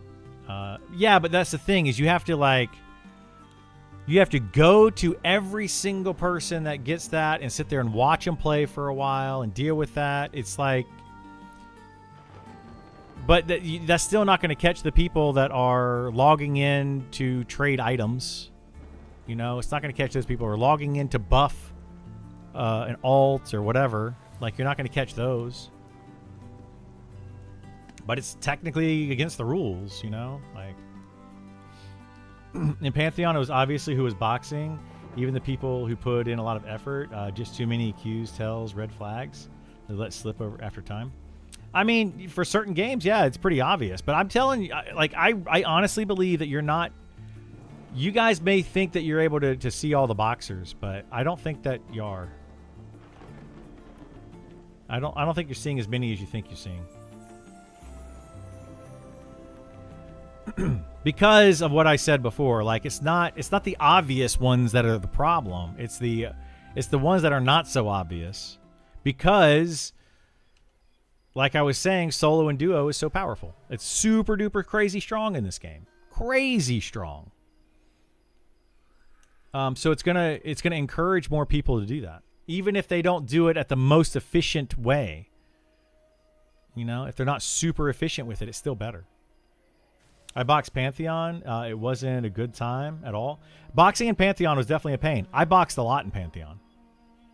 I boxed a healer fighter or healer warrior, whatever it was.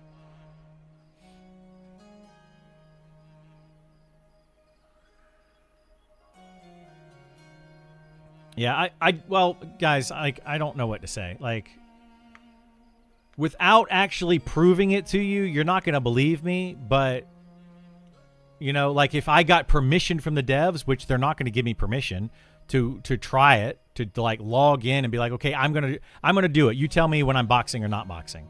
I'm just gonna randomly do it at some point, and you tell me when I'm boxing or not boxing, and see if they come catch me. But they also know to watch me at that point.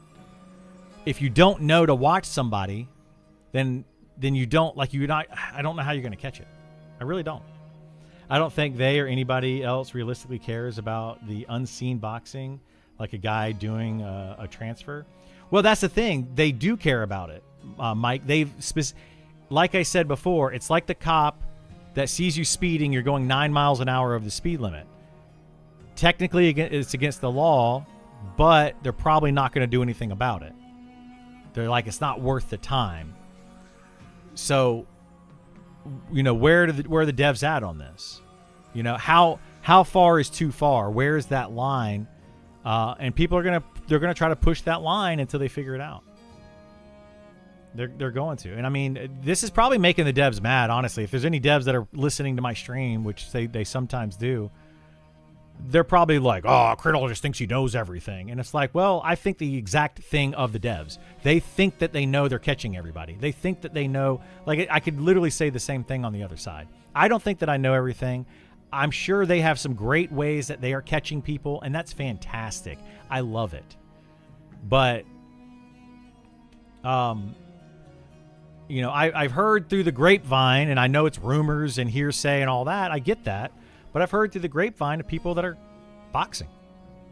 It's like their guild knows about it. Their friends know about it. Their whatever. Like certain people just know that it's happening. They're not reporting those people, but they are reporting other people. I've had people send me a tell and tell me that I'm boxing, and I'm like, okay, I'm not, but okay. People thought that I was boxing Gith a bunch because they're like, oh, you're just with Gith all the time, and they thought I was just boxing, which is a shaman, by the way. And I'm like, okay, you know. I don't know.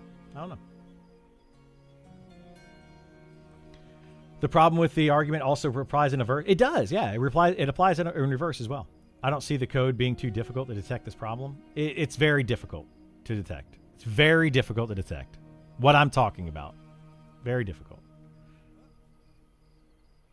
I know exactly. I got my boxed healer to 60 before I got my fighter to 60. I wasn't even here for a week while Isar was, or Gith was.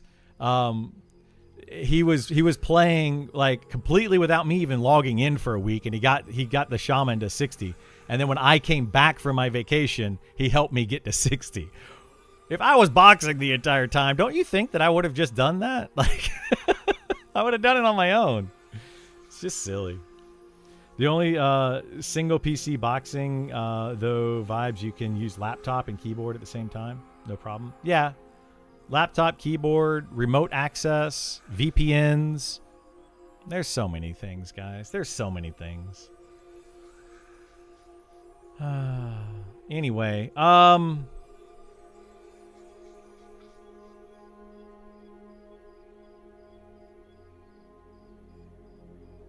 wondering if Sean's going to stream today.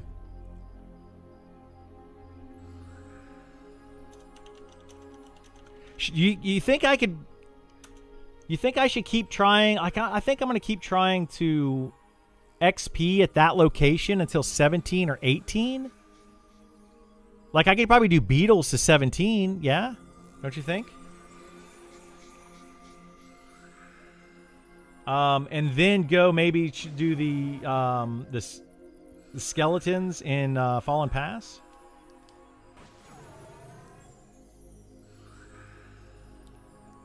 On Alpha server, I saw a bot that was set up to receive tell commands for auto heals. I mean, there have been bots that were caught in Alpha that I've heard about. I don't think it was super common. Maybe it was more common than I know about. Maybe it was less common than what people were telling me. I don't know. But I did hear about some people that were automating gameplay. I don't know if I'd call them bots, but automating gameplay in Alpha, and they were dealt with. Take care, Klaus. Have a good one, bud. Here I am. What's going on, Seminole? How are you? Hope you're having a wonderful day. Do what Swifty does in WoW and use dual hand gamer mice since he's missing fingers. You know, that's another thing that I say, you know, like I've had many discussions with Sean about it. Accessibility, I think, is a big thing. And, you know, where does accessibility, where's the line of accessibility and all that? Just like I say, where's the line on boxing? Can you box and trade items? Are they going to be okay with that? Are they not okay with that? You know, where are we at?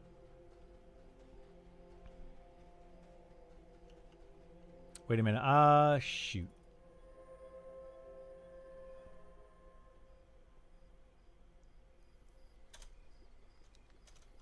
Do I have enough money to buy? Yeah, I do. Anybody selling wood?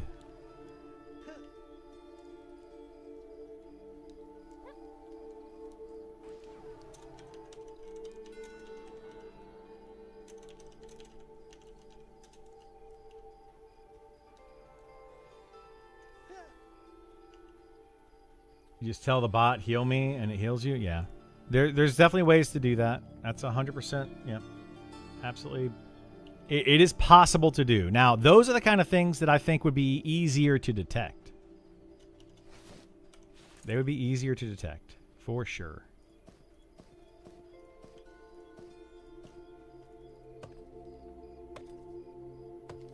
You got to switch attention between screens, and if accidental to pull. You don't have to switch attention between two screens, though. Like, maybe you do. But you don't have to switch attention to choose to do a different screen. How's the quad kiting going? It's going all right. Yeah, this is working pretty well.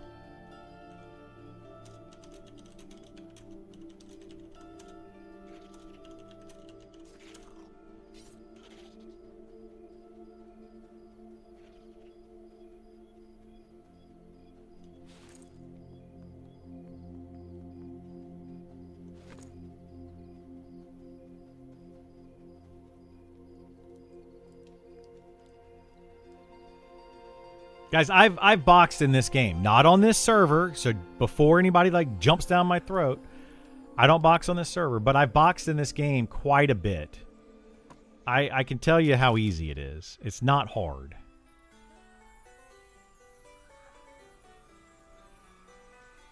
I want to get one coin, one gold.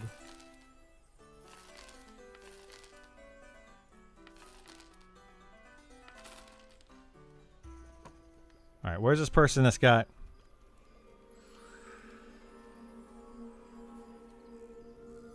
He's got 5 stacks of wood for me. What's the going rate right now? 5 silver a stack, right? We'll give him 30 silver. Isn't it 5 silver a stack for wood right now? I think that's what the going rate is.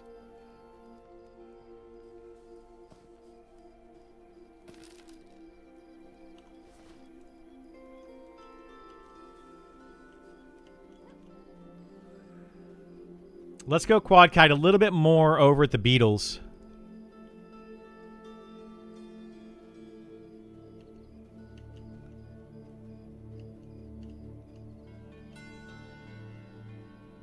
Yeah, I think, like I said, you got to make this game harder. Mob said, yeah, absolutely. I think you do have to make this game harder for sure. And I know that they're working on the difficulty of the game. They're working on it. You know, like a lot of things that I say are kind of bashing on the devs some.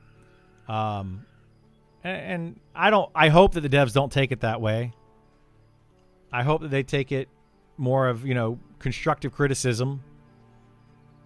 You know, how to make this game better.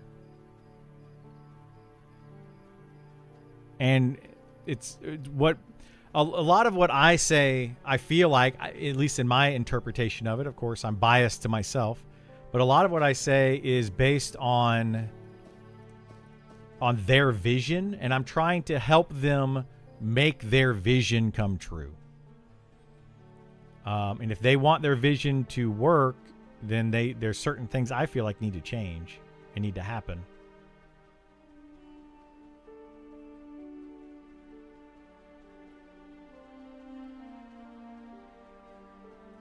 They'll take it as you have concerns. Yeah, but I think that I'm getting to the point where I might be a little bit too vocal about it.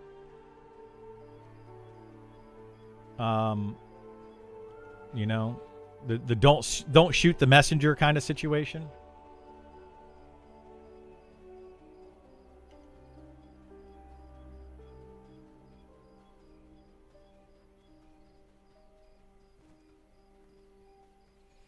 He seems to have thick skin, but what I said the other day, it didn't seem to sit right with him, or maybe his sarcasm just kind of went a little too hard, and maybe I took offense to his sarcasm or something. I don't know.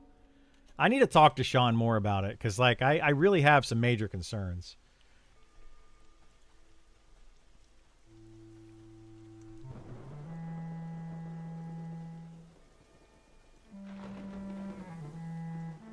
Are you kidding me? This person wants to sell the Wormsbane War Drum.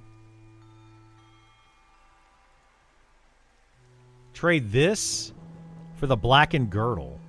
Pretty sure the Blackened Girdle is, well, I don't know if it's more difficult to get. Sean's very emotional. I mean, lately he has been, yeah. I feel for Sean lately, man. I really do. Like, he wants this game to be successful, but you can see.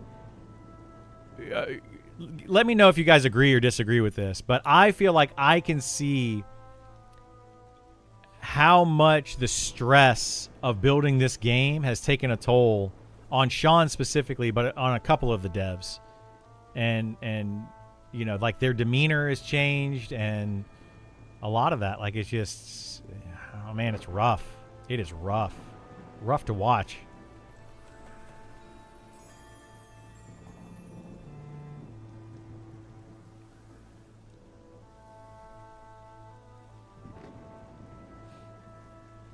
I have large concerns about the mid-game due to the in-game itemization, low-level players. Yeah, I can see that.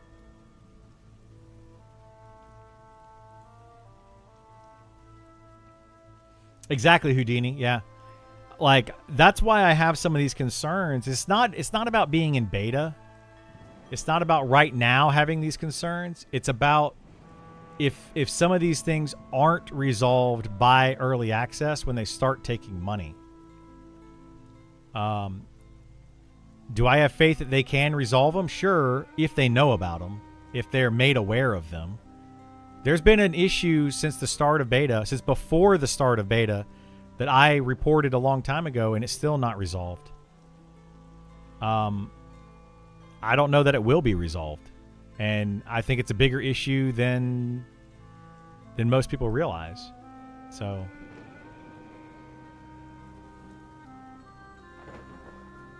Oh, no, I agree. Yeah, I think that Sean genuinely wants to get his people paid as well. I agree with that statement 100%.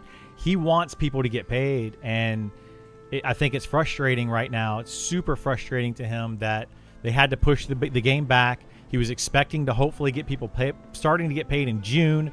Now they're going to have to wait until at least October before they can actually put them on any type of payroll.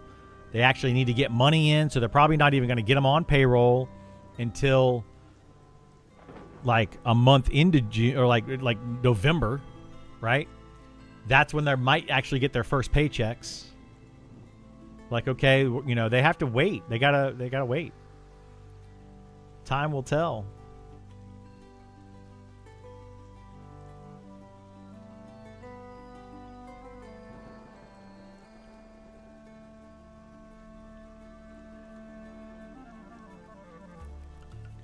Here's my recommendation. Looking at the amount of passion on the individual, if you can see that their passion's there, then that passion will end most issues as they pop up.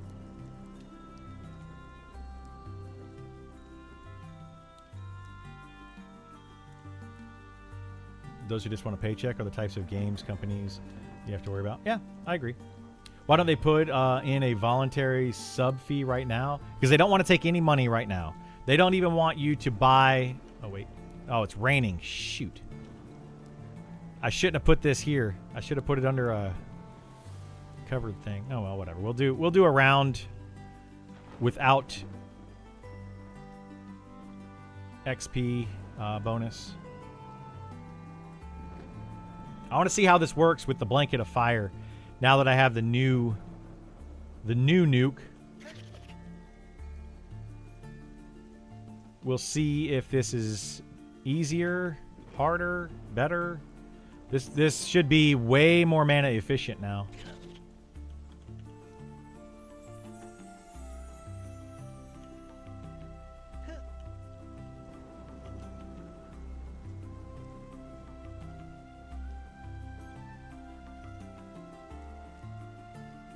But yeah, they don't even want to take money for like their merchandise store to start paying people.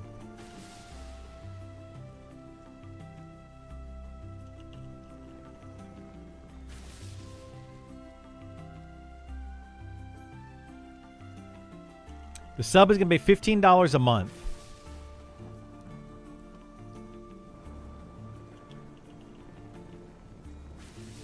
Wow, this is so much more mana efficient. Like, holy moly, guys. Wow.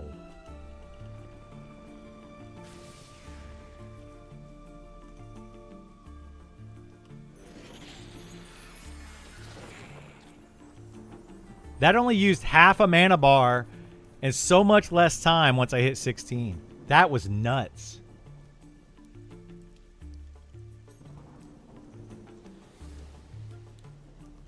Wow. Whereas previously I used up a full mana bar. Wow. I don't even know what to say about that. That is bonkers.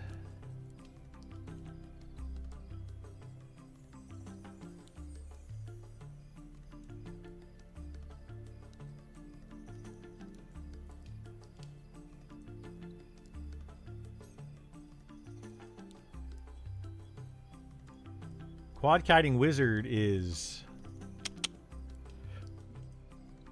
That's an example is why I want to wait for the class guides to come out. Yeah. But class document, yeah. I can't wait for that stuff to come out. Cannot wait to see what they do with some of these classes. I just hope that they're balancing them properly. And I know balance is one of those trigger words for some people. But I hope that they're balancing things properly. Like, even just the wizard by itself, not looking at any other class, just the wizard. But I used the previous AoE nuke, which was level 8, and then the next one is at level 16. And the drastic difference from the level 8 nuke to level 16 nuke, huge. Huge. Like, why do we not get an upgraded nuke at 12?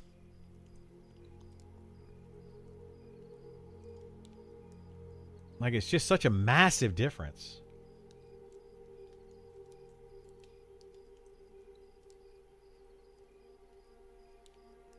I make every server PvP fixes all the solo problems. I mean, it kind of does. You're not wrong. After 20, all materials are super boring due to not having extra abilities. All the martial classes? Yeah, they do become a little bit boring. That's true.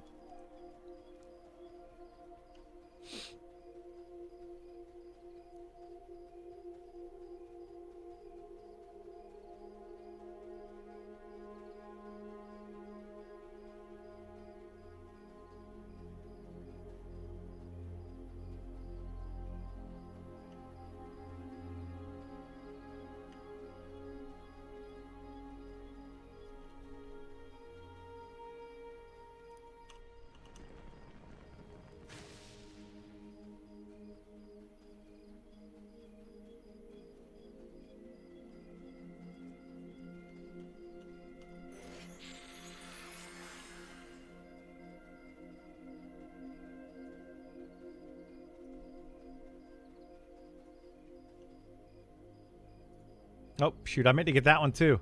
Oh, well. Your question, why do you get to ask the question? How do you make a what?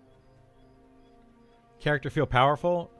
Not having one at 12 is a solution to that? Not having one at 12 makes a character feel powerful? You mean like it makes it feel powerful once they do get it?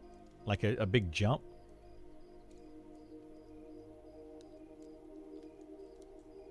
Where's your flower picking stream? Yeah, I got tired of picking flowers.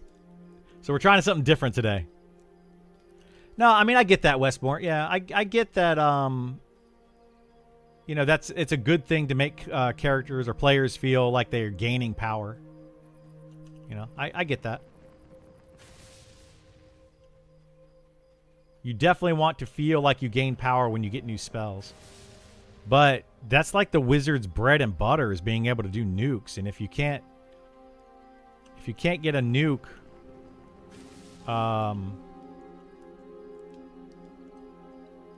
like if you don't, oh shoot, if you feel like you're not getting upgrades when you get new spells, like I didn't feel like I got any upgrade at 12. You know, and that felt bad.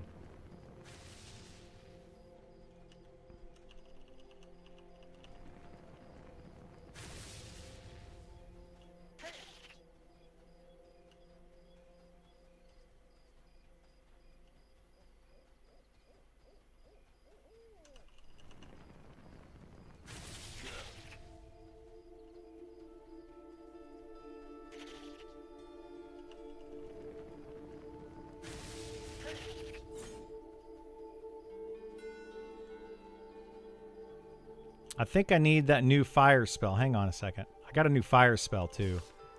Not lore. Lava burst? Oh shoot, I'm not going to learn that fast enough.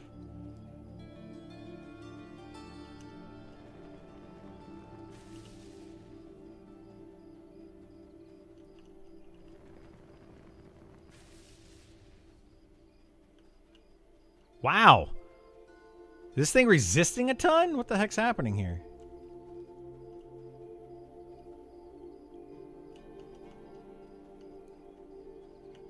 $80 mana, okay. This guy, he's like mega resist.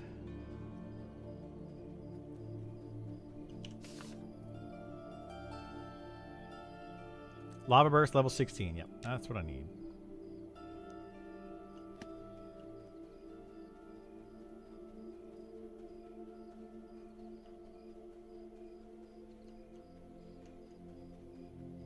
Would make yeah, it makes sense for them to be fire resistant for sure. Like I'm not saying that.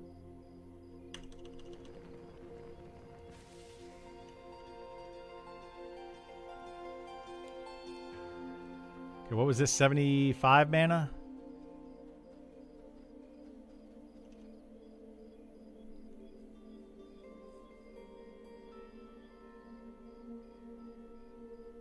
It's weird they died to it in the first place. Yeah, this game doesn't have any type of like immunities, because like how would they do that? That would feel really bad if the wizard does fire damage like as its main damage,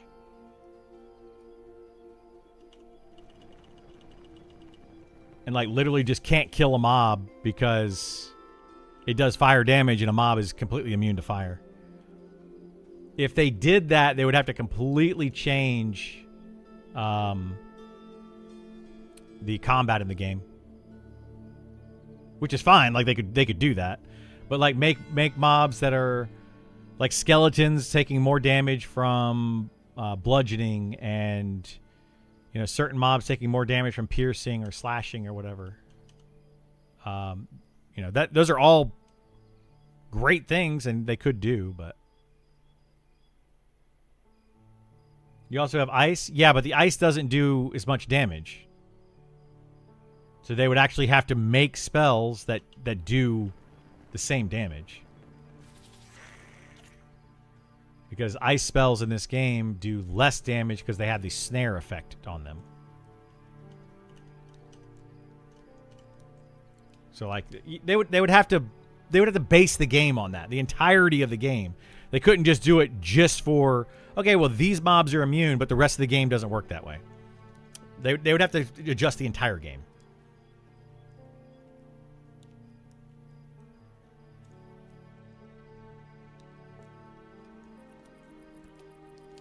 What are your thoughts on Bane weapons, Bane items on spell books? I mean, they're okay. Like a Bane to give bonus damage, I guess. I like the idea of Bane weapons for things like special events. Or like you have a weapon that this mob is immune to all damage types except for you have to get like a specific weapon. So you have to do like a quest to get a weapon to be able to kill that mob. And then everybody has to get to do the same thing, do the same quest to be able to defeat that mob. That's what I like about those. Do those small beetles also drop the quest drops? I don't know. I don't think so. I think you have to kill the big beetles for it.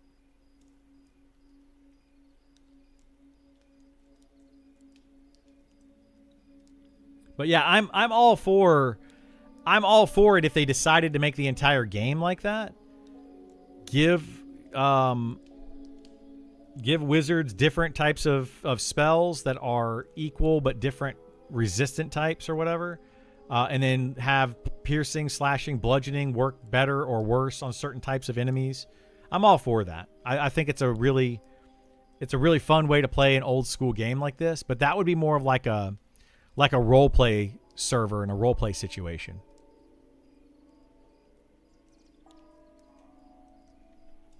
You know, that works really well in something like Dungeons and Dragons. But not as well in an MMORPG.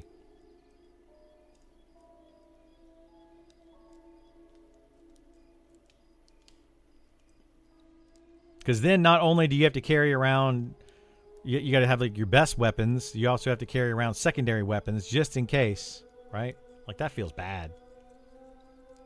Good morning, Ray. How you doing, bud? Raylan. I like EQ's version of Fire, Ice, Lightning. I wouldn't mind zones being resistance immune to one of those.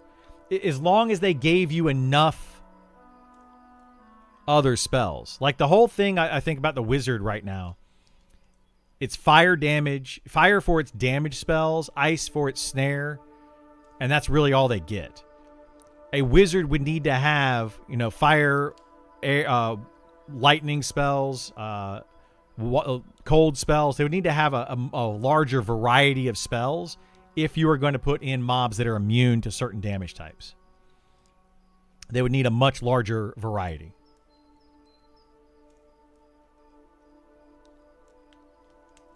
So they could do that, and I think it could be fun if they did that, but they definitely need to do that. I don't think they should do that for the wizard, though. Like, that should be more of an elementalist thing. Elementalist, it's in the name, it's an elementalist. It does all of the different elements, whereas a wizard is focused on, I'm going to do the most damage I can possibly do. What's the best spell to do that? I'm going to focus on that spell, and I'm going to learn to do it really well. So that's my lore or roleplay take on it, is that the wizard is less diverse and ultra focused on strongest damage. Now, they could make it however they want, but that would be my take on it.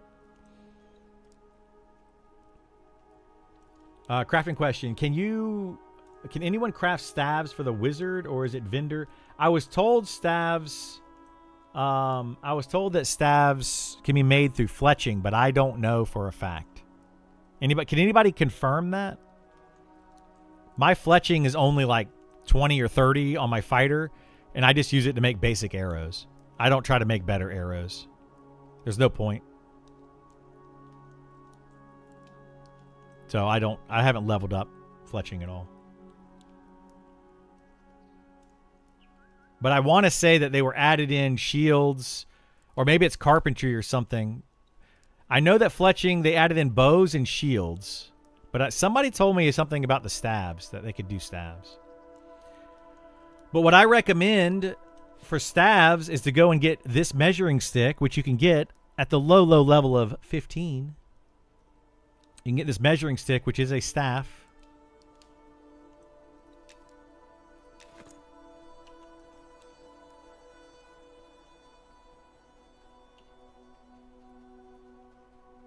Different thought on that. I see the wizard having peak elemental damage, but no pet. Whereas elementalist is an elemental master via pet. I mean, yeah, you can look at it that way, sure. Just difference of a viewpoint, I guess. It's the same concept, same ideas, different direction. So yeah, sure, they could go that way if they want to.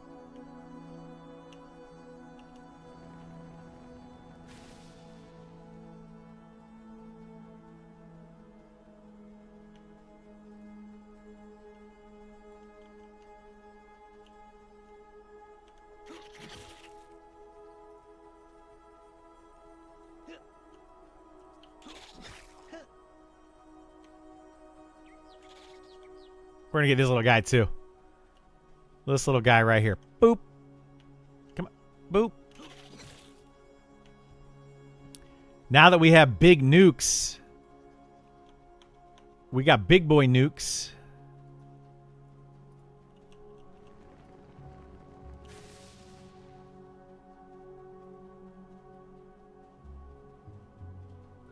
But I want one at level 1. You know... Do wizards don't start, they start with like a dagger, don't they? I feel like wizards should start with a staff. Wouldn't that feel better? Since they made them like the staff users? I feel like they should have just changed that and just made them start with a staff.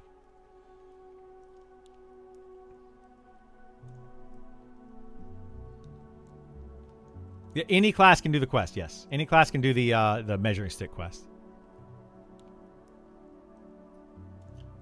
I have the measuring stick on my fighter.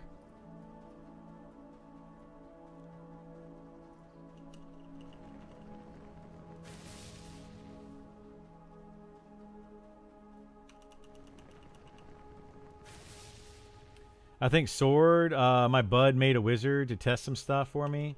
And it had a sword. They can use swords. They can use a lot of different weapons. Well, they can use swords and staves. I think they can use daggers as well. But they can use a lot of different weapons. The thing is that a wizard, they're going to want to have a staff later on because they get staff abilities. Staff exclusive abilities.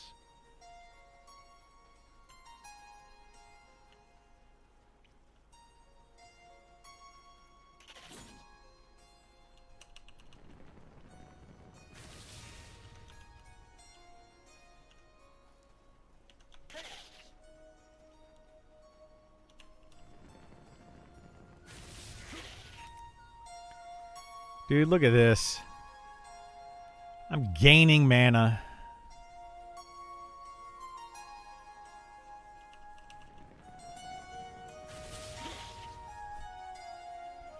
Dude, quad kiting wizard is just... It's pretty sick.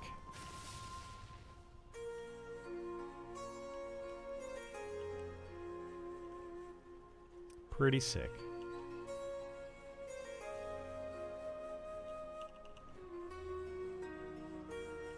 Whoops.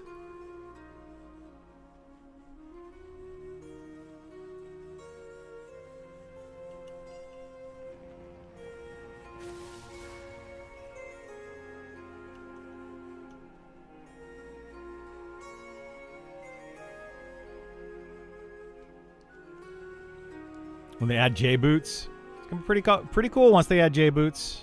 I agree.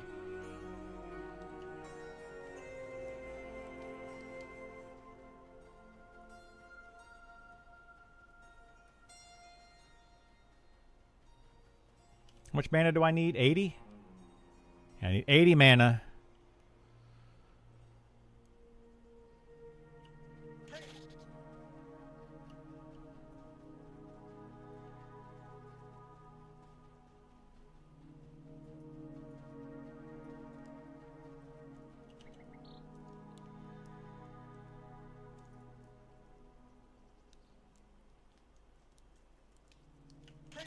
Oh no! I'm hungry. I didn't know I was out of food. Now I can't gain rested XP. Oh shoot! And then I got distracted. Oh god, I nuked myself too. Man, I gotta be careful here.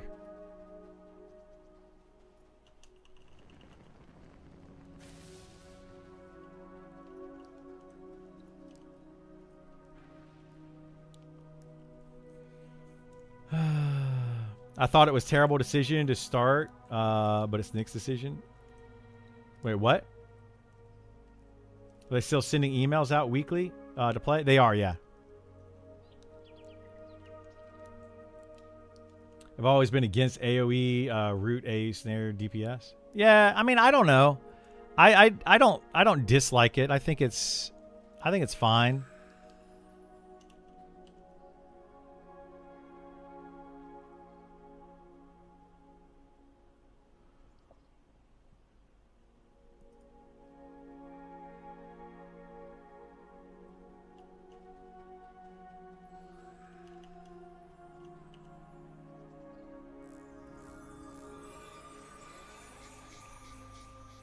Gotta get these two closer together and I can nuke them.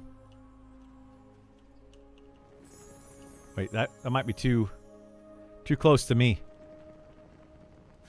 There we go. Do we have any beetle meat? What? Beetles? No. Is there any beetle meat? Do they do beetle meat?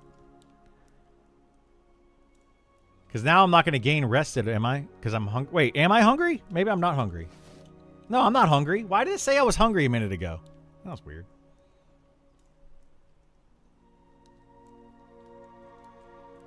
Self-immolation is not a good tactic. It is not a good tactic.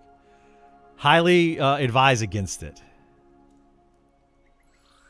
Hey, it's Jinky. I know Jinky.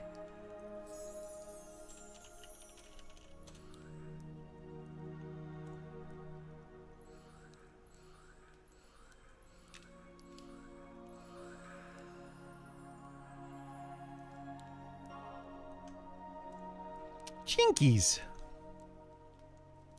I don't think any beta invites are really going out until they start the server up for real. No, they've got beta invites. They're going out every Friday. If you complain about the ability to solo easy, then you should not have the tools to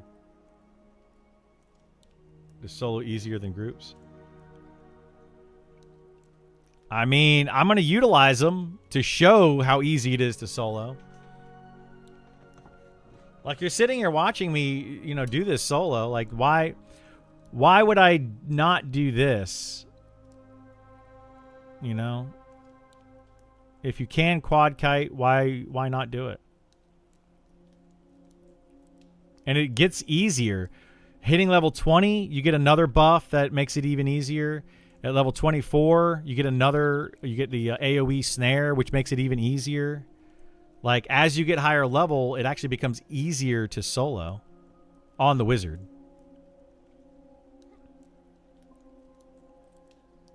But, again, you know, I can confirm invites are still going out. You got one a week ago? Nice. Misunderstand my statement. It's a macro statement, not a micro statement. I'm not talking about you. I'm talking about the general ability to do so. Yeah, that's exactly where I'm saying, Westmort. That's kind of what I've been saying since the very beginning. If they want the game to be a group-focused game, why are we giving so many solo-focused abilities to players?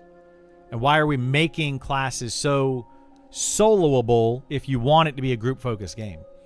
That's kind of what I've been saying for a long time. And I'm hoping with these class changes, this big class update that's coming out, we start seeing more focus on group synergy. You know, tanks being able to take damage but not deal damage. And then healers being able to heal damage but not deal damage or take damage. Caster or DPS being able to deal damage but not take damage or heal.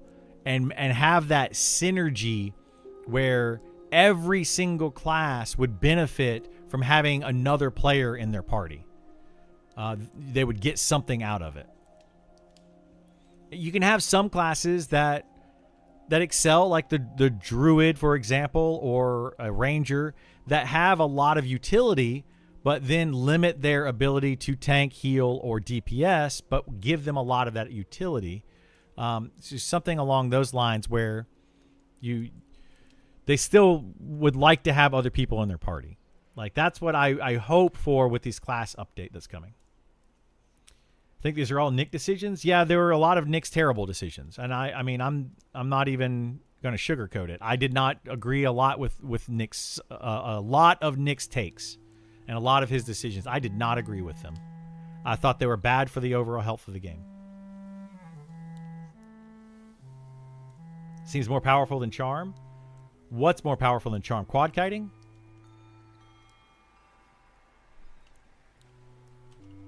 Maybe. Maybe it is. Charm is... maybe quad kiting is more powerful than Charm for leveling. But then Charm is going to be better like for your groups and stuff. So I think it's like a mixed bag, you know?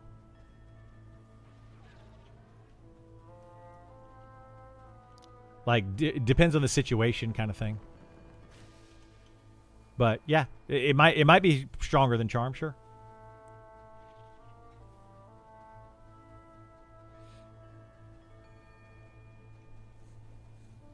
It's very possible.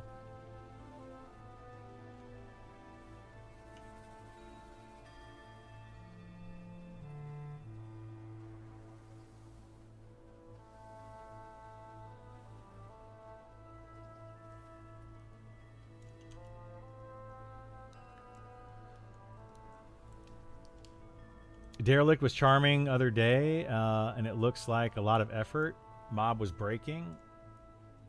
Charm within 30 seconds. It depends on your charisma. So, higher charisma, charm lasts longer. So they made it gear based, a lot more gear based than it was previously, which is a good change.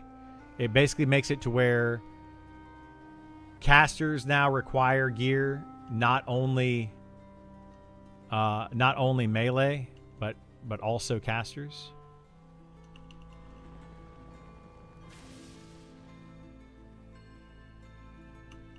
Which is a good change. It's a change in the right direction.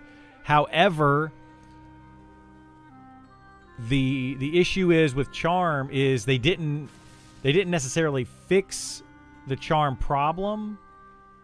They just made charm tedious by requiring you to have charisma and having it break more often if you don't have charisma.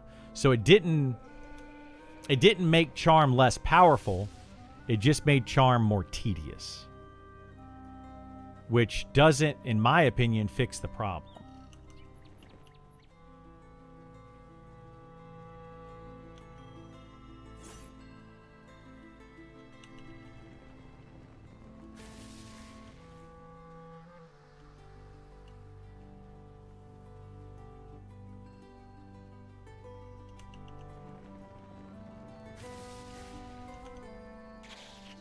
Oops. Oopsie daisies.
It's the worst way to address charm. Make it still necessary to do, but less fun. Yeah, exactly. It's still by far the best way to play certain classes is by using charm, but it just makes it unfun. Right? That's what they did with charm. And I feel like it was just a bad way to fix it. Or a bad way to try to fix it. Doesn't make it less powerful at all. You should totally not box and have your girlfriend play a Spellblade with you for the sweet 10%. I should totally not box. I'm going to get my girlfriend to play. I'm still trying to convince her to play. Maybe she will one day. Maybe I can convince her to play. I'm working it. I'm really trying. Like, seriously.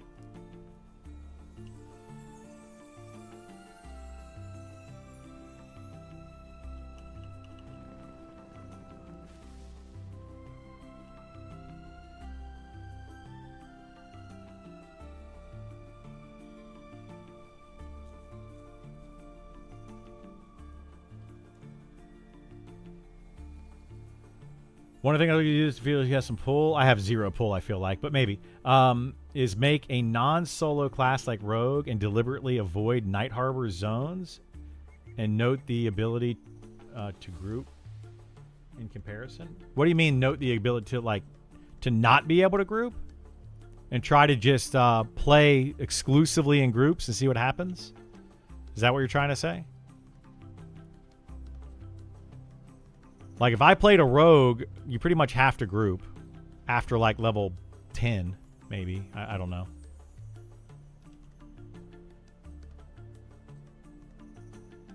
Extremely difficult. Yeah, you know why. What classes can you be over in that area, in the Phalandraw area? You have Druid... You have Beastmaster, you have Ranger, you have Archer,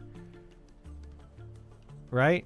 You have many classes that can solo well, and then you have Fighter and Rogue that don't solo well.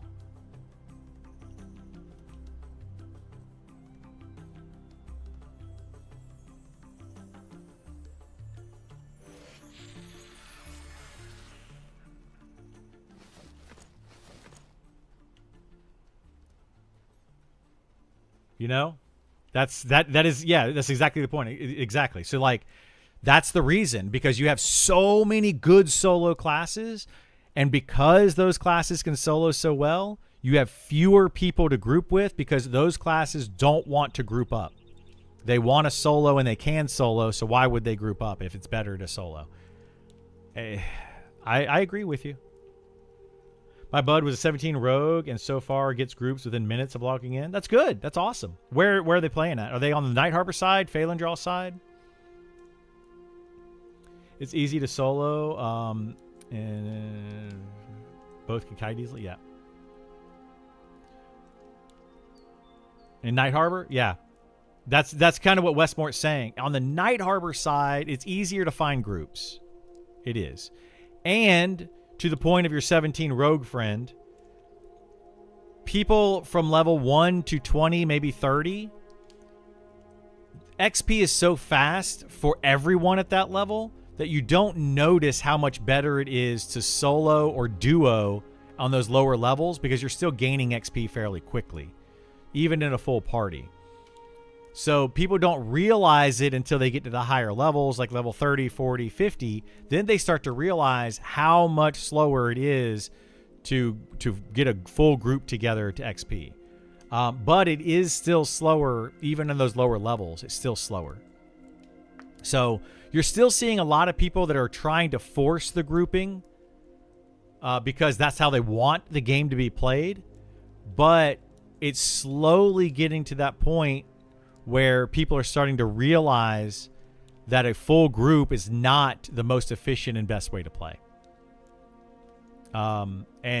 As we get farther and farther down the road and more people realize that, you're going to see fewer and fewer people in full groups.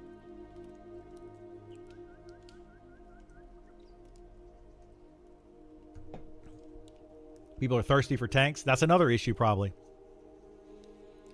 A lot of people are thirsty for tanks because people don't want to play a tank because tanks are not as good solo. Shadow Knights can solo.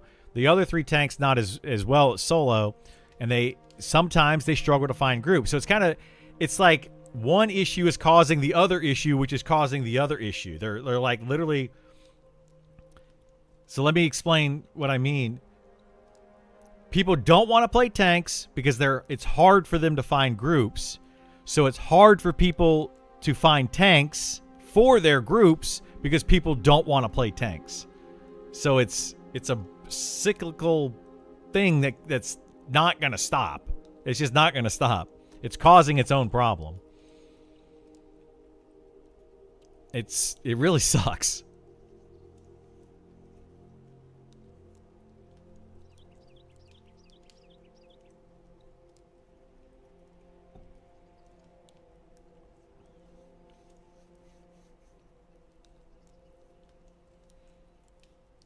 They better fix that, because if everyone can solo, then what's the point? I agree. Good vibes. I agree. I am right there with you, my friend. I've been fighting the good fight for about a year now on this game. We did get them to modify the XP rates. We did get them to do it. It took a lot of teeth pulling. A lot to get them to increase the XP of a full party. It was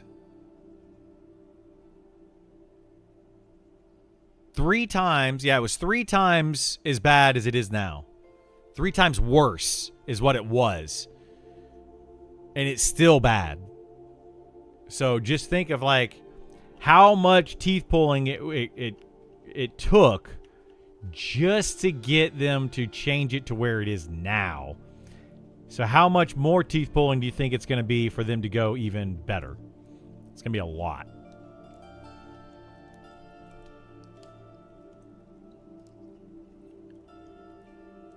Hope the class changes TTK helps with solo issue. I do too, yeah. Yep, I do too. And I think that it will. I think that the class direction, a lot of people right now are waiting to see what they're going to do with the classes.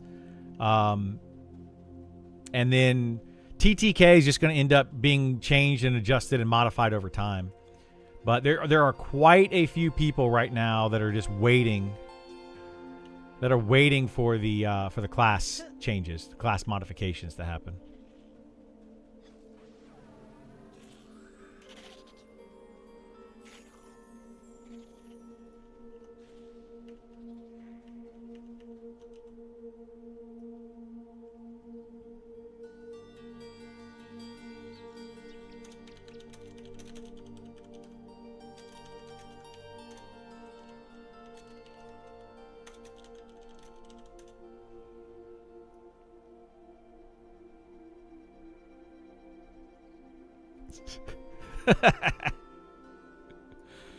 Oh, I love it.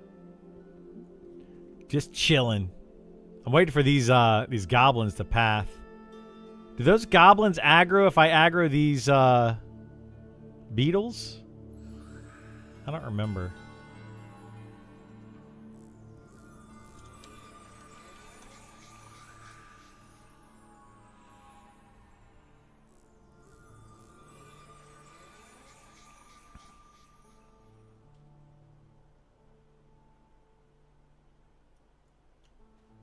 Okay, let's grab these guys.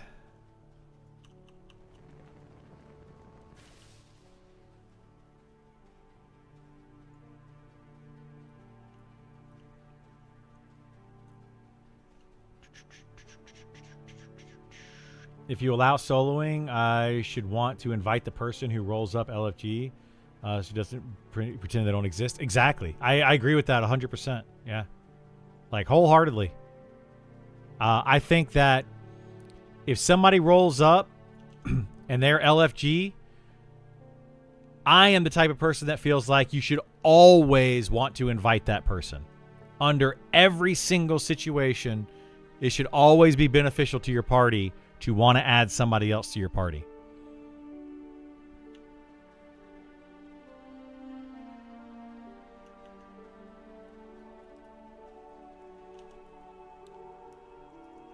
And if the game is not if it's not designed for that to be the case, then I feel like they need to change something.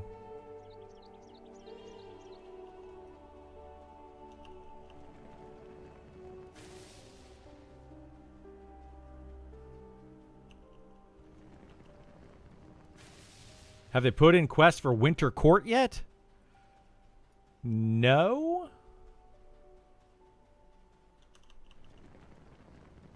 I'm not sure what you're referring to, but that does not sound familiar to me.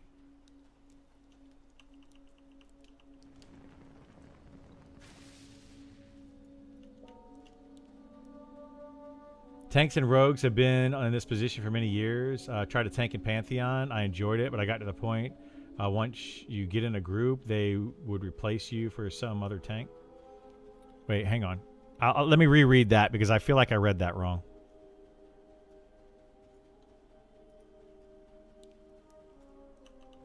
Oh, in their guild. So you're saying that you get into a group, you're a tank, you get into a group, and then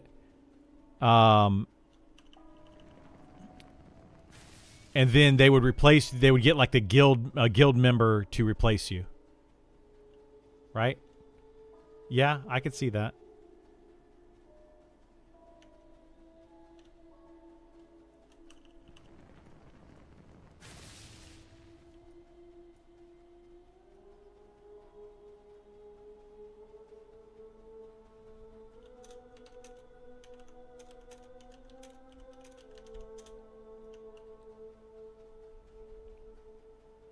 You know, that is part of the problem. I don't disagree with you, Brian. That is a big part of the issue. Is you're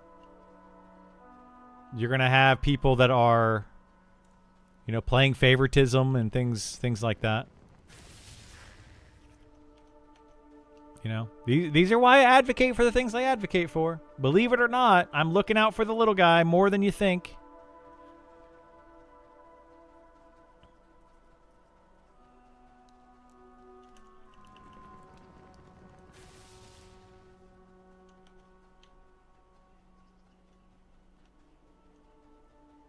I thought I killed this guy.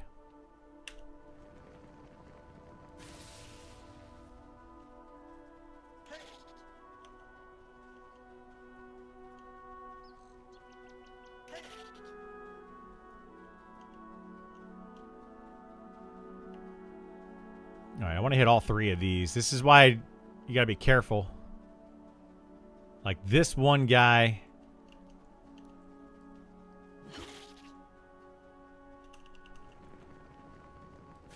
Boom, look at that. Leet sauce.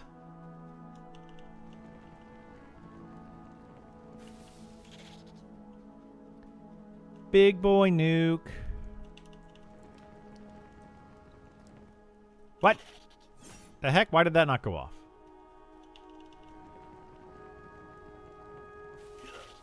Oh my gosh, resisted. Well, it did like 5 damage. Or no, it resisted.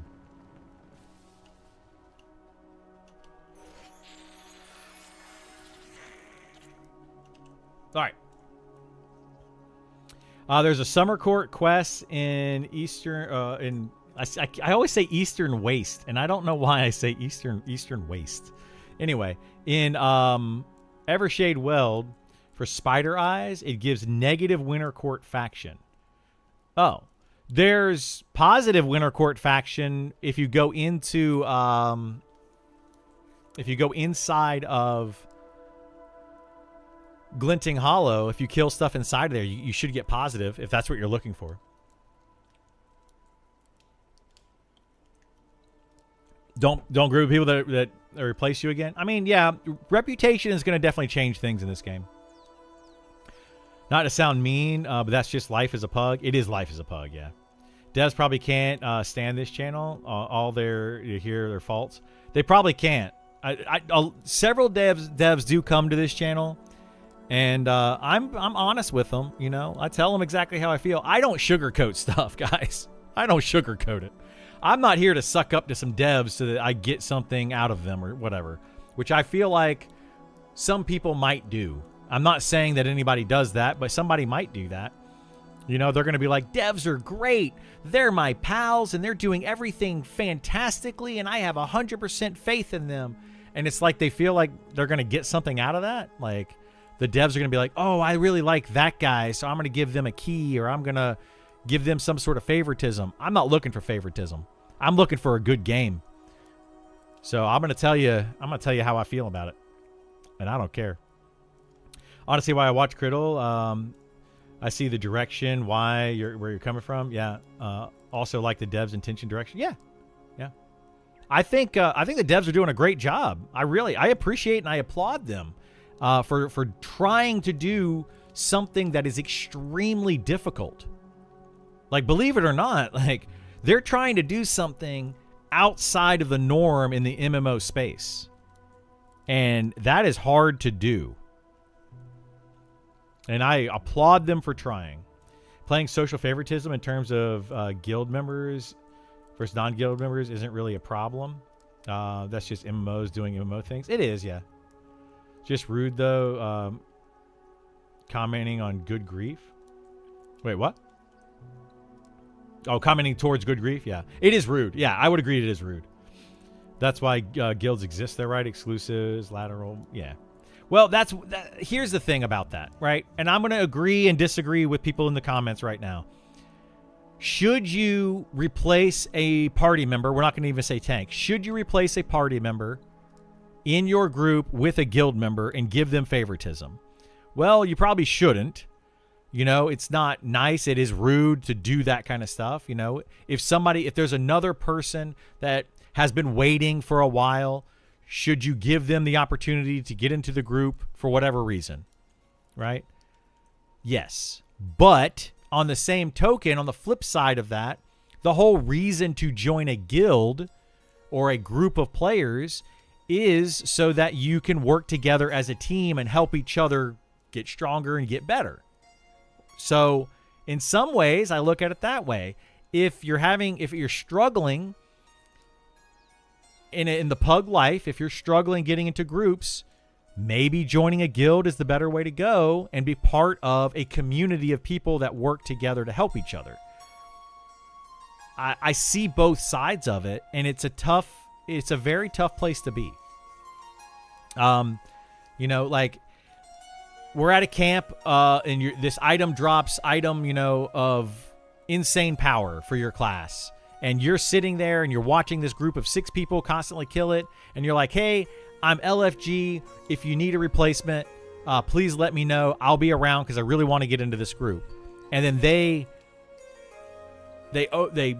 pass over you. You've been waiting for hours, and they pass over you because a guild member logged in. Feels really bad. Feels really bad. But at the same time, you know, guildies helping guildies feels really good. And it's hard to say which one of those is better. You know? Comes down to communication. It does a little bit, but not really. It comes down to friendships. It comes down to relationships. You know, create and build relationships with other players is winning at this game for sure.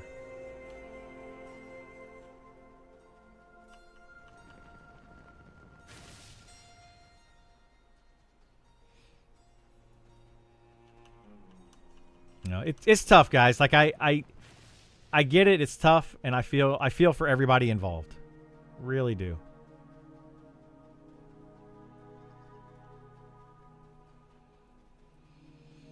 Gotta do what's worth courtesy at least. Yeah. You look like a scum. That is true. You could look like a scum.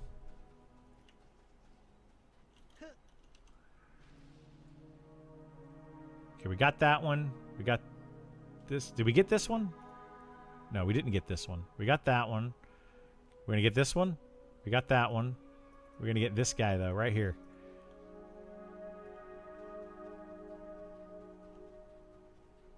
I want this guy. I want that little guy. Come here, buddy. He'll catch you up in a minute.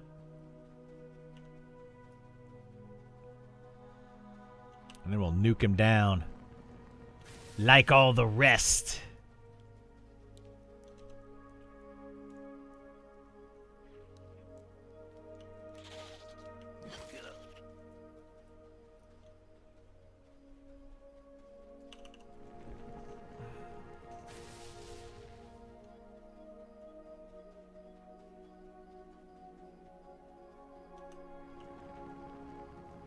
Uh-oh, I don't think he caught up. I think somebody got him. Oh, well.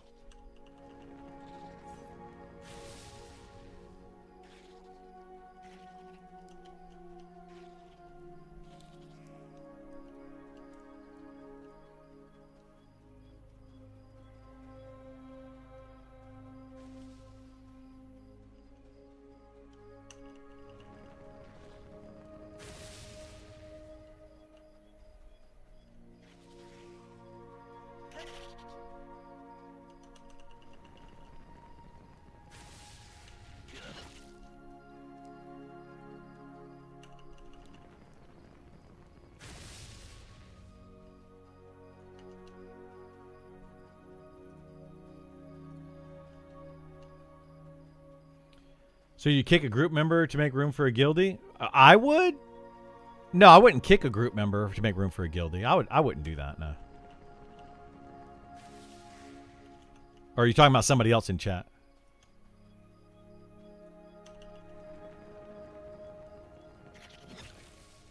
Oh my gosh, that resisted.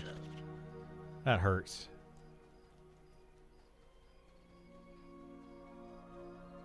You'd kick your own mother to make room for a guildie? That's just mean, dude. That's mean.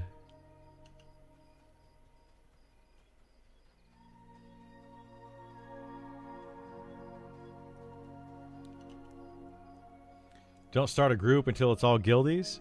I mean, I guess you could.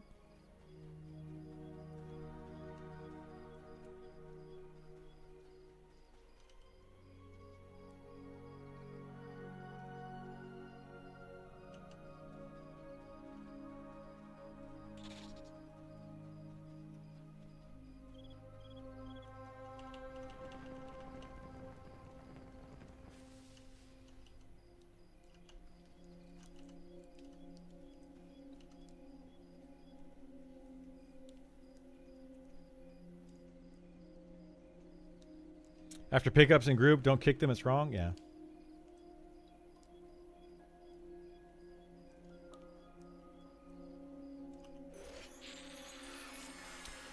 How I look at it, I'll do it this way. If I'm in a pug, I will always ask my guild for replacements if that option is available. I will always ask my guild. And if we can get the replacement there, then I will try to get my guild in if I can. That's part of being part of a guild. That's being a member of your guild. It's helping your guild out. It's literally the reason you're in the guild. Because I hope that my guild mates would do the same for me and you work together as a team. But there are times when it's fair, and there's other times when it's just not very fair. So you gotta be careful with how you do it.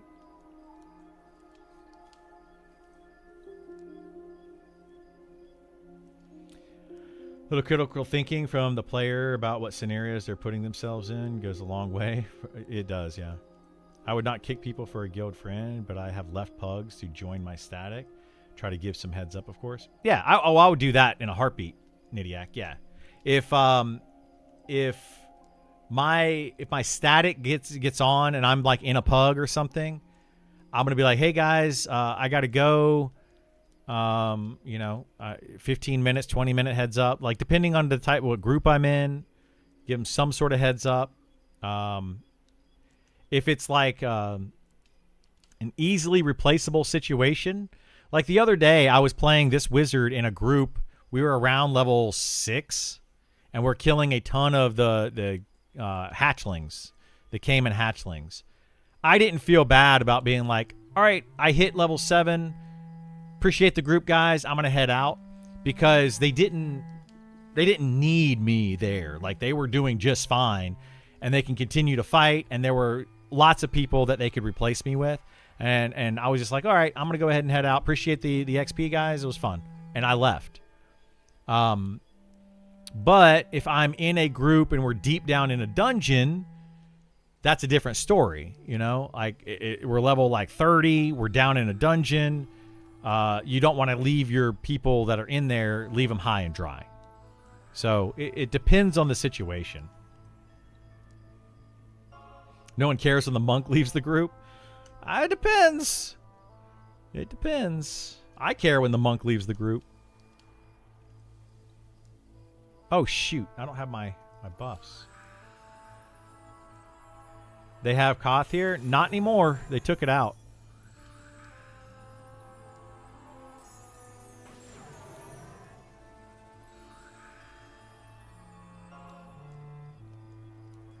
I've been friends with a monk for 20 years. I have, for longer than 20 years. But no, a good monk that knows how to pull, depending on what camp I'm in, man, if a monk leaves the party, that might be the end of the group. Like if I was camping, I'm not going to name mobs because I don't want to like spoil anything for anybody.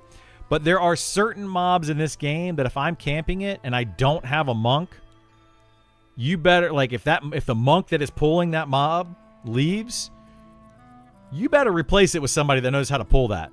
Because if they don't know how to pull it, I'm not going to stick around and watch the fiasco. I'm not going to chance just wasting hours of my time because the entire party wipes because the person doesn't know how to pull the camp. Nope. I'll be like, I'm out.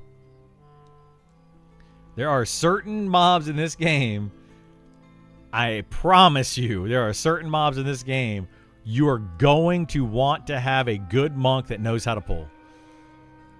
Nobody else is going to be able to do it the way that a monk can. Can you pull the mob? Sure. But there's a high chance of it going wrong and a high chance of you dying when it goes wrong. Just a word of warning to anybody out there. Monk is the best puller in this game. And it may only be for like a handful of mobs, like 5 different mobs in the game.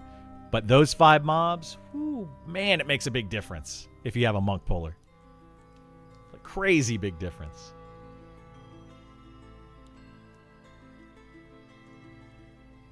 You hope that people miss you when you're gone? Yeah, they should.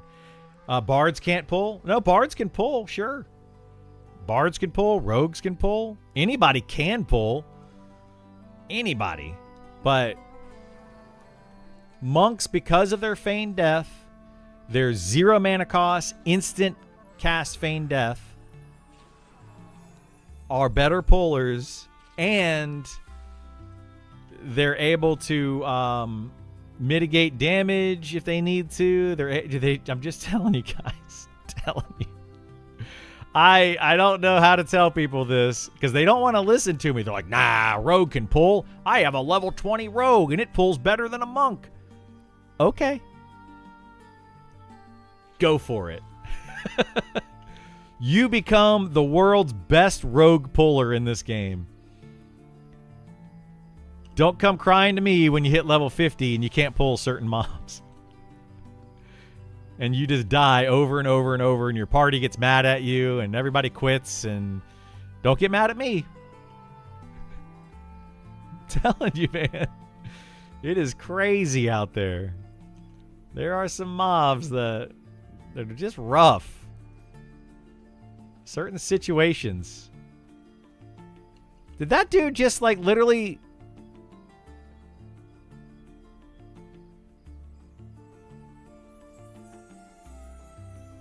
I don't know. We'll see.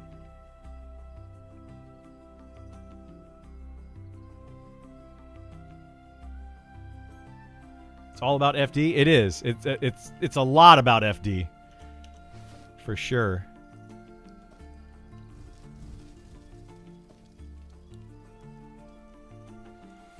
I don't know.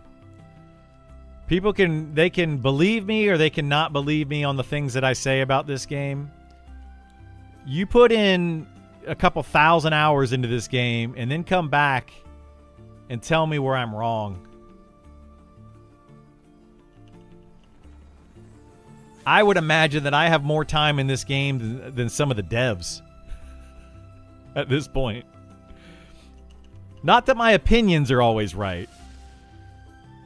My opinions may be, you could definitely argue the opinion, but Some things are not opinion based. It's just flat out that's the case.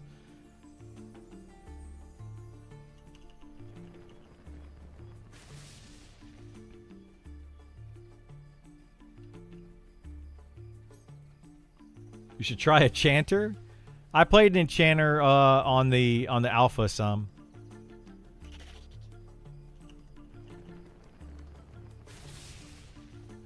I don't plan on playing an Enchanter because I have a buddy of mine that's definitely going to play an Enchanter in early access. So I have no desire or need to play an Enchanter.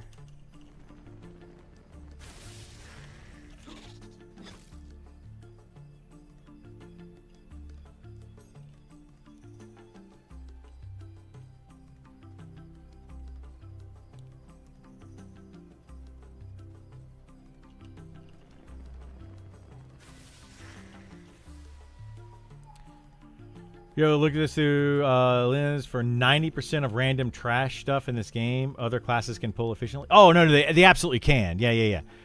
I'm not saying that other classes can't pull. I'm not saying that at all. I'm just saying best overall puller. And that's where people don't hear me. It's weird.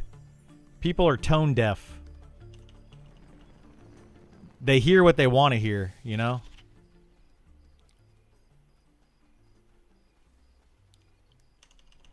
There's a lot of classes that can pull in this game. And some of them do it in better ways than others. I mean, you have the Bard can pull fairly well for certain reasons. The Rogue can pull really well for certain reasons. The Ranger can pull really well for certain reasons. The Druid, Paladin has things that they can do. The Shadow Knight, the Necromancer can all do a fairly good job at pulling. All of those classes can do well at pulling. They all can do it better than other classes. But what I'm talking about are specific situations where a monk just is better. All those other classes can pull, but these specific situations basically require a monk to pull. Otherwise, you're going to get yourself in some hot water. So that's all I'm saying. Selective hearing, yeah. Whoop.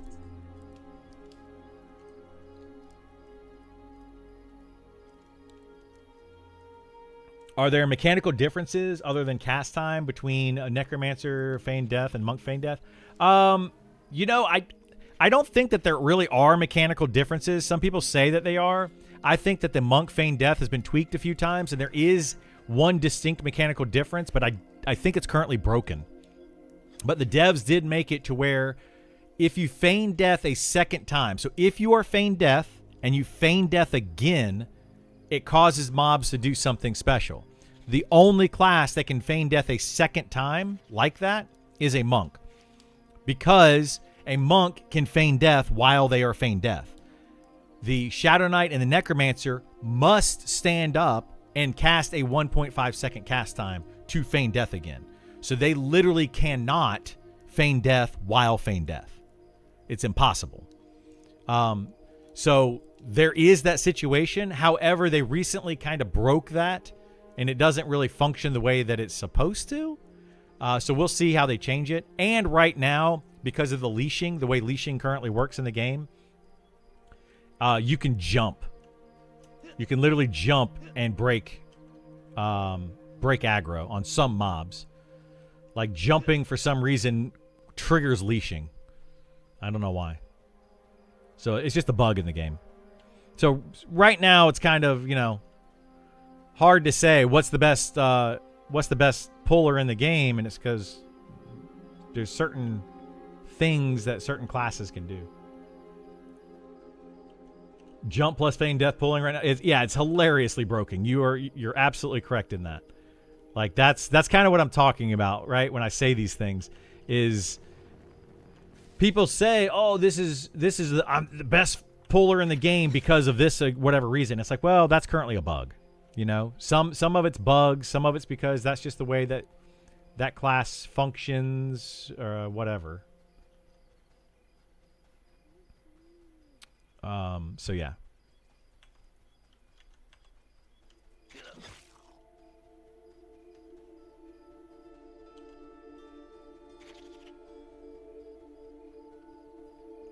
But I can say that there are certain mobs and certain locations in this game, and I'm also saying this as a future proof for the game.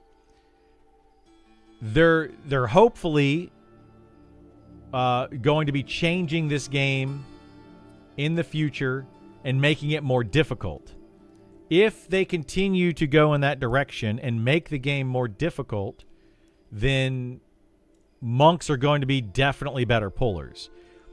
One of the things that I'm specifically talking about is density of mobs in an area.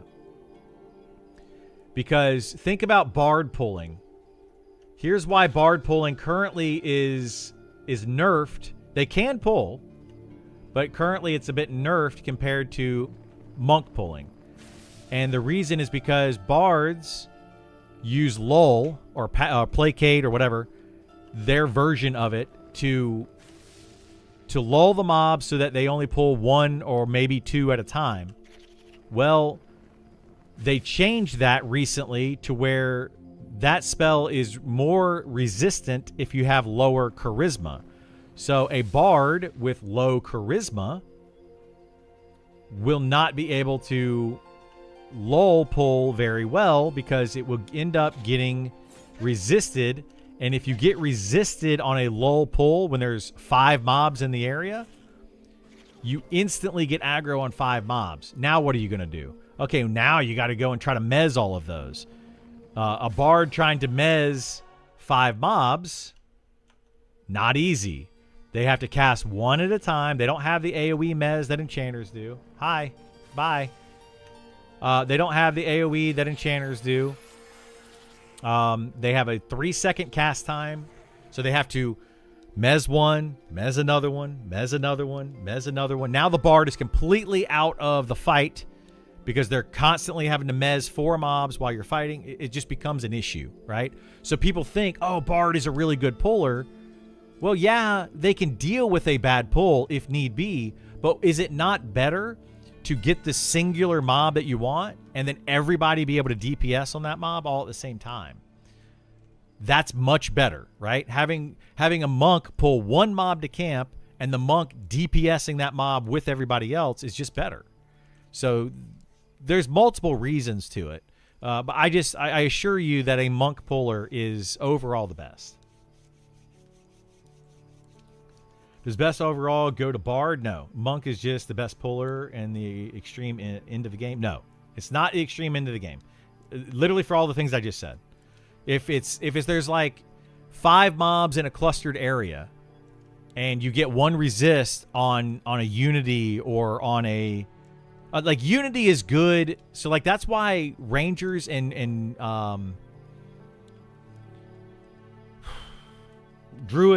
Rangers and Druid are good is because they can cast Unity. It hits, several mobs, like 5 mobs at one time. If one of those resists, you're probably just going to pull the 1 mob.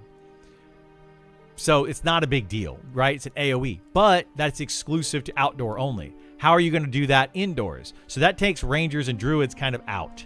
They become less good of a puller, so they're only good in outdoor areas. And as they add more dungeons to this game, there's going to be less places that a Ranger or Druid can pull from. You also don't want your Druid pulling if they're your healer, because if it is a bad pull, you're going to need your healer. So, there's reasons that you don't really want to use those classes. So you end up looking at, now we have the Bard or a Rogue. People say that the Rogue is the best puller. Okay, well, why is the Rogue the best puller? They have the Vanish ability, which is great. It's kind of like a Feign Death. However, Rogue's Vanish ability is on a pretty long cooldown.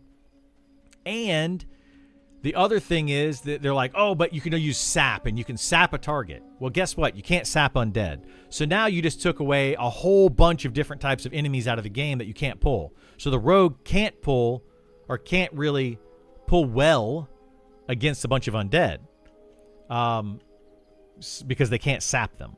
So like you end up limiting yourself, whereas the monk doesn't get limited by these things. They just feign death. So that's why I say that the monk is just the best puller, because it doesn't matter the situation. There isn't like a time where the monk is just like, oh, well, it's outdoors or it's against undead or whatever. There's just nothing. There's like a monk is just a good puller, period. End of subject all the time. Now, that said, I would say that a monk is a slower puller, because a lot of times a monk is trying to split down to one mob, whereas with a rogue, you can go and sap a mob, and then you can run around the corner, and you can vanish, and then you can go back and tag the sapped mob and bring that one by itself. It's a really fast pull, and that's really nice. So there is an advantage there for some classes, or Unity is the same thing. You can just cast Unity one time, you Unity every single mob, and then you just pull one. But there's the limiting factor of that's outdoor only. So hopefully that makes sense, right? Like, there's a lot of other factors to it.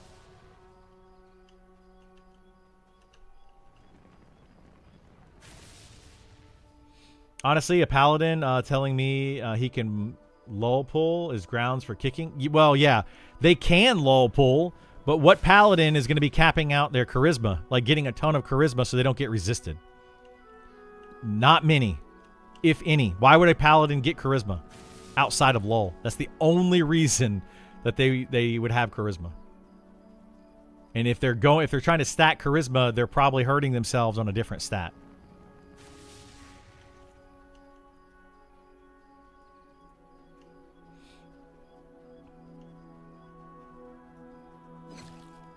Same thing with druids pulling and trying to like stack charisma on a druid so that you don't get resisted on the Unity, or cleric. You want your healer to maximize wisdom so they have more mana and they have better healing, right? So sure, some of these classes can pull, but they're going to be limiting themselves significantly in stats if they're trying to do that.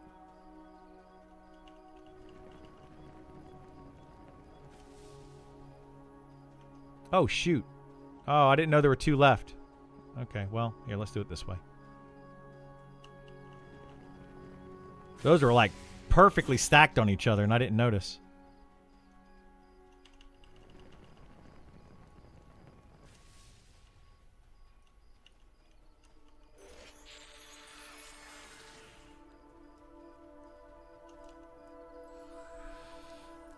Rogues are not pullers. Rogues complement pullers. There would be people that would fight you tooth and nail on that. They've literally come in here and argued with me for like 20 minutes that when I say monks are better pullers, and they're like, no, but a rogue can do this and this and this and this and this and this, and they go off on it. Like they think that rogues are just by far the best pullers. I literally had a guy who's like, I played a rogue and a monk to level 20, and my rogue was better, way better puller. And I'm like, okay, keep playing that way.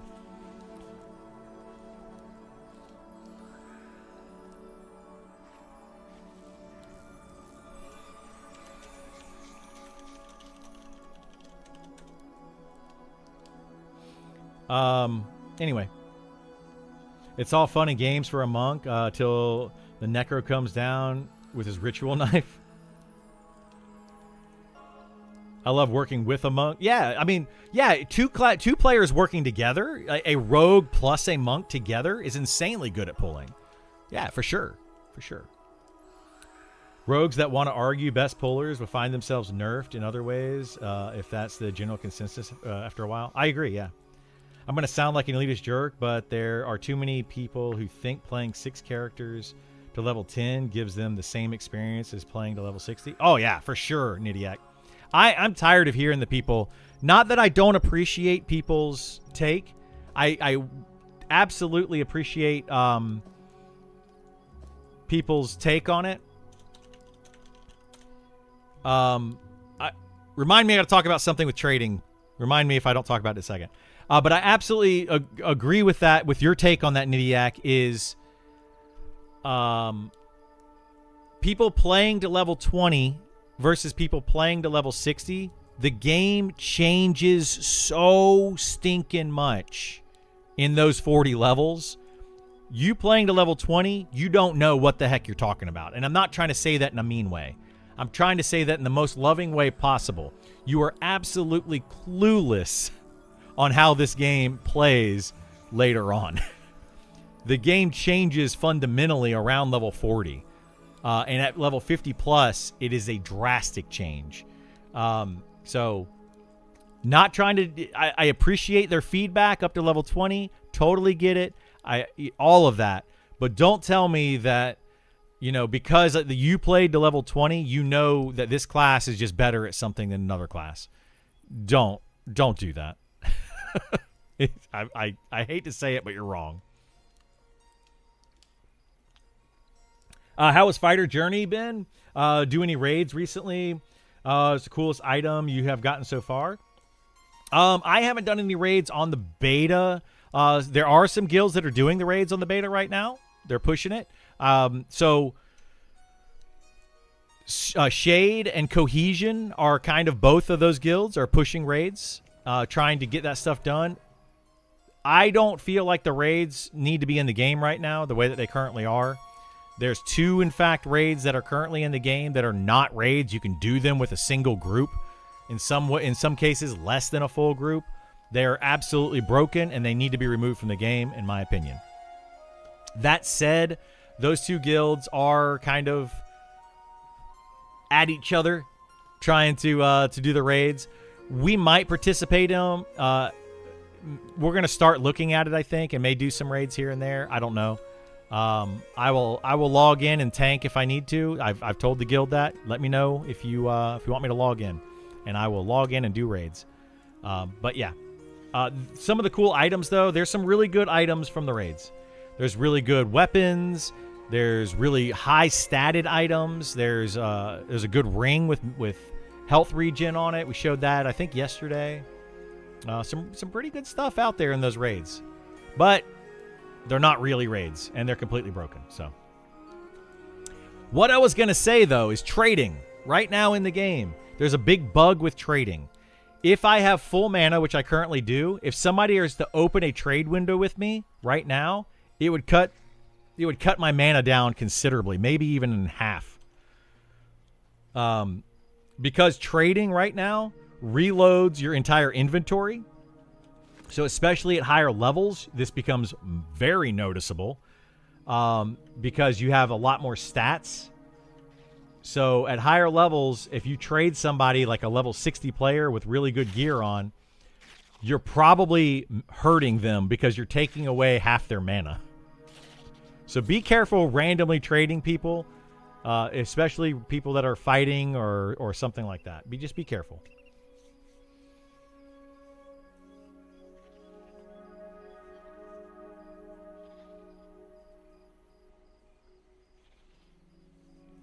Let's see. What else can I read? I had a guy message me asking how monk tanking was. Yeah. I love those. I love those, man. I've had many discussions with the monk tank crowd that are like, monks can tank. I can't wait to play a tanking monk. And I'm like, they don't tank. And they're like, well, they have taunt, they have stone stance, and they have a physical damage mitigation buff for 15 seconds. They have tanking abilities. They're tanks. And it's like, they're not tanks, guys. They are definitely 100% not tanks.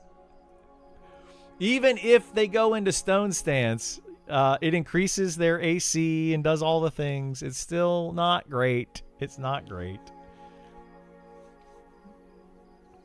Pets are way too good right now, so yeah, they can still tank. You know, I'm tired of that pets are too good argument. I keep getting yelled at by my friends for that argument.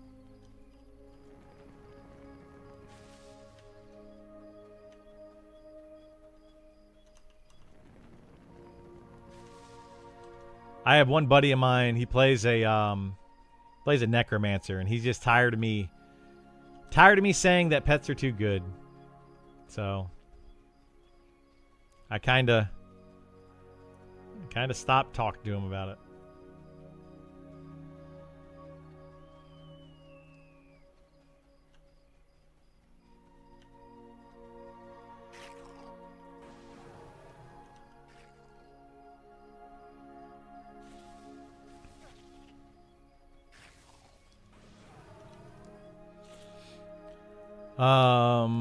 And the random trade window popping up will now skyrocket. It might, Slam Bits. It might. You're gonna be messing people up if you trade with them. Just throwing it out there.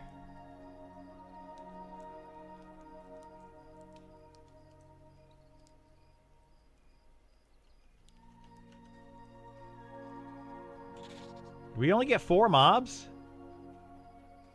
Huh. Okay. Well, whatever.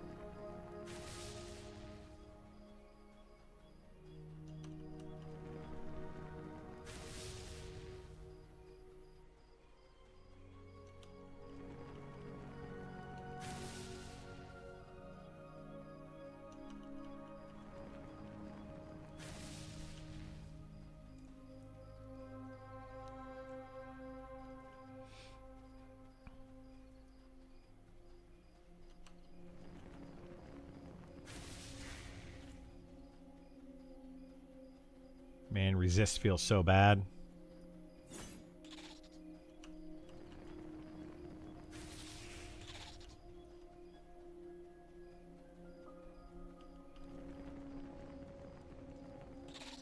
Oh my gosh.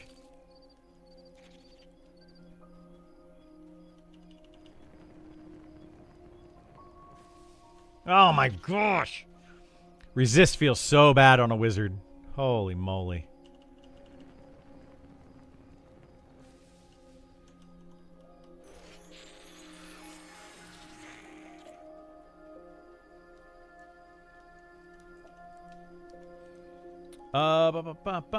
These game-breaking bugs indicate they need to hire some full-time employees. I told Sean that we should be allowed to contribute money in the merch shop. I believe that not hiring full-time staff is hurting the game more than it helps. It's ridiculous. I mean, I don't know. I don't think that it's really hurting it nor helping it. I think it's just the way that they're doing things.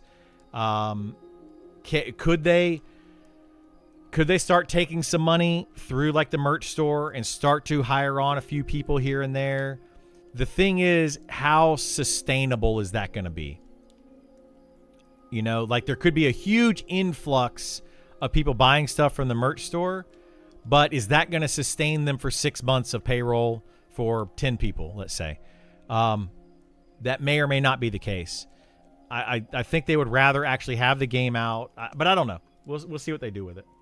Our paladin quit because our elementalist pet was out tanking him. Our elementalist didn't take it personally. We just want our paladin back. Oh, I feel you, Nidiak. I feel you.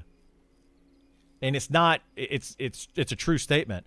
The paladin is going to lose threat to an elementalist pet a lot, like a lot. They just don't do enough damage. It would cost them a ton of mana, which would cost the entire group more downtime. It just feels bad on the paladin right now. So yeah, I totally get it. For tanks, in terms of AC, do you feel that all of the tanks are pretty equal in the sense that you can bring any of them as a main tank and you'll be fine? Yes. You can use any tank in this game for any content currently in this game and win. Absolutely. There's very little difference as far as which one is like better than another one. There are like min-maxing things for certain situations, sure, but yeah, they can all do it. Told my static I'd love to finish this out, but if I'm worthless picking the tank role, then why would I pick it? Yep. Guys, I'm feeling you. I'm feeling you right now. Why am I on this wizard right now and not on my tank? Because I can't do a dang thing on my tank solo. And why, like, I'm constantly having to find a group and find people to do stuff with, and as soon as I can't have somebody, it feels really bad. Meanwhile, there's so many people that are playing classes that at least can do something solo. Whereas a tank just can't. Well, my tank can. A Shadow Knight can. So that feels really bad. And then on top of that, tanking doesn't feel great because armor class doesn't feel like it does enough. Your pets are pulling aggro from the tanks fairly easily because pets are doing similar damage to tanks unless you get a super geared tank, which you don't find very often, especially in the leveling process from 1 to 60. During that leveling, you're not overly geared. Now, once you get to level 60 and you gear out a tank, then yeah, they're way better than pets. But should you have to wait to level 60 before your tank actually comes online? No. So that's a problem that they currently have. Absolutely a problem they currently have. And I hope they fix soon. Looking forward to it right now. I'm just playing something else and messing around on Elf area because I want to finish when I play. Yeah, I get you. I think all 4 tanks are fairly well designed and interesting. If you're looking to play a tank, I think all 4 are fine. The issue with tanks are literally every other class. To some extent, yeah. It's the other classes. Other classes are up here. Tanks are down here. A tank by itself, kind of like the rogue. In a vacuum, the tanks are okay. Just like rogue DPS, in a vacuum is okay. But when you compare it to other classes, then it's like, wait a minute, something seems off.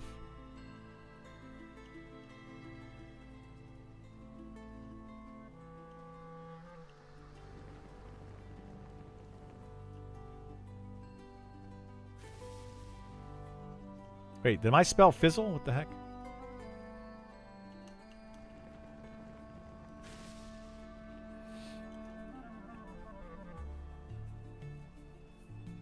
But yeah, like right now, I mean, I wouldn't recommend anybody playing any tank except for a Shadow Knight at the moment. Shadow Knight is the best group tank. It's the best tank at soloing. And it can do very well at in-game tanking. Like well enough to where it doesn't matter.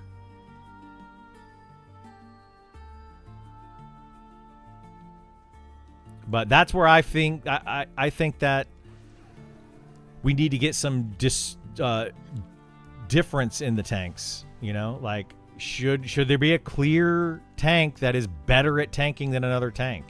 I say yes, because some tanks are clearly better in utility or better in DPS or better in whatever. So should there be a clear difference in the tanking, the tankiness?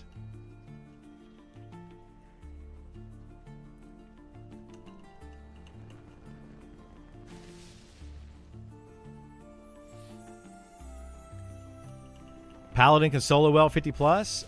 Paladin can solo, but it's very slow and very tedious. Like that's like saying the rogue can do DPS. Well, yeah, of course it can do DPS, but are they good at it? Are they the best at it? No. That's where like where it kind of starts to fall apart, right? Can they do it? Sure.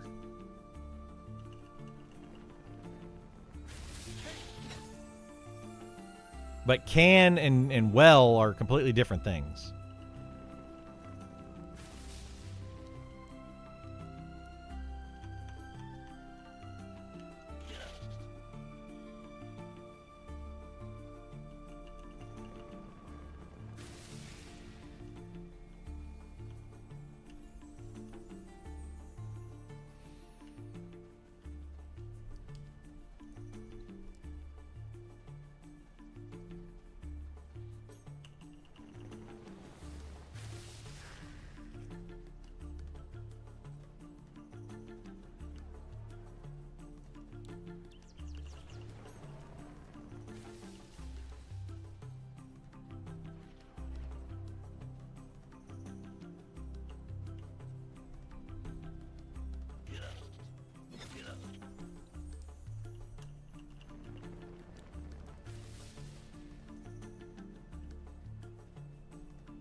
I mean, I love Paladin thematically. I just want to feel like the time investment is worth it by the time I get to 60. I also like Mark of the Crusader for the damage shield removal. Yeah, Paladins can remove damage shields like nobody else. They're amazing at it. And as more people, as we get higher level, as you get to level 50 plus and you start seeing that damage shield more, that is where I feel like the devs are trying to do, where they're trying to add more abilities that mobs do, especially in the lower to mid game, rather than just the end game. Because at low level, there's no need for an Inquisitor. There's no need for a Paladin whatsoever. They feel terrible to play at low level compared to the other two tanks.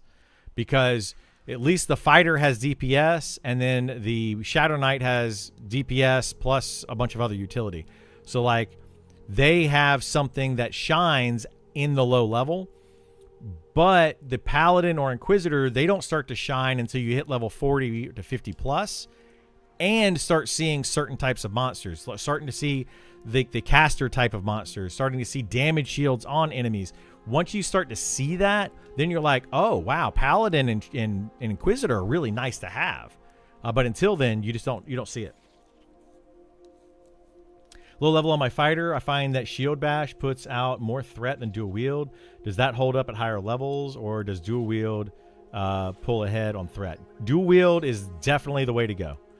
You don't want to be using Shield at all in this game outside of very challenging, hard monsters, like an in-game type of stuff.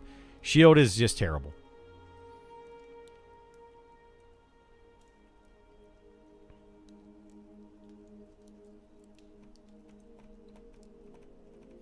Early access Deep Elf Paladin. Is Deep Elf going to be able to be a Paladin? That'd be cool. Be a fun way to play. Can you get rid of damage shields on mob with something like Purge? So yes, Purge can remove a damage shield. However, damage shields are oftentimes the last buff on a mob's bar. So if you have a damage shield on there, it's going to have a Druid most likely in the area. Druid is going to put Speed of the Wild and Wood Skin and Regen and Damage Shield. They're going to have 4 buffs. Damage Shield being the last one. So you're going to have to cast Purge at least 4 times. Oftentimes, though, they're also going to have the Cleric AC buff.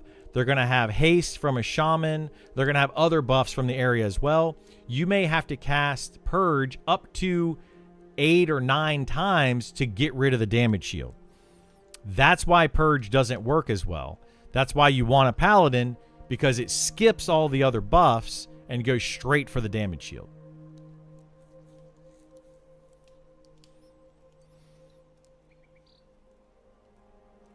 Yeah, it's really bad. It's really, really bad. Purge is a 12-second recast time. So to get rid of 5 buffs, you know, it takes 40, or what would that be, 50, 60 seconds? 5 times 12, 60 seconds. How many mobs in this game take 60 seconds to kill? You're going to mez it and strip all of its buffs? Like, who does that?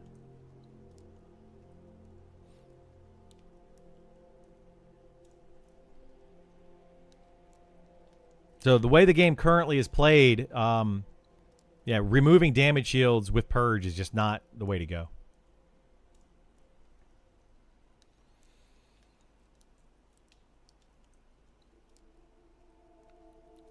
Outside of Paladin, the best way to deal with damage shield is just let the Charm Pet deal with it. Absolutely, yep. Absolutely. That's another tick into the Charm Pet. Have the Charm Pet tank it while you purge it or something. Just have the Charm Pet hit it. What about the Enchanter Dispel that removes 2 things? Dispel magic is not Purge. There is a Greater Purge, if that's what you're talking about. Greater Purge removes 2 buffs in an area of effect. However, it's on like a 5-minute or 10-minute recast. So when you have 10 mobs in an area that all have damage shield, what's your plan? You're going to pull all of them and then Greater Purge to remove 2 of those buffs? Well, they still have 3 or 4 buffs that you still have to purge off of them before you get to the damage shield. It just doesn't work. It doesn't work, guys. The only way to get rid of a damage shield reliably is the Paladin. It's the only way.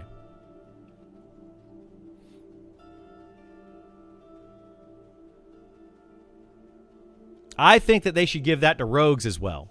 Have a rogue poison that they can put on that gets rid of damage shields. Make it a proc too, so that they actually have to swing on them. So they actually have to take some damage to get rid of the damage shield. I think it's a good idea.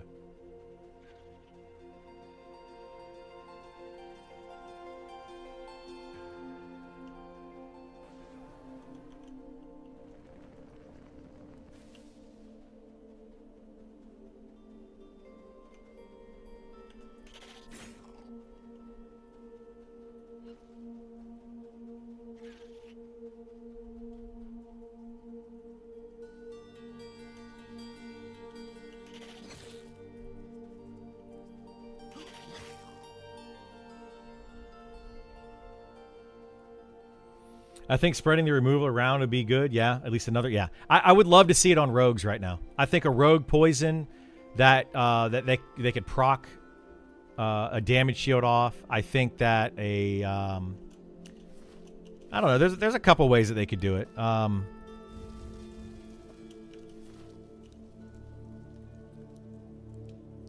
mean, even an Inquisitor stripping a damage shield directly would be okay. I would be cool with that.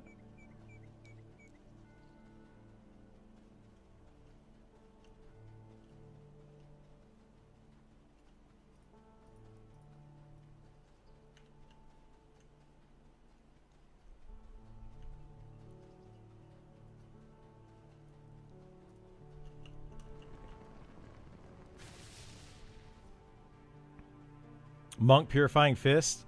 I think that would be a cool way to do monks, yeah. Have Monk have Purifying Fist or have their water proc be able to take it off, or even their fire.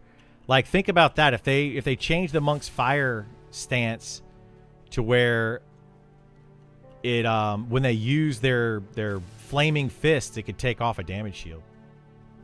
Yeah, exactly. I think it's a cool idea. I'm down for it. I am 100% here for something like that.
Yeah, I would like to see a lot of stuff like that. I don't know. There's a lot of things that they could do.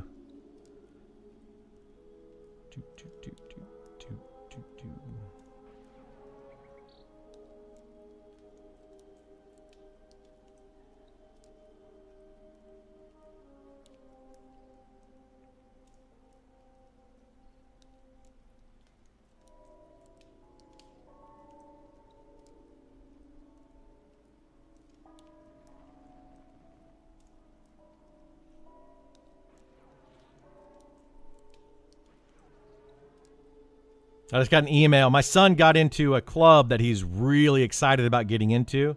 He got into it, and he called me yesterday, and I just got the email from the teachers about it. So I was just reading that.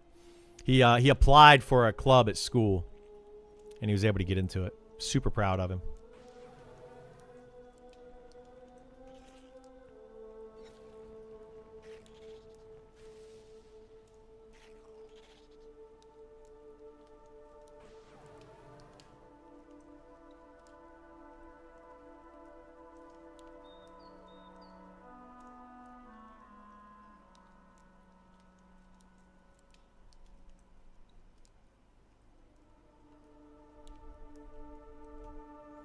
Uh-oh. Is this guy coming after me?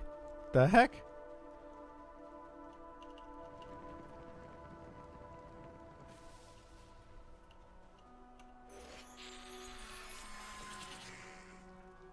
Did I get XP for that? I did.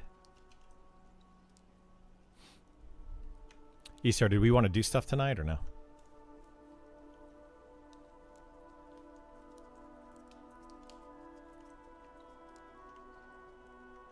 No, you're good. I was just curious if we're going to try to do stuff tonight or not, because I was going to just figure out what I'm going to do tonight. Oh, I don't care. I found something out today that I really want to do, because I think it's going to end up getting nerfed.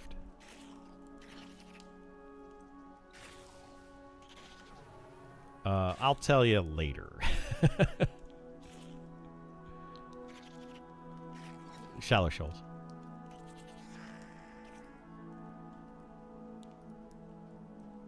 I'll send you a tell.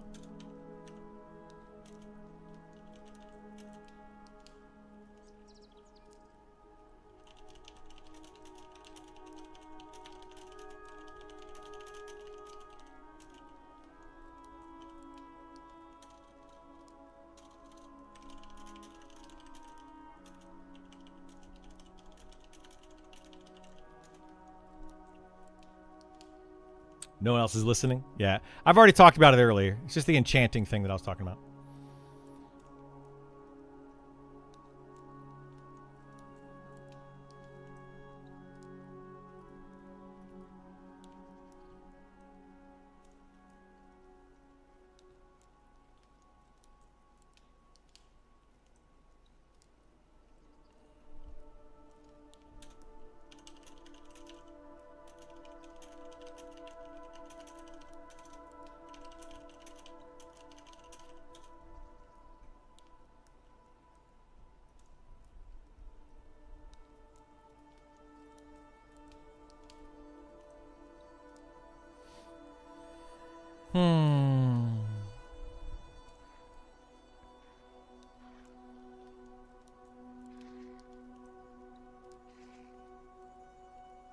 How many hours have I been playing this today? I haven't really been keeping track of XP per hour on this wizard.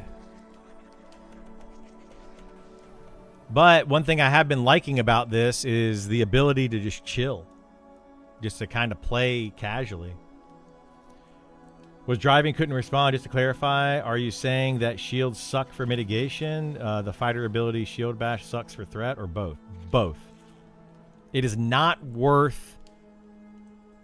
Two things. It's not worth, while XPing, for the most part, this is generally speaking, it is not worth going into defensive stance, and it is not worth using a shield on the fighter at all right now. You want to dual wield in offensive stance like 90% of the time. It is rarely ever, if ever, worth the other two things. Class stuff this week, hopefully. Editor must be debating usage of Oxford commas. I know, right? When they said that, when Sean was like, yeah, the editor has it, and it's in the hands of the editor and all that kind of stuff, I was like, okay. I know that they're volunteers, and I'm trying to respect that, but at the same time, how long does it take to edit something like that? I'm sure there's a lot of information, though, right? It's 18 classes worth of stuff that they're having to go edit. So it's probably a lot. It depends on how janky the info is. I mean, that's another thing. I've been talking about that quite a bit too, is, you know, developers' ability to write things in English is not the best. Right? Like, they're not necessarily grammatically correct that often. I mean, I'm not either. So, I mean, I'm not trying to pick on anybody, but developers are not known for their English writing skills. They are known for their ability to write code and you know, that kind of thing. ChatGPT has replaced all editing jobs. I mean, it probably has replaced a bunch, yeah. They could literally throw it into ChatGPT and be like, format this. Here's all the information. Format this. Bullet point it. Whatever. They could even say, create it, write it into an HTML file so that I can upload it to my website. And it would probably work really well. Sean admits he needs an editor. Well, he has an editor. I just don't think that editor can really be a full-time person, and it takes a while. English majors they're hard to find these days. You just don't need them. They're some of the first to lose jobs, I feel like.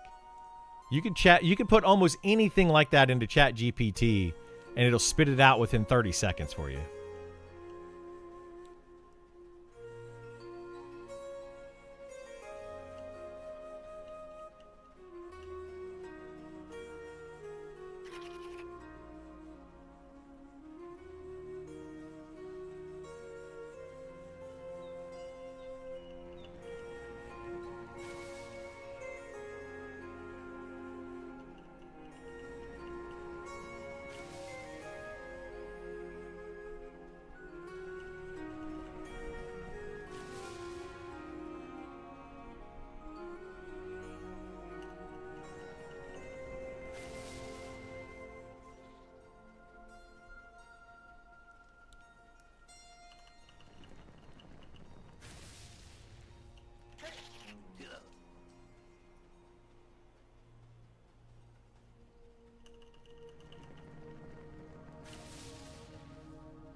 I just want to slaughter those Ashira.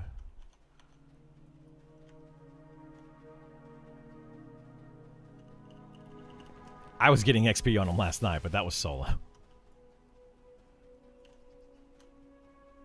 Yeah. They're green, yeah, for sure.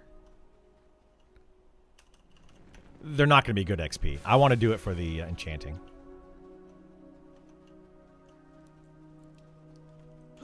But I mean, I can do it whenever. Like when you have time to just heal me.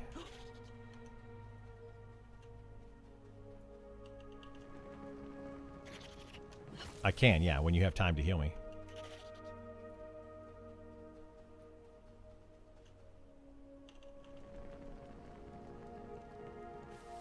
Oh my gosh.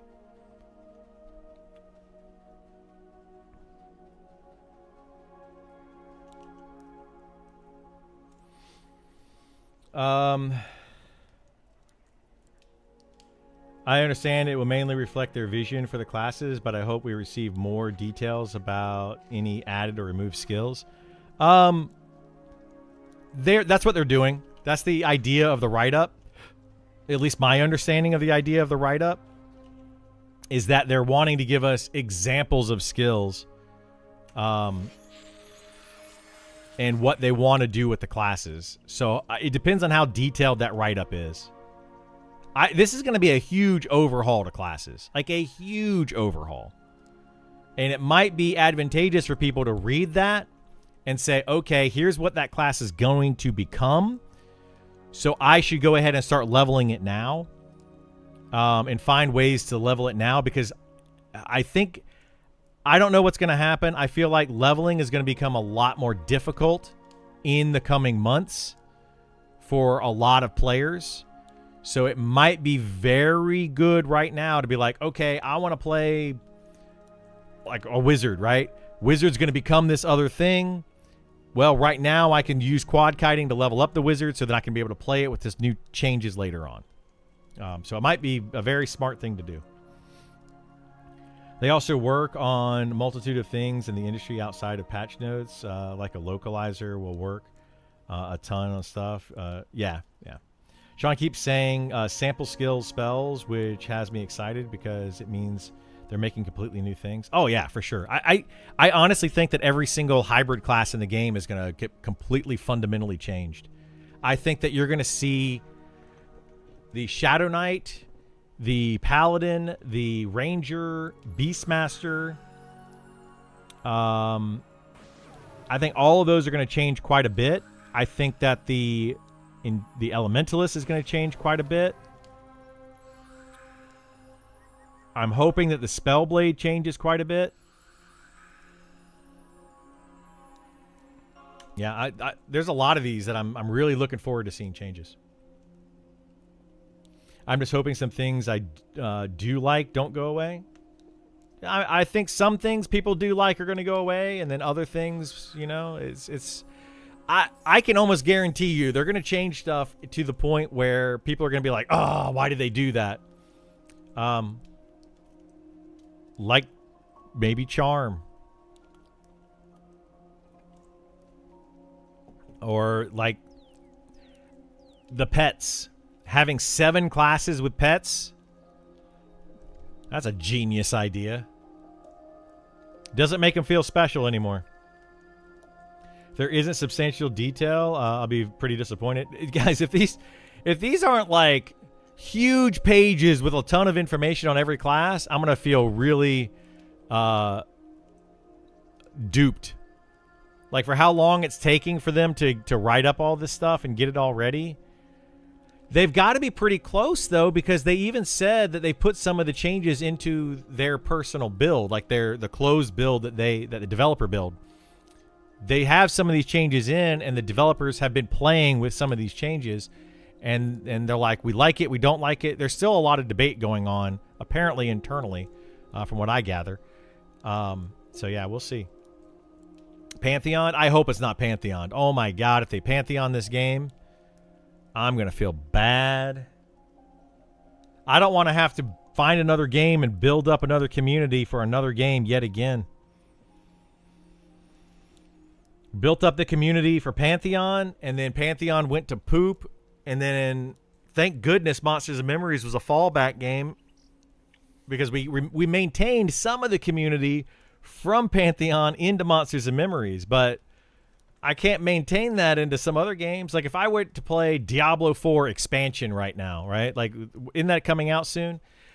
And I just start playing Diablo 4 expansion, I wouldn't maintain the audience. It's a completely different community.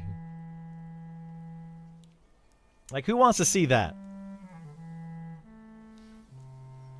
I've watched this since it was a capsule, but if this goes, then I'm just chilling with other stuff.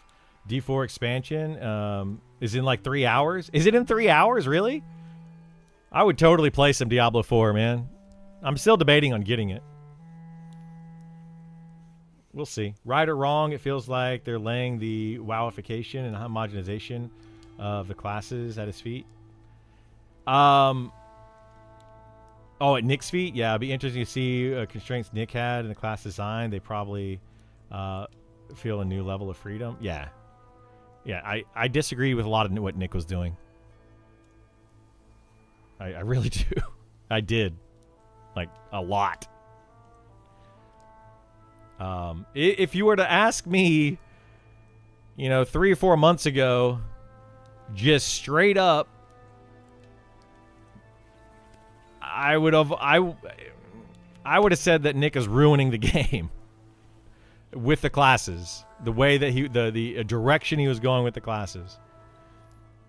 I did not like it at all. I did not like it at all. I play PoE. I got plenty of other games to play. Only one promising game like Monster Memories, though. Yeah, I mean, I have plenty of other games to play too. But is the community? Would the Monsters and Memories community on Twitch or YouTube go over to those other games? Like, could I go stream those and actually people would hang out? Doubtful. Very doubtful. It's a completely different community of people. The developer showcase was a bunch of ads for other products. It was so weird. Developer showcase of Diablo 4 expansion. I didn't watch it. I just heard about it. It's not revisionist history to say that there were a lot of people getting vocally concerned about where classes were headed long before he left. Oh yeah, yeah.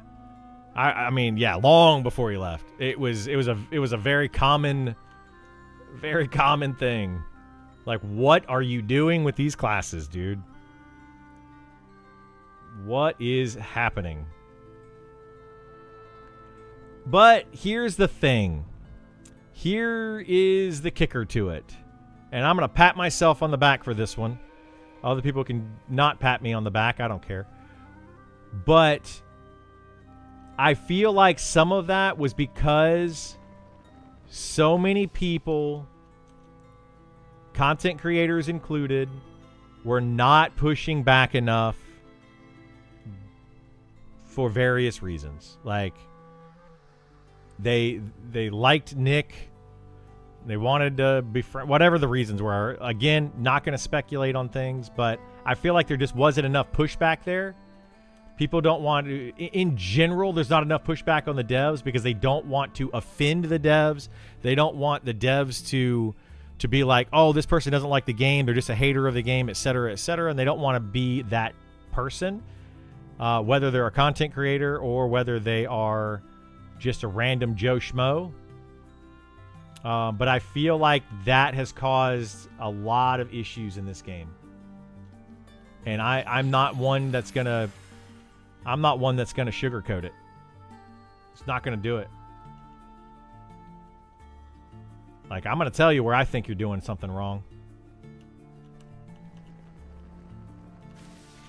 I don't care. What's the worst thing that can happen? Devs hate me? And I have to get a new email address? And then they have no idea I'm even playing the game? I don't care if the devs hate me. They have way too many classes, I think, in this game. 18 classes? Like, come on.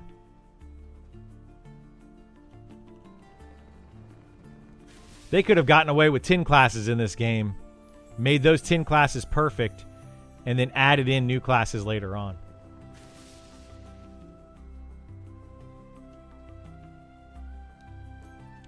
Still need a Berserker? I mean, I think a Berserker class is a good idea. Don't turn my fighter into a Berserker, I can say that much. If you turn my fighter into a Berserker, I'm going to be mad.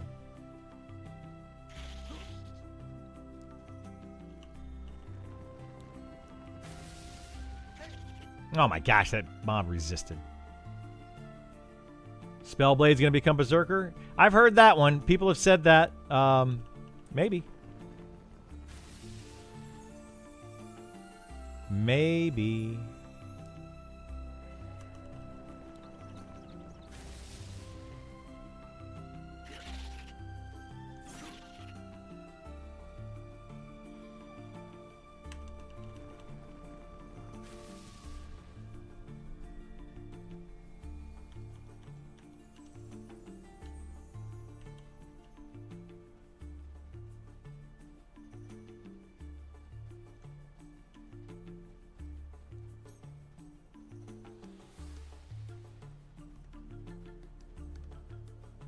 All right, I gotta med up here.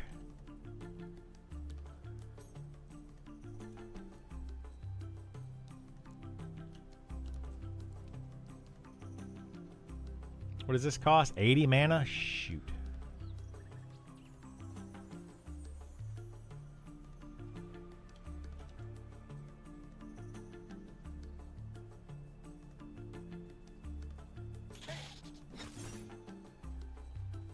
These three are all pretty unhealthy.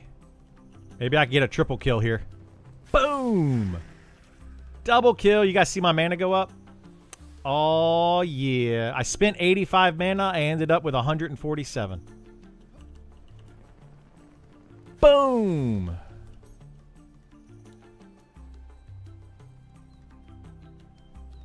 Wizards. Wizards, man. Oh, shoot.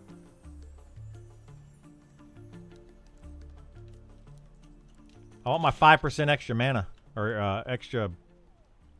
Hang on. I want my 5% extra XP here.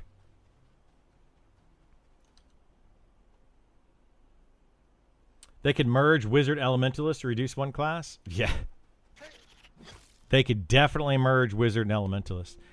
That would be a cool thing to do, too. I mean, I'm not saying they should do this, but... It could be really cool if they if they merged a couple of classes, like the Wizard and Elementalist, and then they have where like, oh shoot, I'm dying here. And then they had, that's gonna be too close. Then they had it where like you could specialize. So like you choose a spellcaster, an Ella Wizard or something, and then you could specialize into pets or nuking or damage nuking, and make it, you know, make 2 classes into 1 class.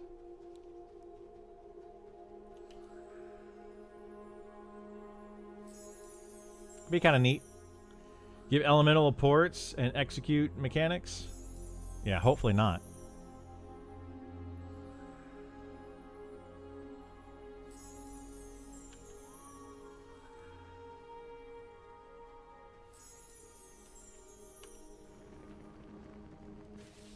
There we go.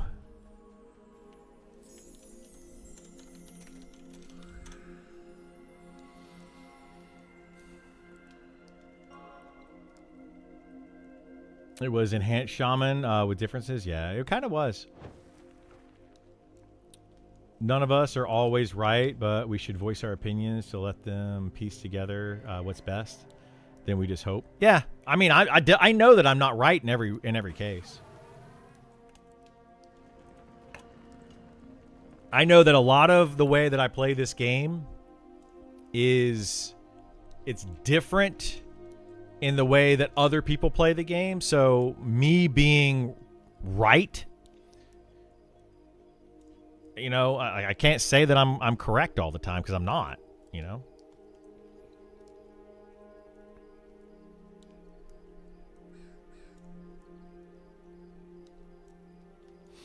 Yeah, I speak for what I would like to see. And other players are going to speak for what they would like to see. That's all we can do. It's really all we can do. I hope that I speak for the vision of the game, though, which is a group-focused, social-focused MMORPG. A lot of emphasis on the journey, getting from 1 to 60.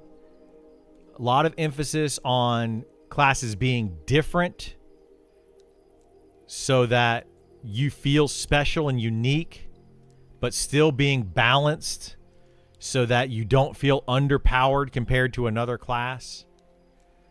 That's what I am all about.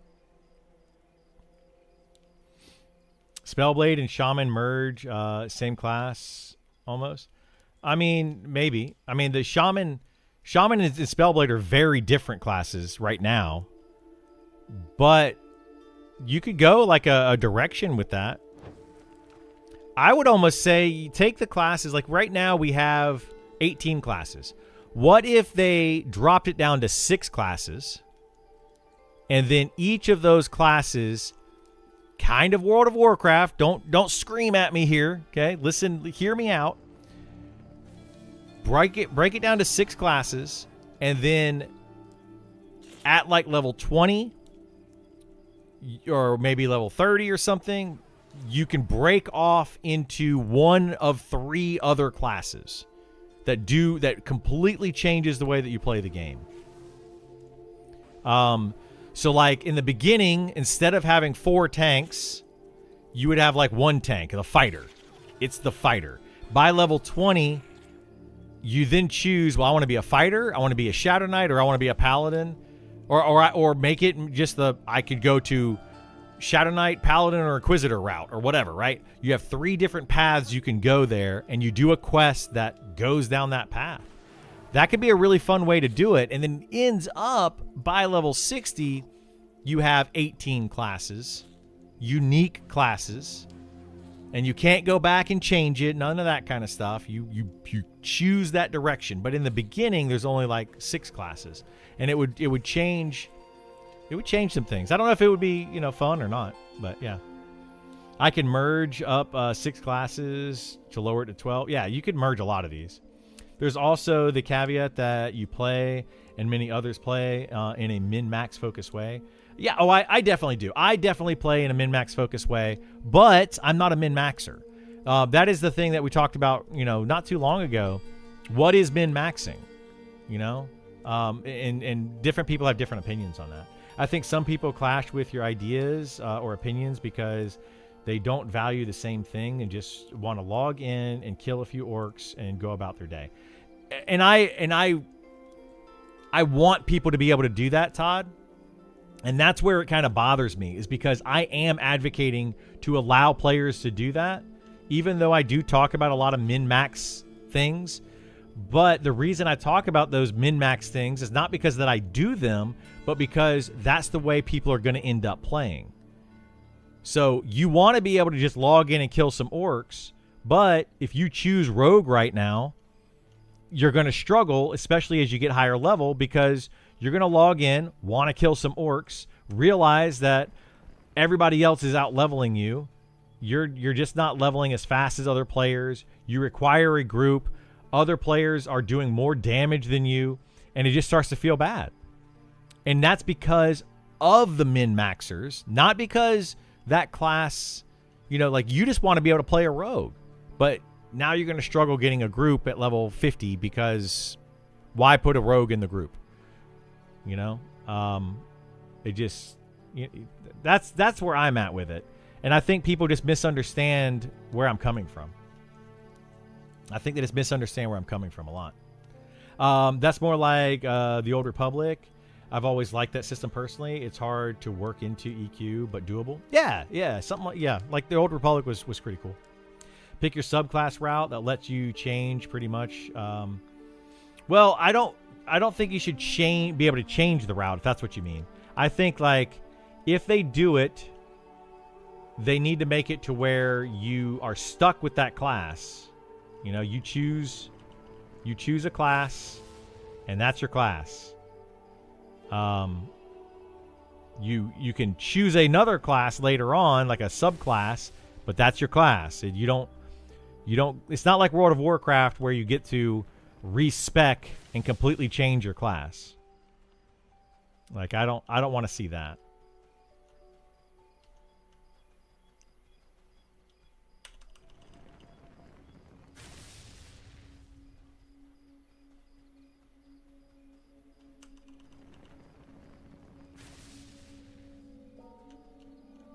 I agree. Just feel like people tune in for 30 minutes of a take, and you're not looking for the broader scope. Yeah. Well, that's exactly what happens to me. People tune in for 30 seconds, hear me in the middle of a rant, and then just make assumptions about my entire philosophy on video games. And it's like, yeah, you got to stick around for a little longer than that. I appreciate you coming in, but you got to stick around longer than that. I'm literally looking out for the little guy. I really am, guys. You don't know how much I'm looking out for the little guy.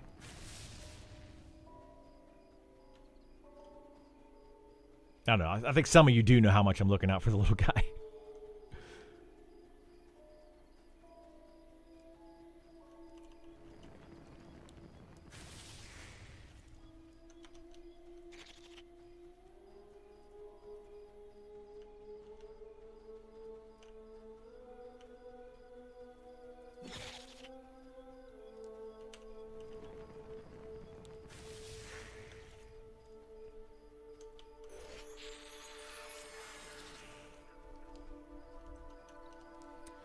EQ led you to pick 3 main classes, 2 subclasses to get the name of your class. Yeah. Well, yeah. I don't want that either. No, I don't. They're not going to follow that at all. That's completely different than what I'm talking about. I'm not talking about picking 3 classes to create a new class. I'm not talking about that at all. I highly doubt they will go that direction. If they go that direction, I probably will quit the game. If they go that direction where you pick 3 classes and you become one new class with all their abilities, no. That is not the vision of this game at all. I have some interest in this game. I'll probably play it once it's released, but I'm really excited for Legends. Legends is absolutely not a game I'll be playing. Nope. It completely goes against everything that I want in an MMO. The absolute opposite direction. So I will not be playing it.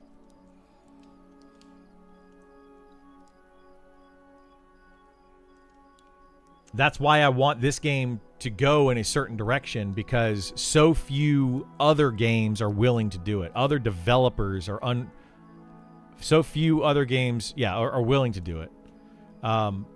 Actually, in fact, I don't think any other game currently being developed is willing to go the direction that Monsters and Memories is wanting to go. They are a very unique game in the fact that they are not trying to make things easy for the players. They have made things easy in some ways for the players, but they don't intend to do that in the future. They intend to make this game challenging. They intend to make it brutal. They intend to make it a journey, a long time getting from level 1 to 60. Lots of things to do. Grouping up is going to be what they want you to do. All of that. That is why I'm following Monsters and Memories and not going after Pantheon or Drooling Online or something like that. Those games just don't feel like, to me, they don't. I haven't played a Drooling Online yet. I need to play that one. But they don't feel like, to me, that they are focusing on that group gameplay and socializing nearly enough. I can't even fathom the interest in Legends. It's, as you say, exact opposite of EQS. So yeah, I don't get it. I don't get why so many people want to play EQ Legends. If they liked EverQuest 1 in 1999, why the heck would you want to play EQ Legends? It's literally a different game. It's the same game, but it's different.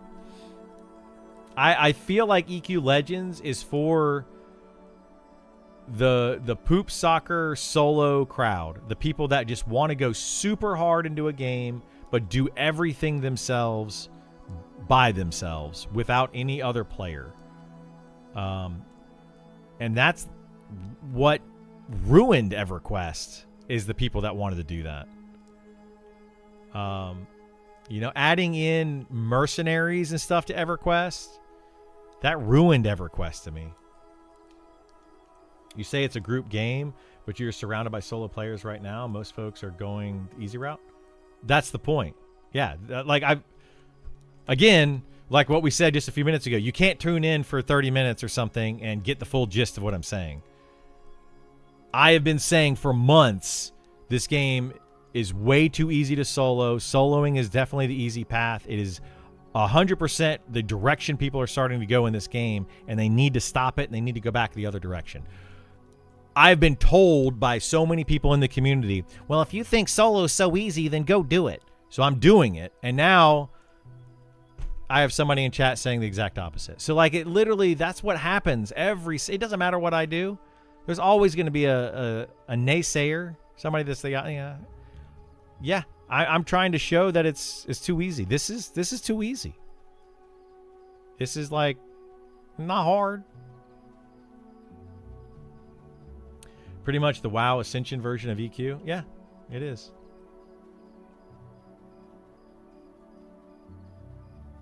Mic check. I don't know if you meant that to go to us or not. Oh, okay. I don't want to get HIPAA violations in here, you know? That would be hilarious. I mean, I'm not going to get you in trouble for it. That would be pretty crazy.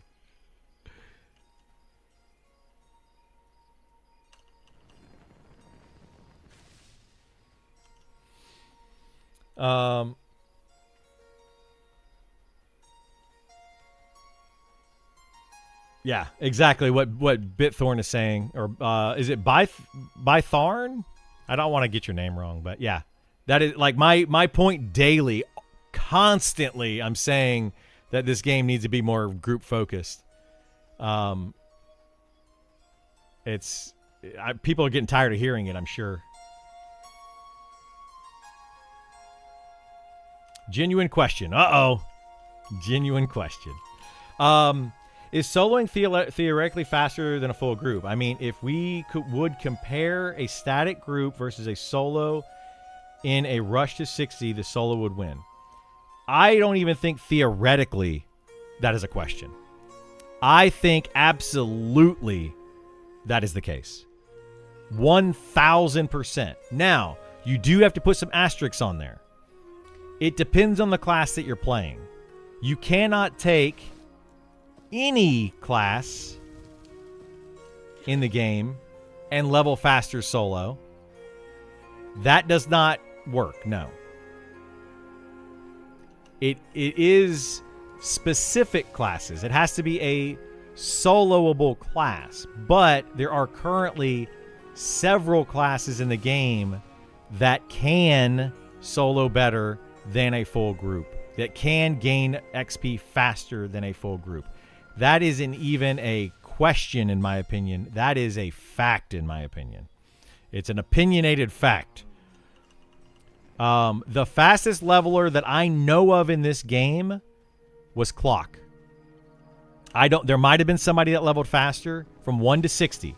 Clock is a necromancer, and he got to level 60 in under 300 hours.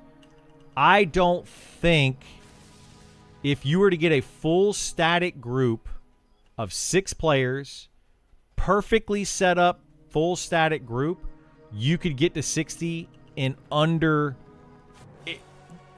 It would be hard to do it in under 400 hours. Could you do it? Maybe, but it would be hard to do.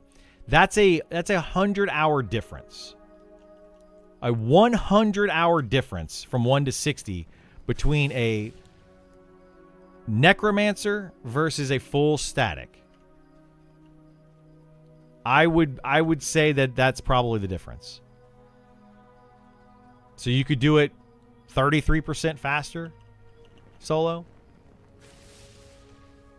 I don't have exact numbers, but I can tell you that I have been in static groups, full parties of 6. I've watched my XP per hour, and then I've done stuff solo, and I've watched my XP per hour, and I can tell you that there's a drastic difference in them. When I would duo with Gith, the amount of XP per hour that Gith and I would get in a duo was... We could get like... I mean, I don't know. It's probably... It was probably 30% faster to 50% faster to duo with Gith than it was in a full party of 6. Like...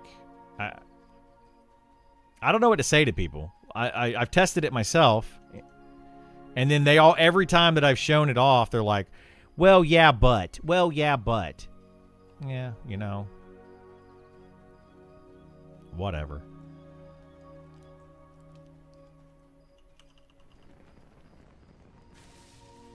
Dang it, I needed that kill so badly right there.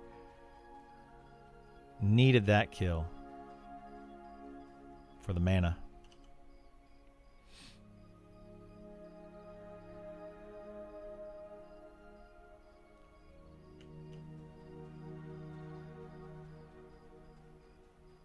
My static of 4 got to 55 around 240 hours, but that was alpha. Again, a static of 4 is going to do it better than a static of 6. But which one should be better? And that's highly debated, right? Which one should be better? I think a static of 6 should be better than 5, should be better than 4, should be better than 3, should be better than 2, should be better than 1, right? Like... It's more difficult to get 6 people together, playing together consistently than it is for any type of group. But if I could take a necromancer, and you said that you did it with 4 people around 240 hours to 55, that's to 55. Getting from 1 to 50 is about, I would say, 200 hours. And then getting from 50 to 60 is about 200 hours. So let's say if you got to 55, based on my math that I just did, that would have been 300 hours based on my math. So you did it 60 hours faster. Okay? To 55. So you would still have to make up those other 5 levels. And it becomes more difficult the higher level you get. I'm not saying, you know, I'm not trying to pick on you specifically, but I'm just saying, like, it would still take you 300, at least 300 hours to get to 60, based on what you just said. So it makes sense. Yeah, they got to change it. Boost full group XP, nerf the abilities that make solo possible. Yeah, I don't think they need to nerf abilities that make solo possible. Like, I don't have an issue with people being able to solo. I think that solo should absolutely be viable. It just shouldn't be the best. And it currently is.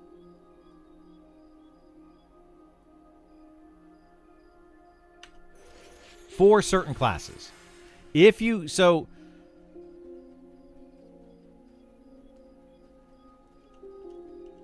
That's ridiculous. So, I'm talking to a friend of mine. They have played power leveling a total of, what was that, 72 hours, and they're level 51 because they're power leveling. That's what I've been trying to fix. That is literally what I'm trying to be like, okay, this is a problem. So if we double that based on what I was saying, doubling it to get to the max level, you know, it's a problem. It's a serious issue. People don't realize it. It's going to be a bigger issue when live happens, and 3 months into live, you have a lot of players that are level 60 and 0 groups because you can just power level your friends in a third the amount of time. So why would you ever group up? You never would. Exactly. Sub 200 hours power leveled. And then some classes like the Necromancer who can solo really well. Sub 300 hours solo. Versus a full group of 6 efficiently played 400 hours solo. Or in a full group of 6. It doesn't seem very fair. It doesn't seem like... And I know fair is kind of one of those weird words, but... It doesn't seem like that's what they want to do. Like, that's not the direction this game is trying to go, is it? If it is, then maybe this isn't the game for me. But it doesn't seem great.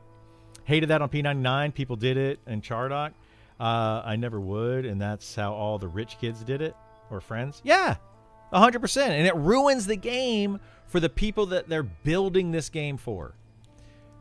I feel like the vast majority of the community... are like, they're building this game for me, the casual player that just wants to enjoy leveling and enjoy, you know, playing with other people and all of that. But what ends up happening is you have those poop sockers that everybody hates right now. They're going to end up doing the same thing that they did in EverQuest, and they're going to ruin it for those people that they're supposedly building this game for. It's going to feel bad. We're talking about static group here. Imagine randoms. Yeah.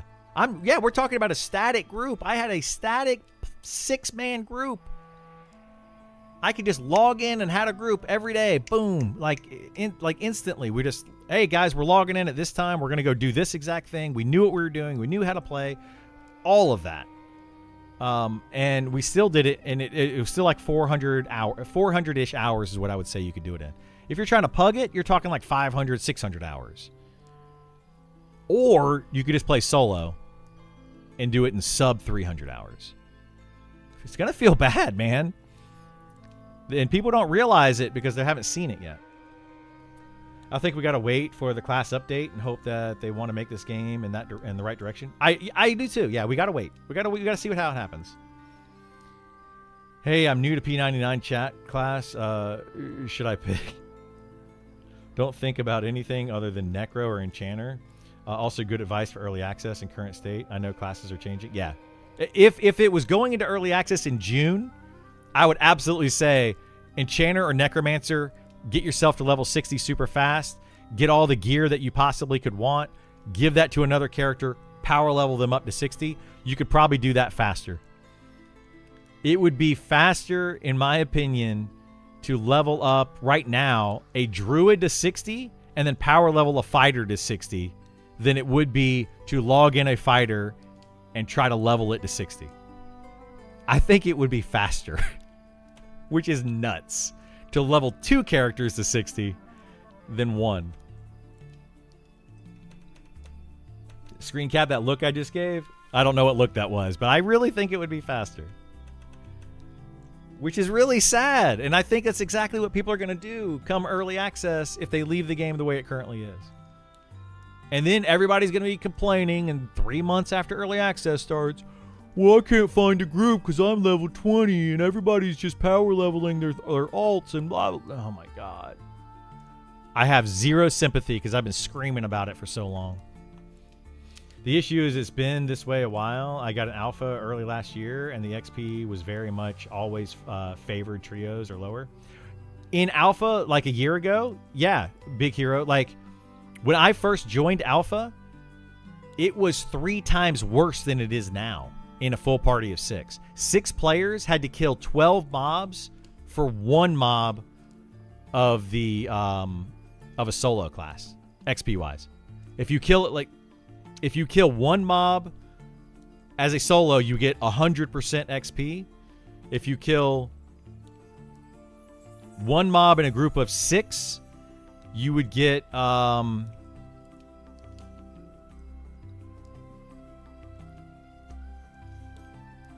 would that end up being? Like 8% of the XP or something stupid? It was like ridiculous. It was ridiculous. And we argued about it. We literally like debated with the devs about it. Like, this is not good. And they're like, yeah, but if you're getting blah, blah, blah, blah, blah. It was so freaking infuriating, dude. So infuriating.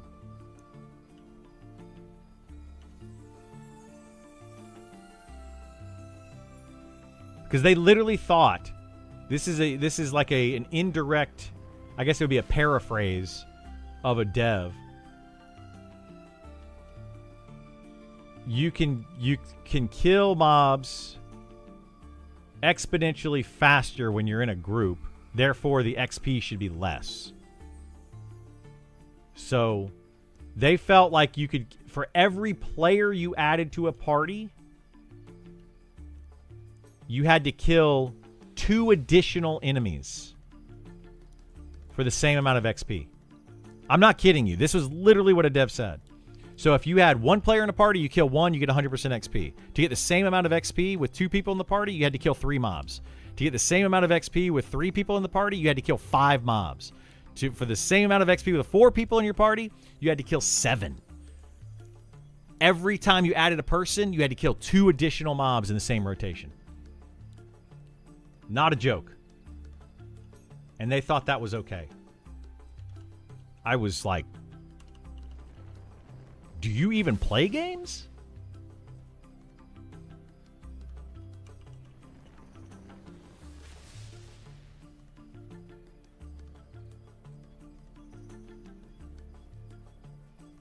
It's like every player in your party somehow tripled your kill rate.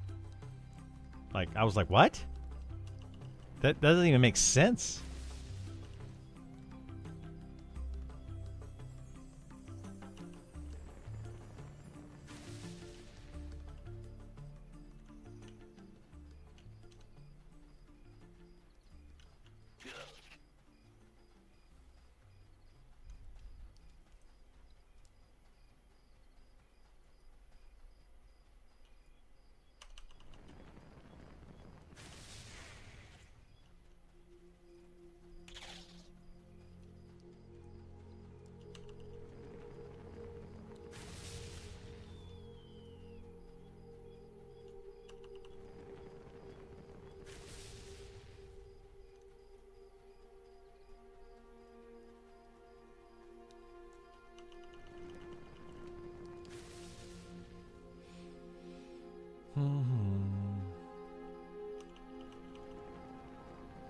I can't wrap my head around having thousands of people willing to throw money.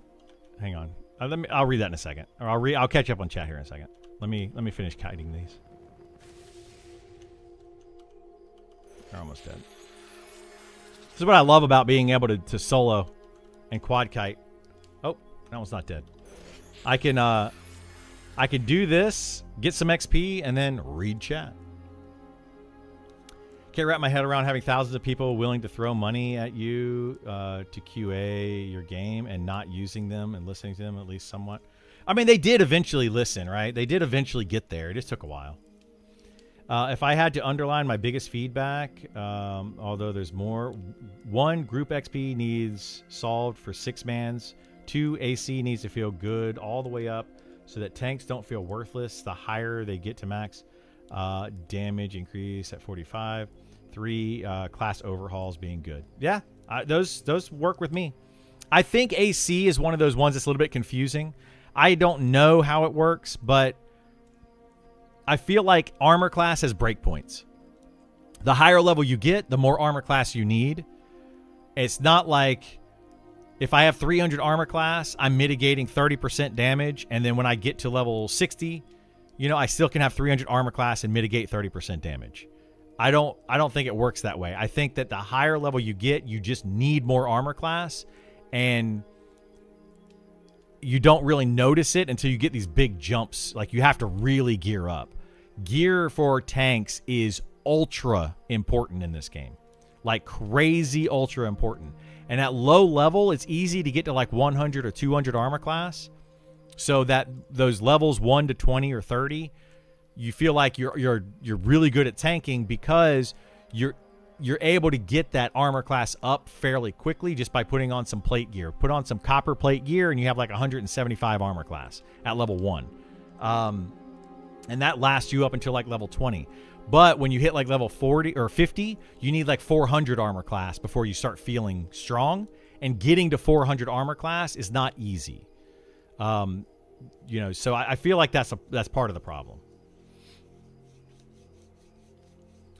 Why don't they just reverse it? Make solo players have less XP gain compared to groups to correct the solo.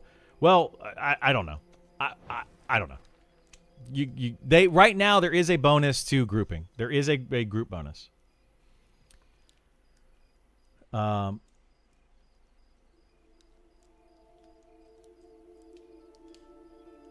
Go beyond AC and just say stats in general need to feel more impactful. Yeah, well, that's true. Yeah, I would agree with that. All stats don't feel very impactful, especially at low levels. AC feels very impactful at low levels, but as you get higher level, AC starts to fall off because you need so much of it. And then the same thing can be said for stats, though. At low levels, items give you very little stats, and you need a lot of stats to feel the benefit. So the way that the math works in this game, these are not exact numbers, but let's say at level 60, I increase my strength by 10. My damage might go, my damage cap might go up by 3 points. To get the same damage cap increase at level 10, I would need like 100 strength. Because of the way that they have the stat scaling to, I assume the reason they did this is to prevent twinking. So you could throw on the best gear in the game on a level 10 character and not gain astronomical amounts of damage because they need 100 strength to go up by 3 damage. Whereas at level 60, you only need 10 strength to go up by 3 damage. So stats start to feel a lot better once you get higher level, and they start to actually make a difference in your character at higher level. But at lower level, stats are irrelevant, which is why it's much better right now to just play solo and power level your character up and then gear them out later. There's no reason to gear your character under level 30. Just power level it. The only gear that I would say is good for a character under level 30 is something like this right here, which gives you straight HP and straight mana. Like, those are good. And then anything that gives you AC is also good. But things that are giving you, like, strength for your martial classes, not worth it. It's just not worth it. It's not going to increase your damage by any amount, that noticeable amount.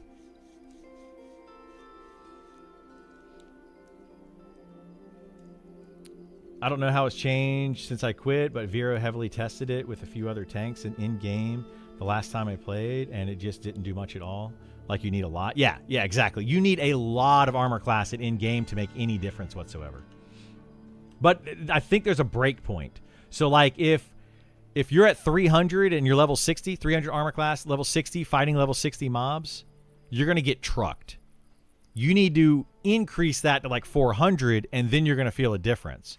And I think it's because there's like a break point at 400 or something, is what it feels like to me. I don't know that for a fact. I have not personally tested that, but the feeling, it seems like that's the case.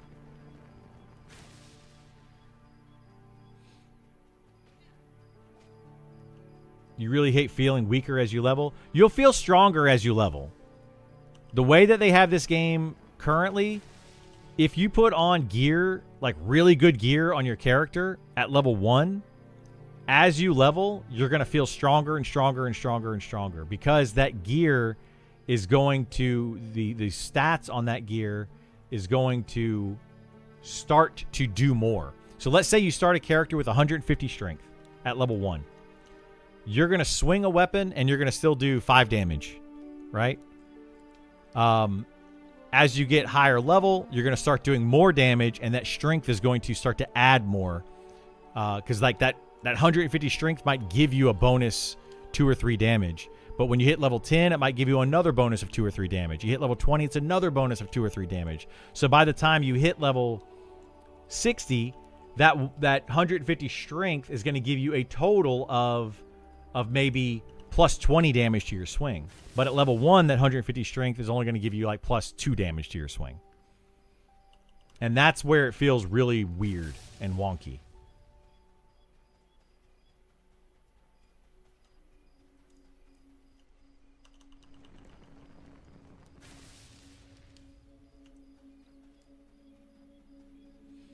Crazy thing is, I love the vibe of the world and all this cool stuff. Actually, numbers and combat XP side, it's a bummer. It is, yeah. It's a big bummer for me too. I love the world. I love the idea. I love what they're trying to do. I love a lot of things about this game. I love their willingness to try different things. But at this point, I feel like the trying of different things, maybe we should stop trying new things and actually decide what we want. That's where it's starting to feel like Pantheon to me. Like, to be brutally honest, it's starting to feel like Pantheon in that they just want to constantly try something new. Let's try this. Let's try this. It's like, that's not gonna work. Like, just stop trying new stuff. For the love.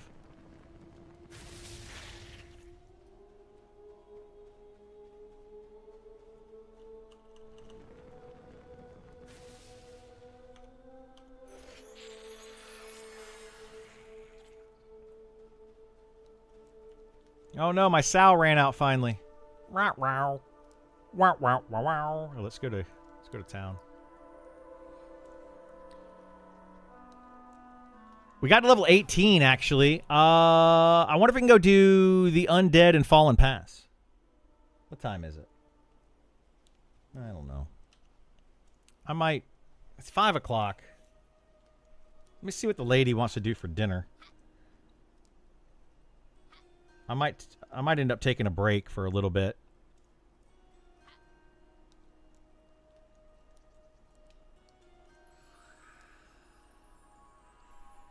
Let's see. And at 255 strength at level 60, you only gain like 3 damage.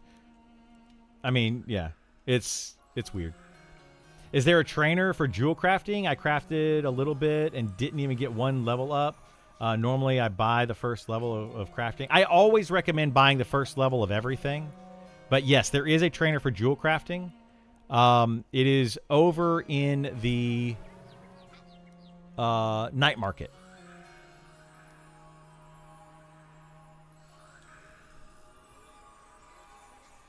Hang on.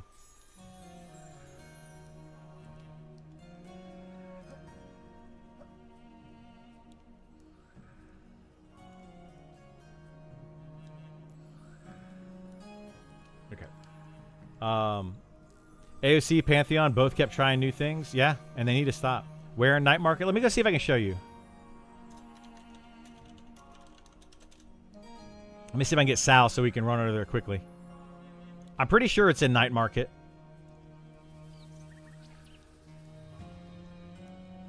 We'll just run over there. Let's go over there and look. There's a jewel craft person there, and I'm pretty sure there's an NPC right next to it that can do it. I know the bench and the supplier, but not the trainer.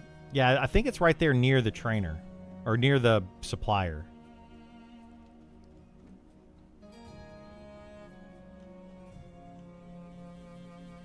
But maybe not.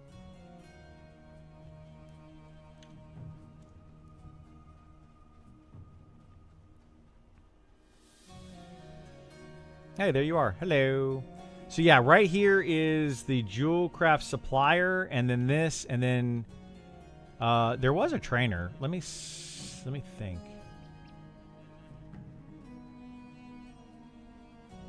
I swear there was a trainer in this room right here at one point. Did they move it? I don't know. Maybe they don't have it anymore. I swear, though, that's where it was. There was a jewel craft trainer in here.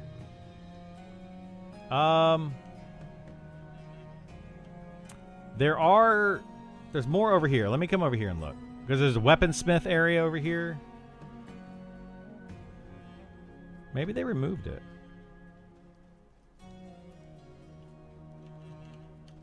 You won't get any levels? Yeah, I want you to be able to get levels. You'll be able to get it.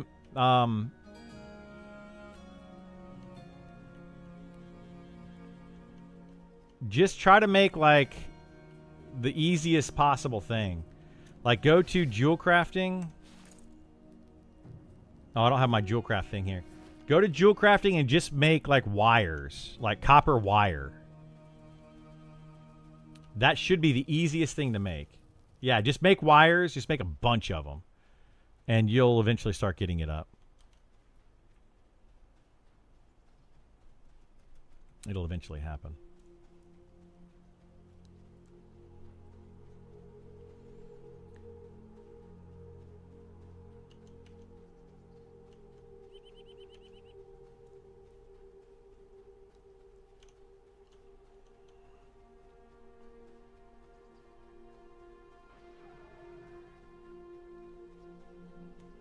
All right. Took 12 wires. You got 1 point. There you go. Yeah, I think that's what I started out with as well.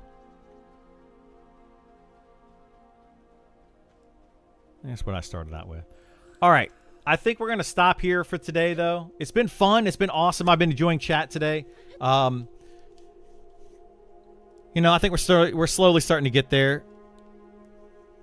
And, yeah. Thank you so much for being here. Do appreciate it. Thank you so much for the follows, the subs, all the love.